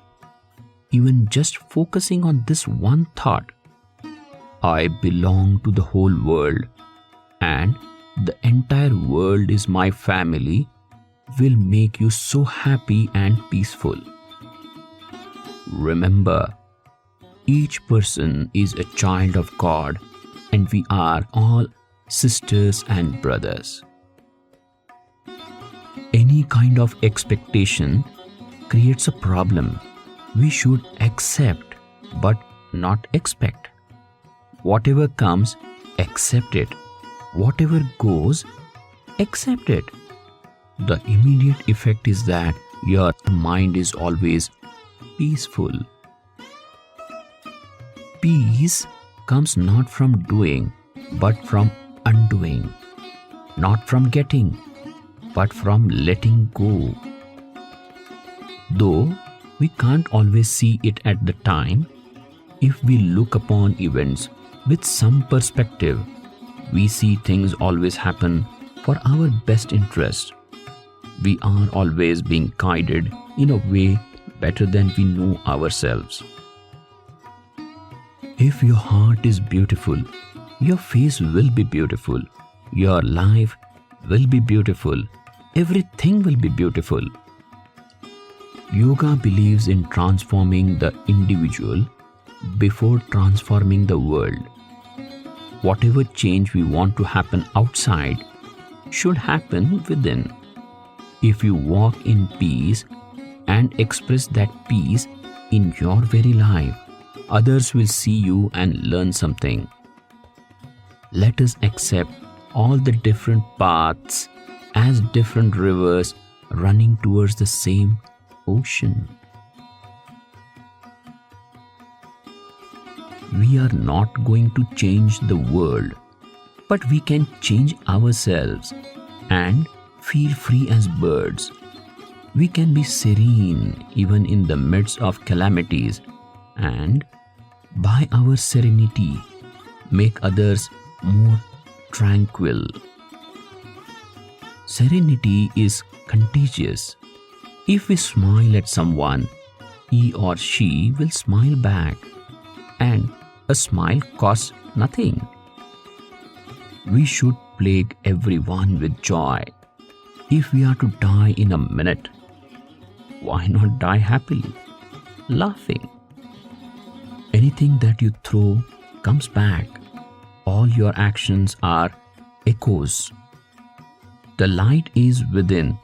It is already there. Take your time to see it. You are the cause of your own joy or your own misery. You hold that power. You are your own friend and your own enemy. Who will be the happiest person? The one who brings happiness to others. Never give up. Nothing is done overnight. Anyone who achieved anything in life always did it after many failures. Don't give up hope. Do you want to know the secret of life? If you want to have everything, don't want anything. Everything will run after you. The greatest victory you can win is over your mind. Now will never leave. It's always here, like a clear canvas. It awaits our painting. If you are becoming more easeful, peaceful, and useful, then you know you are growing. Death can come at any minute, in any way. We do not know what is in store tomorrow, or whether there is a tomorrow, or even a tonight. But still, we have the golden present. Now we are alive and kicking. What should we do now? Love all, serve all. One truth, many paths. Give up the drop and gain the whole ocean. We can see the same spirit in everybody. Only when we know we are that spirit, Atman or self. Only a person who has understood his own self can see that self in everybody. Our own true nature is infinite joy, always happy, always peaceful, always free. True love knows no bargains. It is one-way traffic. Every pain has a gain behind it. Don't depend on something that comes from outside. Outside things are never going to make you happy. Calming the mind is yoga, not just standing on the head. You are not given the light by anyone, not even by a spiritual teacher. You are that light. God knows your breaking point. You simply don't know your own strength. The same thing can be both good and bad. Whenever you speak of good, bad is also present. The world is a mixture of both. There is not good without bad. They are both sides of the same coin. Both are necessary. We have been given free will and discriminating capacity to select what is beneficial to us and to avoid what is detrimental to us. Even cobra poison can be used as a medicine. There is one cosmic essence, all-pervading, all-knowing, all-powerful. This nameless, formless essence can be approached by any name, any form, any symbol that suits the taste of the individual. Follow your religion, but try to understand the real purpose behind all of the rituals and traditions, and experience that oneness. The stones of a river start out rough, but with the current continually bumping and polishing them, they end up being beautiful. Everything begins in the mind. If you want to see clearly, you need clear vision. If you do not pour water on your plants, what will happen? It will slowly wither and die. Our habits will also slowly wither and die away if we do not give them an opportunity to manifest. You need not fight to stop a habit. Just don't give it an opportunity to repeat itself. Begin with little things daily, and one day you will be doing things that months back you would have thought impossible. Truth is the same always. Whoever ponders, it will get the same answer. Buddha got it. Patanjali got it. Jesus got it. Muhammad got it. The answer is the same, but the method of working it out may vary this way or that. As you are, you see everything else. Not only does charity begin at home, everything begins at home, including spirituality. What is it that dies? A log of wood dies to become few planks. The plank dies to become a chair. The chair dies to become a piece of firewood, and the firewood dies to become ash. You give different names to the different shapes the wood takes, but the basic substance is there always. If we could always remember this, we would never worry about the loss of anything. We never lose anything. We never gain anything. By such discrimination, we put an end to unhappiness. The moment you understand yourself as the true self, you find such peace and bliss that the impression of the petty enjoyments you experienced before becomes an ordinary speck of light in front of the brilliant sun. Don't give up your power to change things. Negativity and unhappiness are caused by you. You can change your attitude. Mere philosophy will not satisfy us. We cannot reach the goal by mere words alone. Without practice, nothing can be achieved. When you win and the other fellow loses, what do you see? A losing face. There is great joy in losing and making the other person win. And have a happy face. Who will be the happiest person? The one who brings happiness to others. Equality comes in realizing that we are all doing different jobs for a common purpose. That is the aim behind any community. The very name community means let's come together to recognize the unity. Come, unity. If you have done something meritorious, you experience pleasure and happiness. If wrong things, suffering. A happy or unhappy life is your own creation. Nobody else is responsible. If you remember this, you won't find fault with anybody. You are your own best friend as well as your worst enemy. Devotion gradually progresses to higher levels. One type goes to God and asks Him to remove his suffering. Another will ask for money or material things. A third will request liberation or release from his bondage. And the fourth will not ask for anything. He will just enjoy praying and praising his Lord.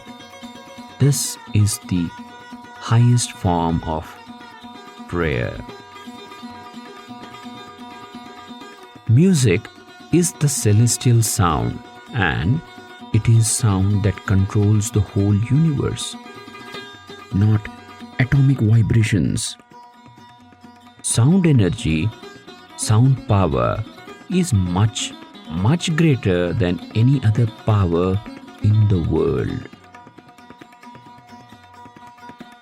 The cause of bandha and moksha, bondage and liberation, is our own minds. If we think we are bound, we are bound. If we think we are liberated, we are liberated. It is only when we transcend the mind that we are free from all these troubles.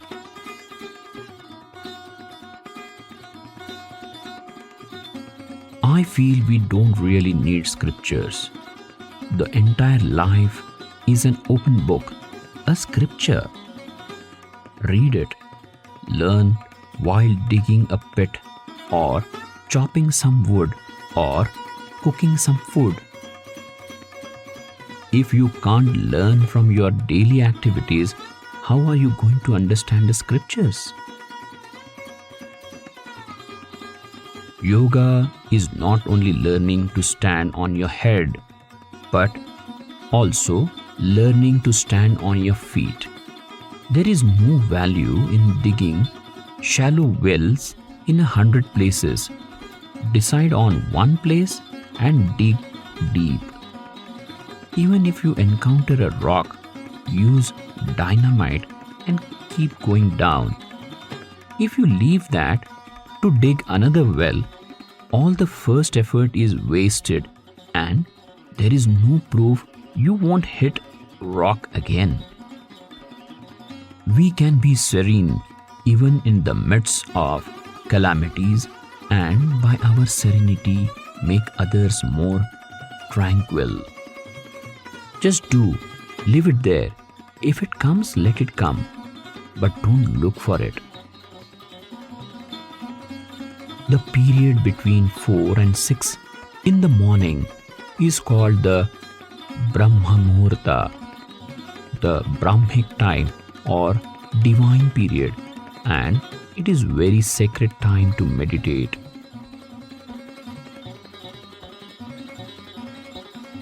At various points in our lives or on a quest, and for reasons that often remain obscure, we are driven to make decisions which prove with hindsight to be loaded with meaning. Yoga says instinct is a trace of an old experience that has been repeated many times, and the impressions have sunk down to the bottom of the mental lake. Although they go down, they aren't completely erased. Don't think you ever forget anything. All experiences are stored in the Chittam, and when the proper atmosphere is created, they come to the surface again. When we do something several times, it forms a habit. Continue with that habit for a long time, and it becomes your character. Continue with that character, and eventually, perhaps in another life, it comes up as instinct. Our own bodies are changing every second. Yet, we take the body to be ourself, and speaking in terms of it, we say, I am hungry, or I am lame, I am black, or I am white. These are all just the conditions of the body. We touch the truth when we say, my body aches, implying the body belongs to us and that, therefore, we are not that.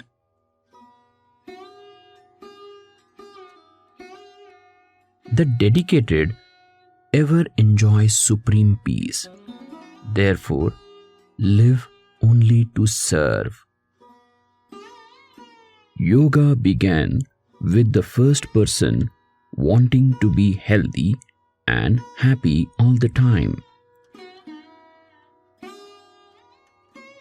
Just as a little bird cracks open the shell and flies out, we fly out of the shell of the body.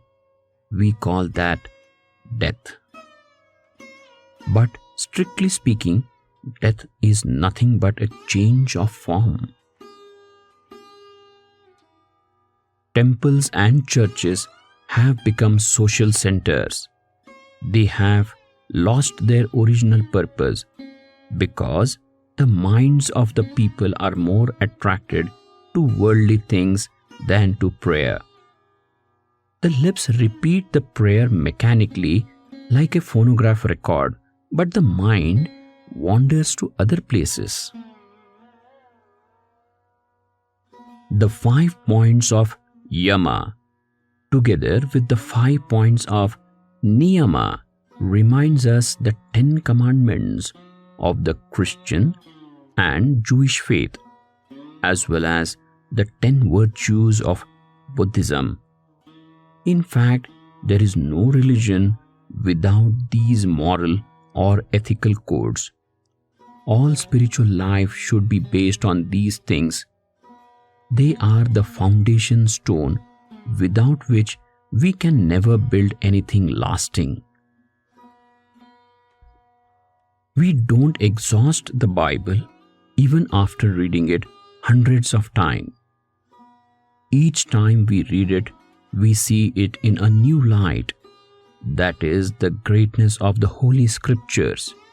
They are that way because they were created by holy prophets who experienced the truth. Each time we read these works, we evaluate ourselves to see a little more. Yoga believes in transforming the individual before transforming the world. Continence is a very important part of yoga. If a handful of people come forward with strong wills, nothing is impossible. One Buddha changed half the globe. One Jesus, 3/4 of the world. We all have that capacity. When even one virtue becomes our nature, the mind becomes clean and tranquil. Then there is no need to practice meditation. We will automatically be meditating always. If we will only look within, we will see the light as if we were seeing our own image in a mirror. The purification of the mind is very necessary in not only the physical science, but in the real mental silence, the wisdom dawns. Food should be a love offering. The goal and the birthright of all individuals is to realize the spiritual unity behind the diversity throughout creation and to live harmoniously as members of one universal family.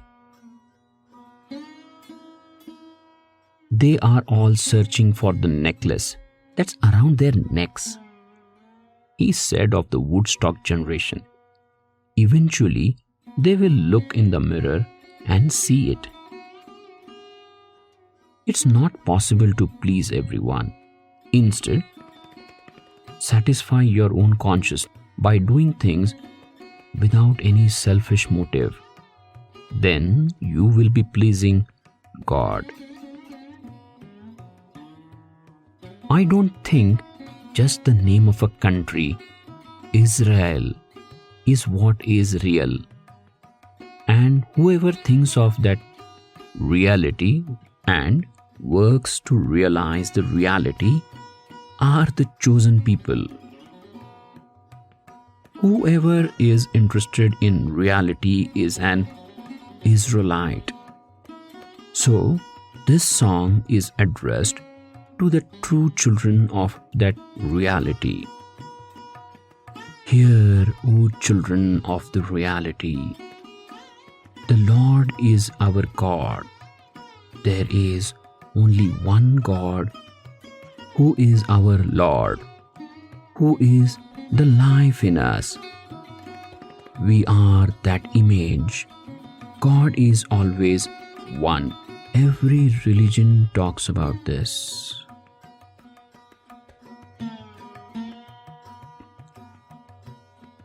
People often ask me, what religion are you?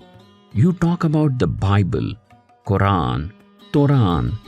Are you a Hindu? I say, I am not a Catholic, a Buddhist, or a Hindu, but an Hindu. My religion is Hinduism. We have done enough damage with religious dogma. We have to stop doing any more and simply undo the damage we have already done. Peace and joy is our goal. Whatever we do, we are doing it for that. Not everyone believes in God, but the real God, the absolute God, the cosmic God, who is being searched for by one and all, is that peace and joy. Everyone wants that. If anybody asks me, what is your philosophy or God? I say, peace is my God. If they ask, where is He? I reply, He is in me. He is everywhere. He is all peaceful. He is all serenity. He is to be felt and experienced within once. A wise person will never expect joy from outside world or by contact with outside objects. The truth is, joy can never come from outside. Even if it seems to be coming from outside, it's only a reflection of your own inner happiness. Show the same love to one and all. Let nothing get harmed, hurt, or pained even by your thought. Love everything and everybody as God would love. True love knows no bargains. It is one-way traffic. Yoga believes in transforming the individual before transforming the world. Whatever change we want to happen outside should happen within. If you walk in peace and express that peace is your very way of life, others will see you and learn something. One thing I very much wish you all to remember: with sound we can make and at the same time break. So, let all our actions and all our art express yoga. Through the sacred art of music, let us find peace that will pervade all over the globe. The future of the whole world is in your hands. You can make it or break it. The entire world is going to be watching. The entire world is going to know what the American youth can do for humanity. Truth is one, paths are many. You might be after a diamond. You are mad after it, dying for it. That is why it is called a diamond. Yoga means taking it easy. It means living dis-ease for ease. The purpose of yoga is to be everywhere at home, to go anywhere at all and still be at home. Serve all, love all. The goal of integral yoga and the birthright of every individual is to realize the spiritual unity behind all the diversities in the entire creation and to live harmoniously as members of one universal family. This goal is achieved by maintaining our natural condition of a body of optimum health and strength, senses under total control, a mind well disciplined, clear and calm, an intellect as sharp as a razor, a will as strong and pliable as steel, a heart full of unconditional love and compassion, an ego as pure as crystal, and a life filled with supreme peace and joy.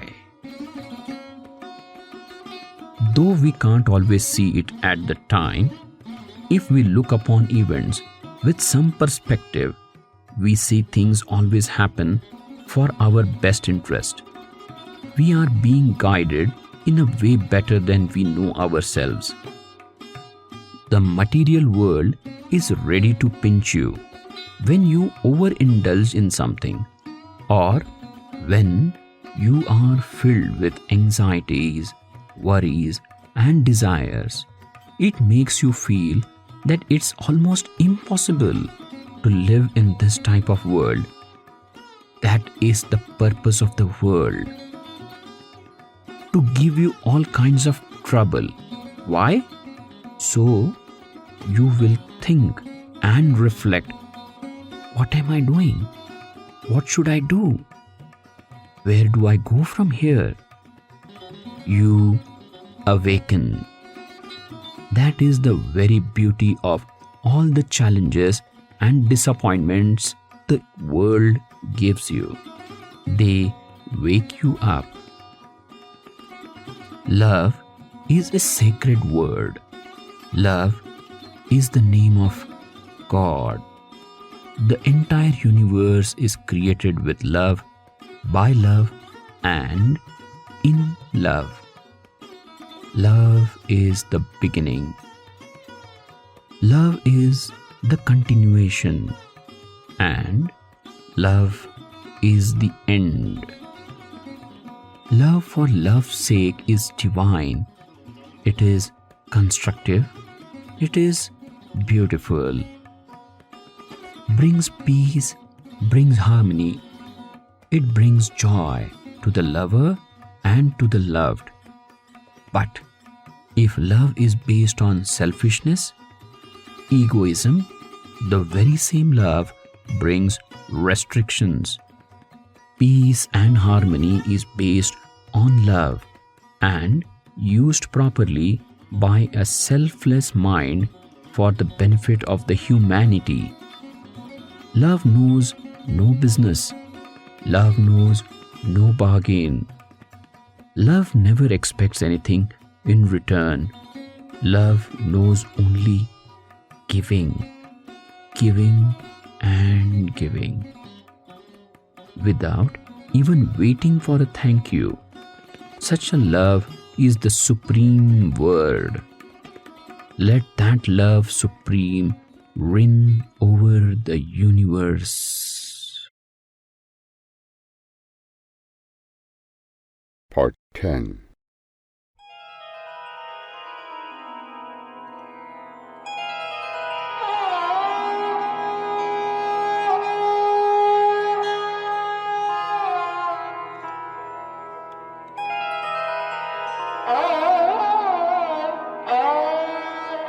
Neem Karoli Baba, or Lakshman Das Sharma, as he was originally called, was born around 1900 in the village of Akbarpur, Uttar Pradesh, into a wealthy Brahmin family. After being married by his parents at the age of 11, he left home to become a wandering sadhu. He later returned at his father's request to live a settled married life. He fathered 2 sons and a daughter.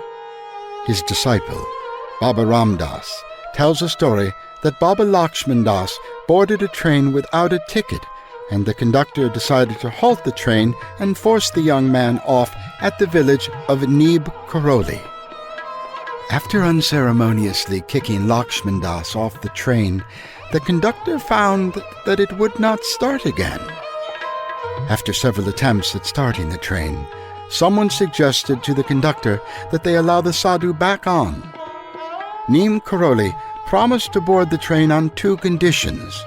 One, that the railway company promised to build a station at the village of Neem Karoli. At the time, the villagers had to walk many miles to the nearest station, and the railway company must henceforth treat sadhus better.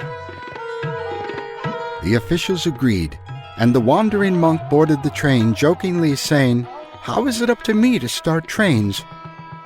Immediately after taking his seat, it started, but the train drivers would not proceed unless the sadhu blessed them to move forward.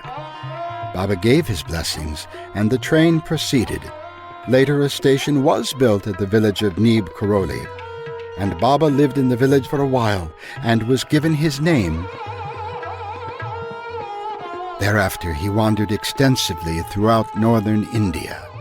During this time he was known by several names, including Lakshman Das and Handiwala Baba. When he did tapasya and sadhana in Gujarat, he was known as Taliya Baba. In Vrindavan, inhabitants addressed him as the Miracle Baba. During his life, his 2 main ashrams were built, first at Vrindavan and later at Kanchi, where he would spend the summer months. In time, over 100 temples were constructed in his name. The Kanchi ashram, where he stayed in the last decade of his life, was built in 1964 with a Hanuman temple. It started 2 years prior with a modest platform built for 2 local sadhus, Premi Baba and Sambari Maharaj, to perform yagnas. Over the years, the temple, situated 17 kilometers from Nainital, has become an important place of pilgrimage for locals. In fact, for the inauguration of the temple, over 1 lakh devotees visited. Maharaji died at approximately 1:15 a.m. in the early morning hours of September 11, 1973, in a Vrindavan hospital after slipping into a diabetic coma. He had been returning by night train to Kanchi from Nainital, from Agra, where he had visited a heart specialist due to experiencing pains in his chest. He and his traveling companions had disembarked at Mathura railway station, where he began convulsing and requested being taken to Sri Vrindavan Dham. They then took him to the emergency room at the hospital. Therein, the doctors gave him injections and placed an oxygen mask over his face. The hospital staff said that he was in a diabetic coma, but that his pulse was fine. Maharaji roused and pulled the oxygen mask off his face and the blood pressure measuring band from his arm, saying, "Useless." Maharaji asked for Ganga water. As there was none, they brought him regular water. He then repeated several times, "Jaya Jagadish Hari," or "Hail to the Lord of the Universe," each time in a lower pitch. His face then became very peaceful. All signs of pain disappeared, and he died. Subsequently, his Samadhi shrine was built within the complex of the Vrindavan ashram, which also has some of his personal belongings. He was a lifelong adept of bhakti yoga and encouraged service to others, or seva, as the highest form of unconditional devotion to God.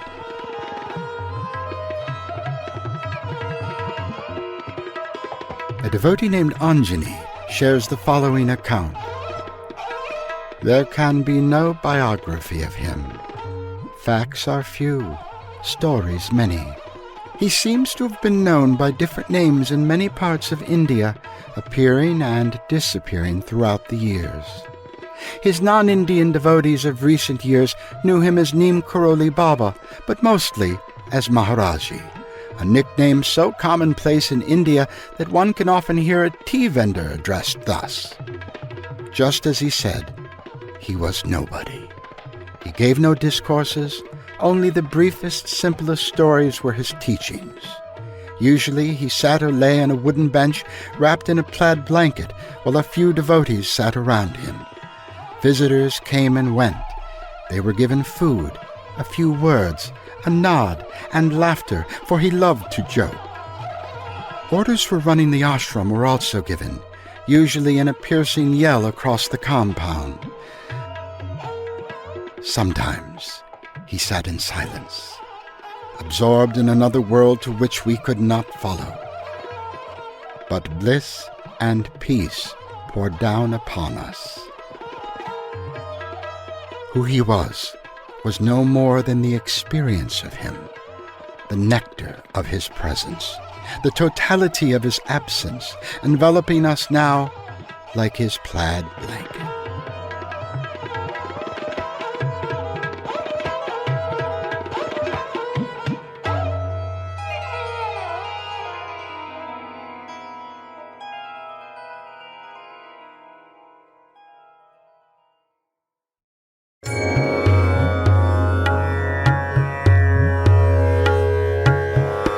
Quotations of Neem Karoli Baba. I am everybody's guru. I don't want anything.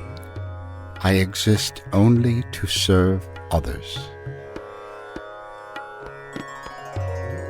I have no powers. I don't know anything.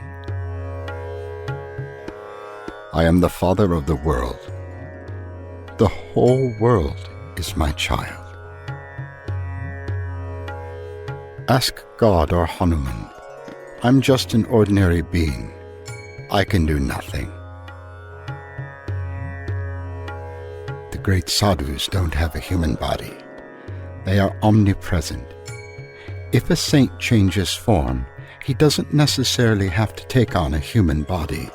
The soul is the small form, and the human body is the huge form. If you want to see God, kill desires. Desires are in the mind. When you have a desire for something, don't act upon it, and it will go away.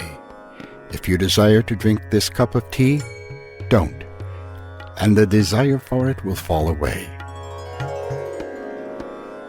Often one goes for one thing and finds another. Love is the strongest medicine. It is more powerful than electricity. Total truth is necessary. You must live by what you say. Lust, greed, anger, attachment. These are all pathways to hell. Attachment is the strongest block to self-realization. Serve as Hanuman served. See all women as mothers. Serve them as your mother. When you see the entire world as the mother, the ego falls away. A pure woman is better than 100 yogis. Women are more open to love God. It doesn't matter if you are married or not. It only matters how much you love God. When you remember me, I will come to you. Keep God in your heart like you keep money in the bank. Work is worship. If you do not make yourself empty, how will you fill yourself up again? Money should be used to help others. Whatever may be Guru, he may be a lunatic or a common person. Once you have accepted him, he is the Lord of Lords. The best service you can do is to keep your thoughts upon God. Keep God in mind every moment. It is not necessary to meet your Guru on the physical plane. The Guru is not external. To see God, you must have special eyes. Otherwise, you cannot bear the shock. When asked how the heart could be purified, Maharaji said, "Always speak the truth.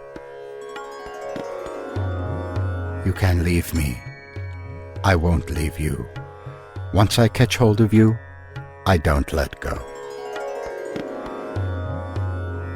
Saints did japa and sadhana for 10,000 years. Only then could they succeed in japa, meditation, and yoga. But people want to be expert in 5 to 7 months only. Cleanse the mirror of your heart, and then you will see God. Whoever works for God, his work will be done by itself. The best form to worship God is every form. If you cannot love each other, you will never achieve your goal. The heart never grows old. Everything is impermanent except your love for God. It is better to see God in everything than to try to figure it all out. Love everyone. Feed everyone. Remember God and tell the truth.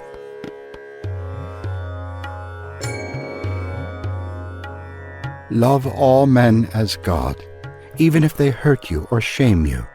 Be like Gandhi and Christ. The best service you can do is to keep your thoughts upon God. Keep God in mind every minute. Forgiveness is the greatest weapon. Because a saint so armed is impenetrable. He can give up anger immediately. This world is all attachment, yet you get worried because you are attached. LSD is like a Christ coming to America in Kali Yuga. America is a most materialistic country, and they wanted their avatar in the form of a material, and so they got LSD. If they had never tasted such things, how would they ever know?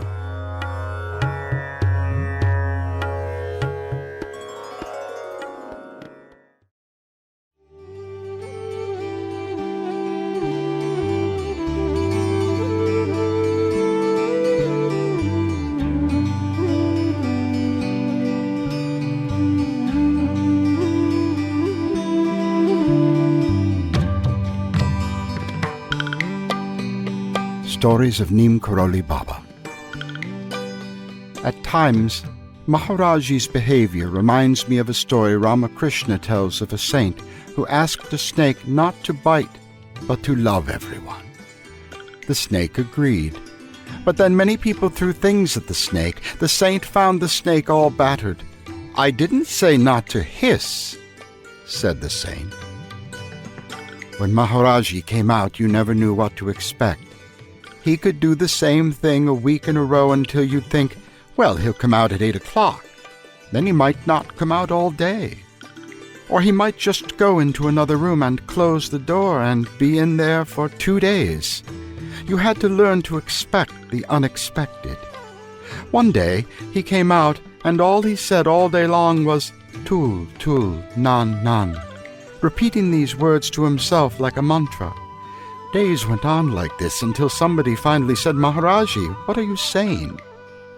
As it turned out, it was an old Bihari dialect, and all it meant was too big, too big, too little, too little. When he was finally asked why he was saying this, he said, "Oh, all you people, you all live in tul, tul, nan, nan. You live in the world of judgment. It's always too big or too little." Once, a sadhu offered me some land that he had so that I could have an ashram for fellow Westerners. I asked Maharaji about it, and he said, "He wants to give you his attachment. It's not a pure gift. If it was pure, he'd just give it to you instead of talking about it." Once I was chastising Maharaji for giving photos to people who were worldly and didn't care about him. He said, "You don't understand me. If I tell a man he is a great bhakta, devotee, I am planting a seed.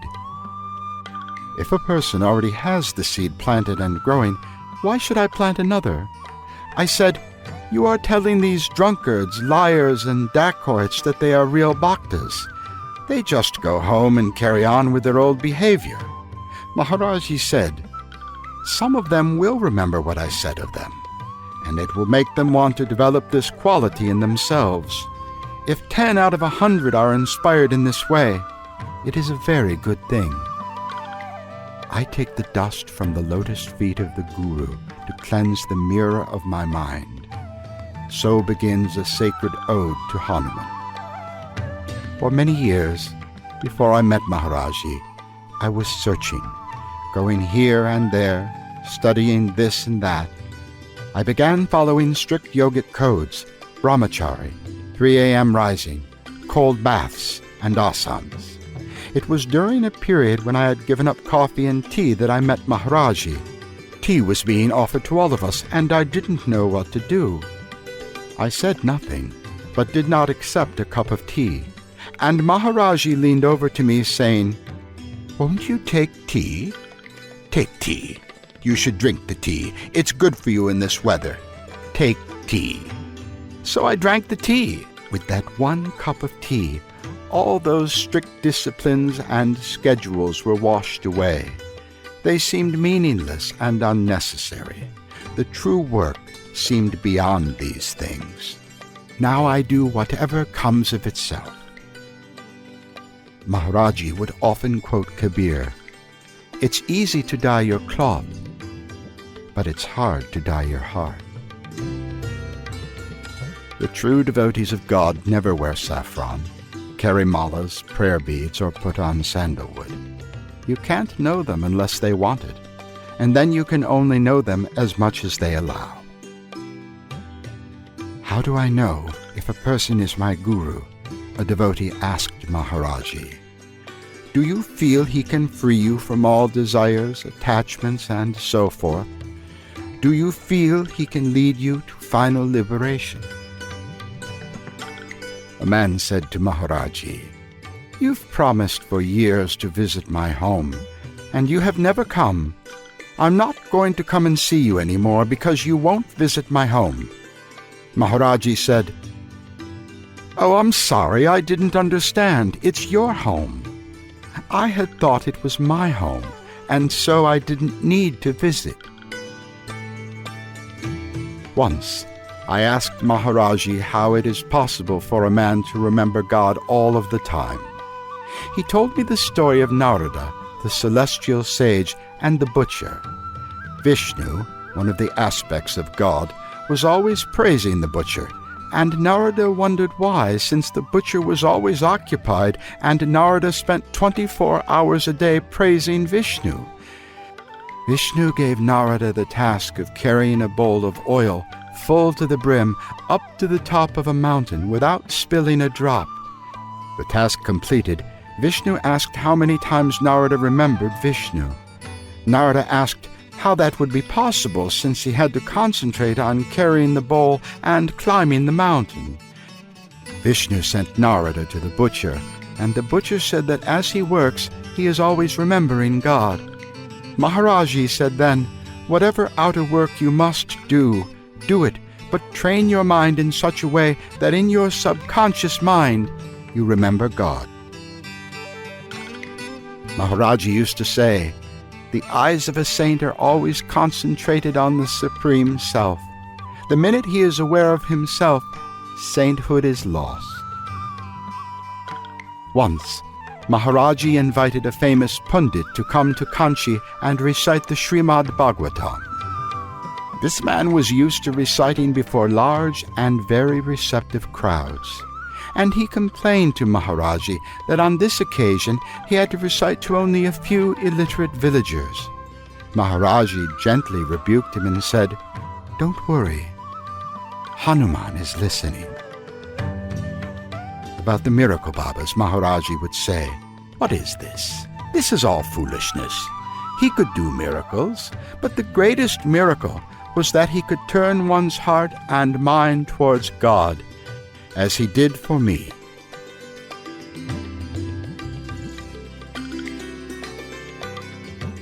You'd forget everything when you were with him. There would be nothing but Maharaji. Total, effortless worship. That was the real puja. Sometimes we would sit up so late at night in Kanchi talking with Maharaji that we would lose all sense of time until we would hear someone taking their morning bath, and then we would realize that the whole night was gone. It was one of those darshans where you think someone must have put LSD in the tea. We would bask in his radiance. Actually, you can be more truly with Maharaji when you are away from him. Maharaji never preached, never lectured. He spoke within your heart. With him, one automatically knew everything. It came through the heart, not by reading books. 10 or 20 of us would sit in the back of the ashram at Kanchi talking with Maharaji. One of us would say, "But Maharaji, what about so-and-so?" asking some question about God or life. Maharaji would start talking, and pretty soon everyone would be in tears. Sometimes he'd start talking about Christ and start crying himself. Maharaji and I never really had much going on a verbal level. But inside, I felt so much love that I'd hang around. And then I'd leave, but I wouldn't go very far away. Maharaji reached each person's heart in a way special to that person. Everyone's experience with him was different. You cannot explain with words what it is. A devotee once asked me if I'd ever been caught up in Maharaji's glance in a way that, as he briefly looked at me, I forgot everything but knew only Maharaji's love.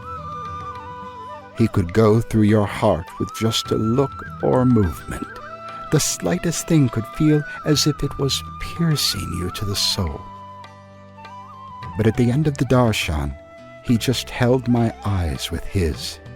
It was the Guru's glance, a look of absolute, universal, total compassion. It was love beyond words. Not long, but just my being in his being. And that filled me up with such, what's the word for that feeling? Grief? Or maybe longing. I felt in that look infinite compassion. When asked what he experienced upon meeting Maharaji, one man replied, "It is not something that can be said, it must be experienced." The love, the affection, the compassion, the grace of knowing him. Maharaji would often talk with no limit, no rhyme nor reason. If he was abusing someone, he would go on shouting with no end. But he was hearing everything. What an intoxication! He would behave like a very abnormal man doing all sorts of nonsense, shouting and abusing people. But what made you stay there? You wouldn't be conscious of time and darshan. He just held my eyes with his. It was the Guru's glance, a look of absolute, universal, total compassion. I never felt words were really important. The true Guru is within. And Maharaji to me was a manifestation that I needed to see in order to understand the truth. Because of the longing for him and the sense of being in his presence, of my own divine holy godmother, I always felt Maharaji to be as my mother. Maharaji's relation to God was totally internal and subtle. It was so fine to just be who you are, to be yourself. The playfulness with him was so infinite and heart-opening, so wide, even vast. Sometimes, when many people came to him, he would relate each person's personal history, including what their forefathers had done, as if he had been acquainted with that person for a very long time. Since Maharaji would sometimes not let us Westerners come to him until the afternoon, one morning a group of us went to visit the tiny ashram that at one time had been the residence of another great saint of that area, Sambari Maharaj. It was a good visit. En route back, we encountered a hill that the VW bus just couldn't climb with all of us in it, so we got out to push. That is, all of us except for the 2 young women in the party who didn't bother to get out. We easily got up the hill, but I was rankled by the fact that the young woman had not helped us.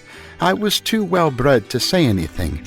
Inside, though, I was angry and remained silent for the remainder of the drive to the temple. As we entered the temple, Maharaji said, "Ram Das is very angry." But I'd hidden it very well, and everyone disagreed with Maharaji and said that, to the contrary, I had been very pleasant. But Maharaji was not to be deterred. "No," he said, "Ram Das is angry because the young women wouldn't get out to help push." Once, when Maharaji was sitting in a room with no windows, he said, "Oh, so-and-so is coming just now." Within a few moments, the person entered the room. Maharaji told me all sorts of things. He said, "You have been playing hockey with the mother." He was referring to the fact that I had been at Sri Aurobindo's ashram for a while and had played hockey with the mother. Maharaji saw his own soul in everybody. For him it was all one. In many ways, Maharaji was something like Krishna. Sometimes he was God, and sometimes just an ordinary person. He used to talk here, but he was somewhere else. Maharaji can cause his Atman or spirit to enter into any person at any time to get his work done. His body was burned and therefore cannot return, but his Atma can come in any form. In a dream he once told me, "You can have my darshan, but not in this form." He was so much a part of our lives that we didn't really realize when we were with him the extent of his powers. He veiled his greatness. We never collected antidotes because we thought this would go on forever. Maharaji was spontaneity itself. He would assume amazing postures. He flowed like the Akash. He seemed totally fluid. His flesh had an amazing quality to it. It had a glow and a softness that was unusual, like a baby's skin. Sometimes the beauty of his body was so radiant it took your breath away.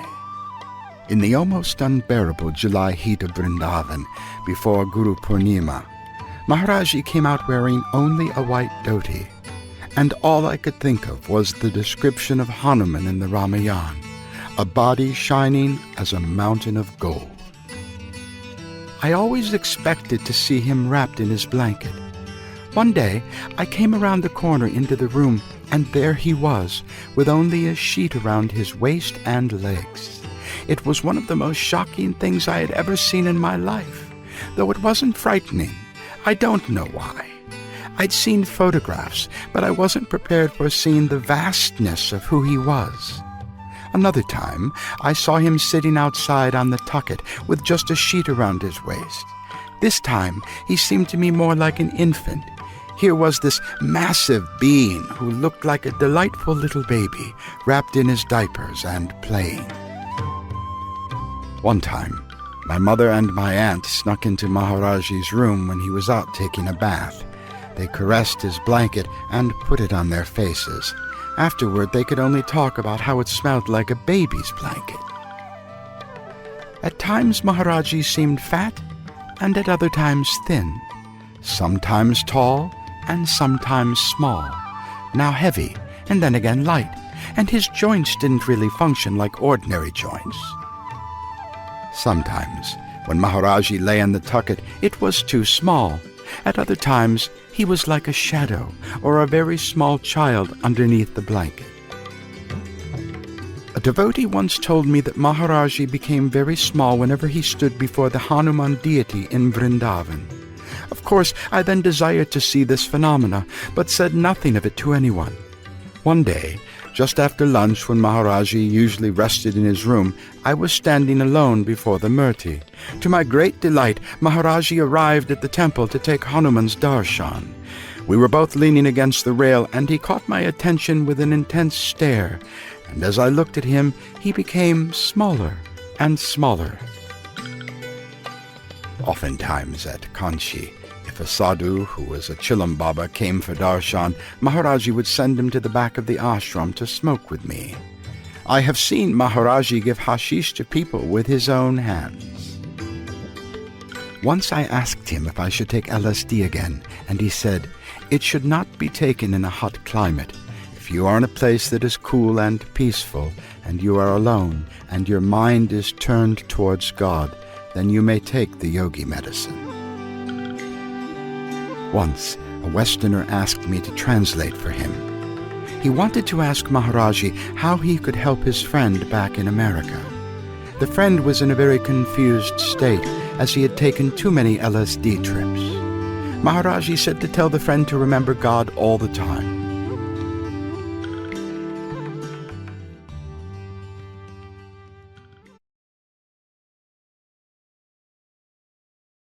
Part 11.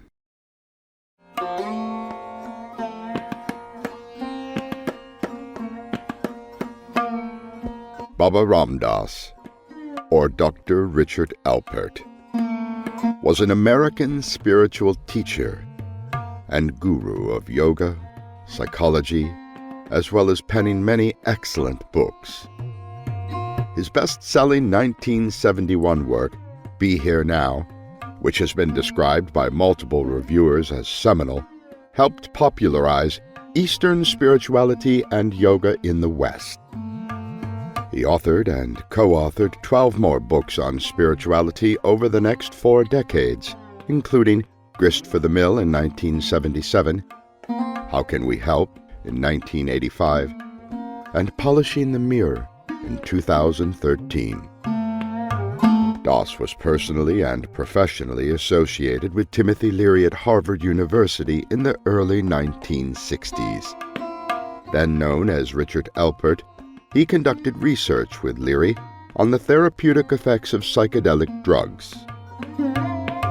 In addition, Alpert assisted Harvard Divinity School graduate student Walter Pankey in his 1962 Good Friday experiment with theology students, the controlled, double-blind study of drugs and the mystical experience. While not illegal at the time, their research was controversial and led to Leary and Alpert's dismissal from Harvard in 1963. In 1967, Alpert traveled to India and became a disciple of Neem Karoli Baba, who gave him the name Ramdas, meaning servant of Ram. In the coming years, he founded the charitable organizations Seva Foundation and the Hanuman Foundation. He traveled extensively, giving talks, retreats, and holding fundraisers for charitable causes in the 1970s, 80s, and 90s. In 1997, he had a stroke, which left him with paralysis. He eventually grew to interpret this event as an act of grace, learning to speak again and continuing to teach and author books. After becoming seriously ill during a trip to India in 2004, he gave up traveling and moved to Maui, Hawaii, where he hosted annual retreats with other spiritual teachers until his passing in 2019.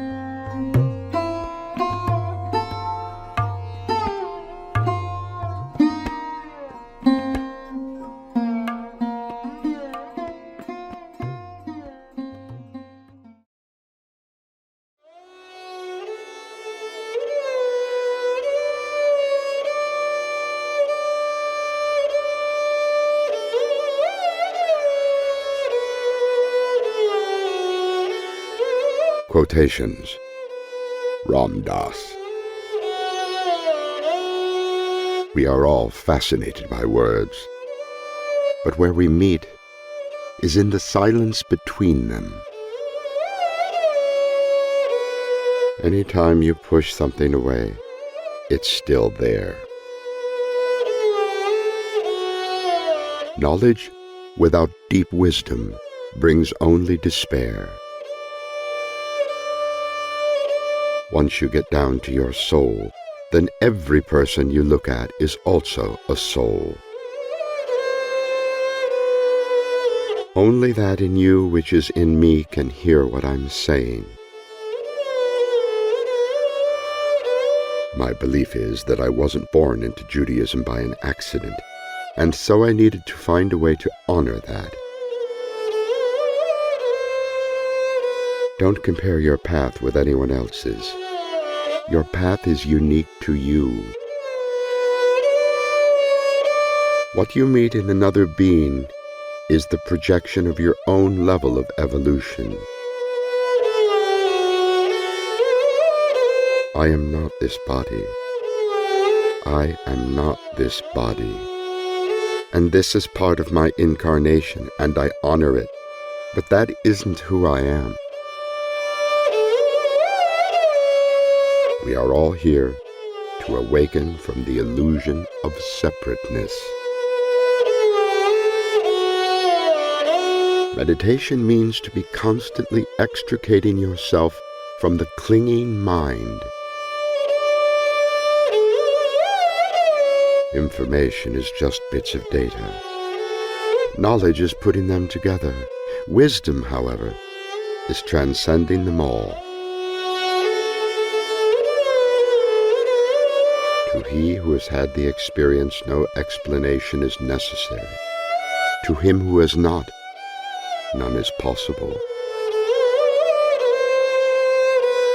The world is won by those who let it go. It is important in life to expect nothing, to take every experience, including the negative ones, as merely steps on the path, and thus to proceed. Why don't we trade in all our judging for appreciating? Let's lay down our righteousness and just be together. Everything changes once we identify with being the witness to the story instead of the actor in it. The game is to be where you are. Be it honestly and as consciously as you know how. Give up your anger. Working through it methodically is making it into something. Just give it up. Be patient. You'll know when it's time for you to wake up and move ahead. I practice turning people into trees, which means appreciating them just the way they are.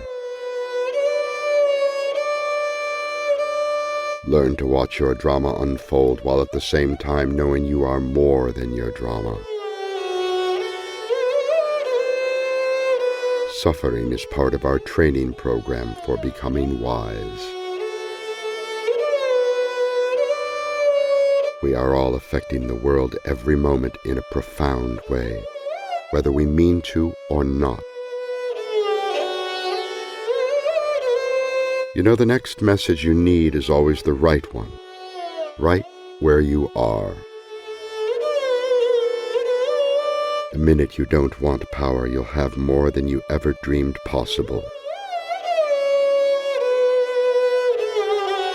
Each of us finds his unique vehicle for sharing with others. The most exquisite paradox. As soon as you give it all up, you can have it all. As you find the light in you, you begin to see the light in everyone else. Only when I know who I am will I know what is truly possible. Inspiration, so they say, is God making contact with himself. As long as you have certain desires about how it ought to be, you can't really see how it is. Faith is not a belief. Faith is what is left when all of your beliefs have been blown to hell. Unconditional love really exists in each of us. It is part of our deep inner being. I hang out with the Guru in my heart, and I love everything in the universe. That is all I do every day. I'm not interested in being a lover. I'm interested only in being loved. I would like my life to be a statement of love and compassion, and where it is not, that is where my work lies. Being in love, rather than giving or taking love, is the only thing that provides stability. Being in love means seeing the beloved all around me, all the time, forever. Unconditional love really exists in each of us. It is part of our deep inner being. It is not so much an act of emotion as a state of being. It is not, I love you for this or that reason, nor, I love you if you love me. It is love for no reason, love without an object.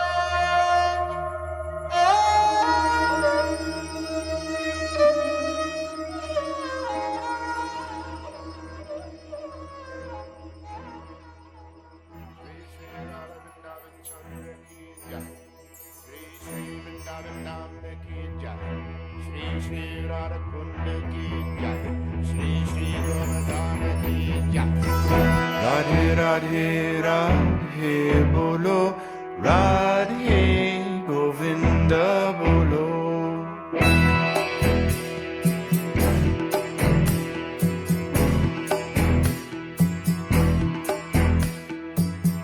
Radhe Radhe Radhe Bolo, Radhe Govinda Bolo.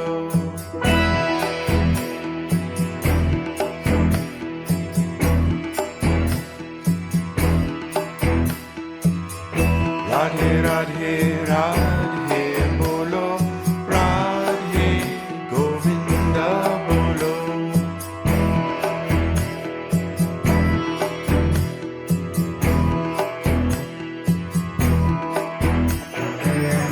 Radhe Radhe Radhe Bolo, Radhe Govinda Bolo.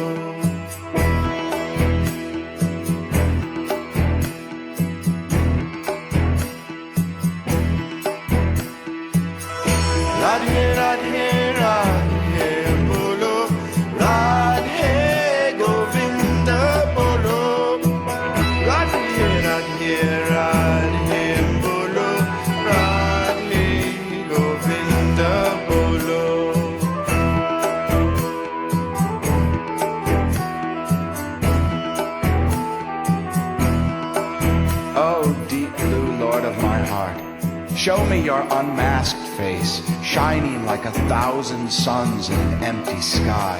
O ragged soul, unleash me from the body, free me from mind, release me from the iron grip of the senses, banish me forever from this weary world.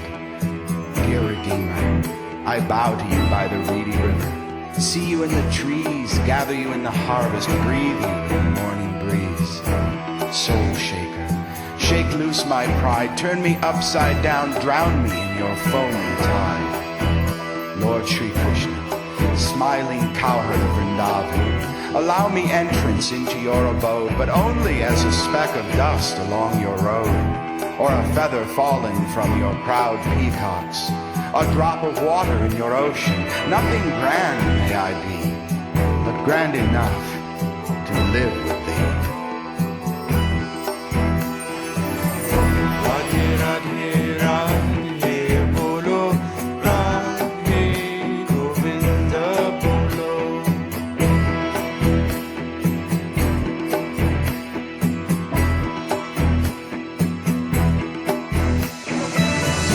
Radhe Radhe Radhe Bolo, Radhe Govinda Bolo.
Krishna, Krishna Krishna, Hare Hare, Hare Rama,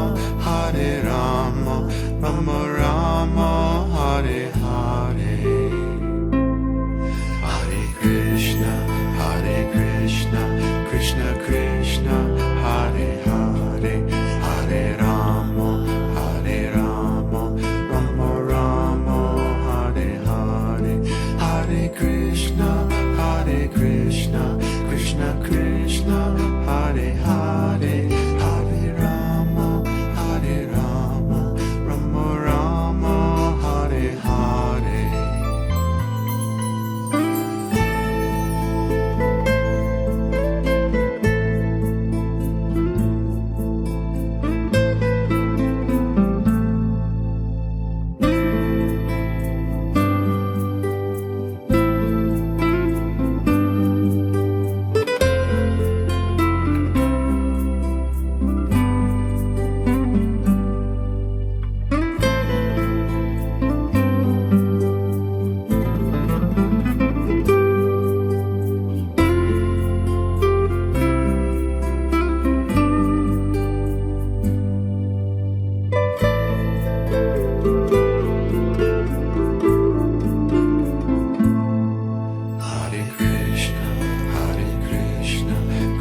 Krishna, Hare Hare, Hare Rama, Rama Rama, Hare Hare. Hare Krishna, Krishna Krishna, Hare Hare, Hare Rama, Rama Rama, Hare Hare.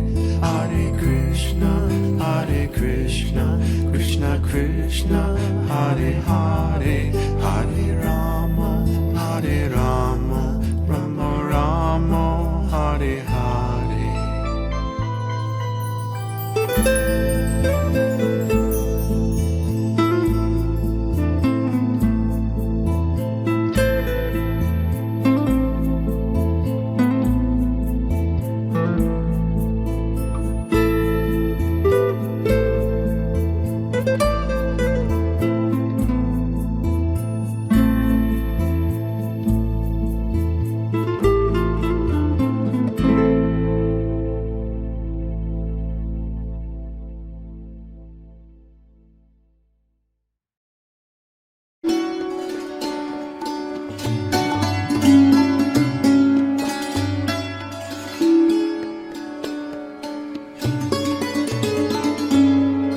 Who is Sripad Jagannath Das? Sripad Jagannath Das was born in Rochester, New York, in the early afternoon of September 11th, 1953. As a child, he experienced many spontaneous spiritual episodes centered around the realization of the reality of God, transmigration, and the soul. Jagannath is a student of the 5,000-year-old non-sectarian devotional yoga path. At 15, he began the serious practice of Bhakti Yoga as taught by His Divine Grace, A.C. Bhaktivedanta Swami Prabhupada, the foremost exponent of the science of self-realization in the modern world. 3 years later, he travelled to London to personally study with his master after having spent time as a brahmachari or celibate student in a Tampa, Florida ashram under Pushta Krishna Swami.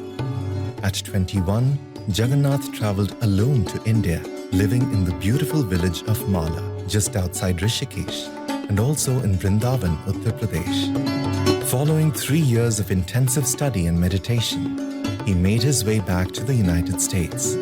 There, under his secular name of Jeffrey Giuliano, he became the internationally best-selling author of over 32 books and 1,000 audiobooks, all on the subject of spirituality, yoga philosophy, popular music, and culture. When he was 30, he took formal initiation from His Grace Swami B.H. Mangal Maharaj in Toronto, along with his wife Vrindarani Devi. Together they established a large country ashram, Krishna temple, food bank, recording complex, and animal sanctuary in Lockport, New York. At the age of 40, however, Das began to slowly wind down his various business activities in order to fulfill the prophecy of his time in India and the wish of his spiritual masters that he help spread the inspirational tenets of bhakti in the Gaudiya Vaishnav tradition everywhere. Jagannath then moved to Bangkok, where he became a popular film actor, and in 2017 established an audiobook company, Icon Audio Arts, which he runs today with his young son, Eden Garrett Giuliano. They split their time between Thailand and India.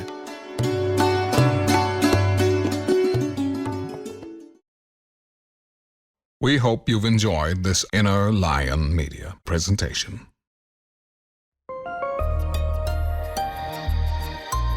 Inner Lion Media. Thank you for listening.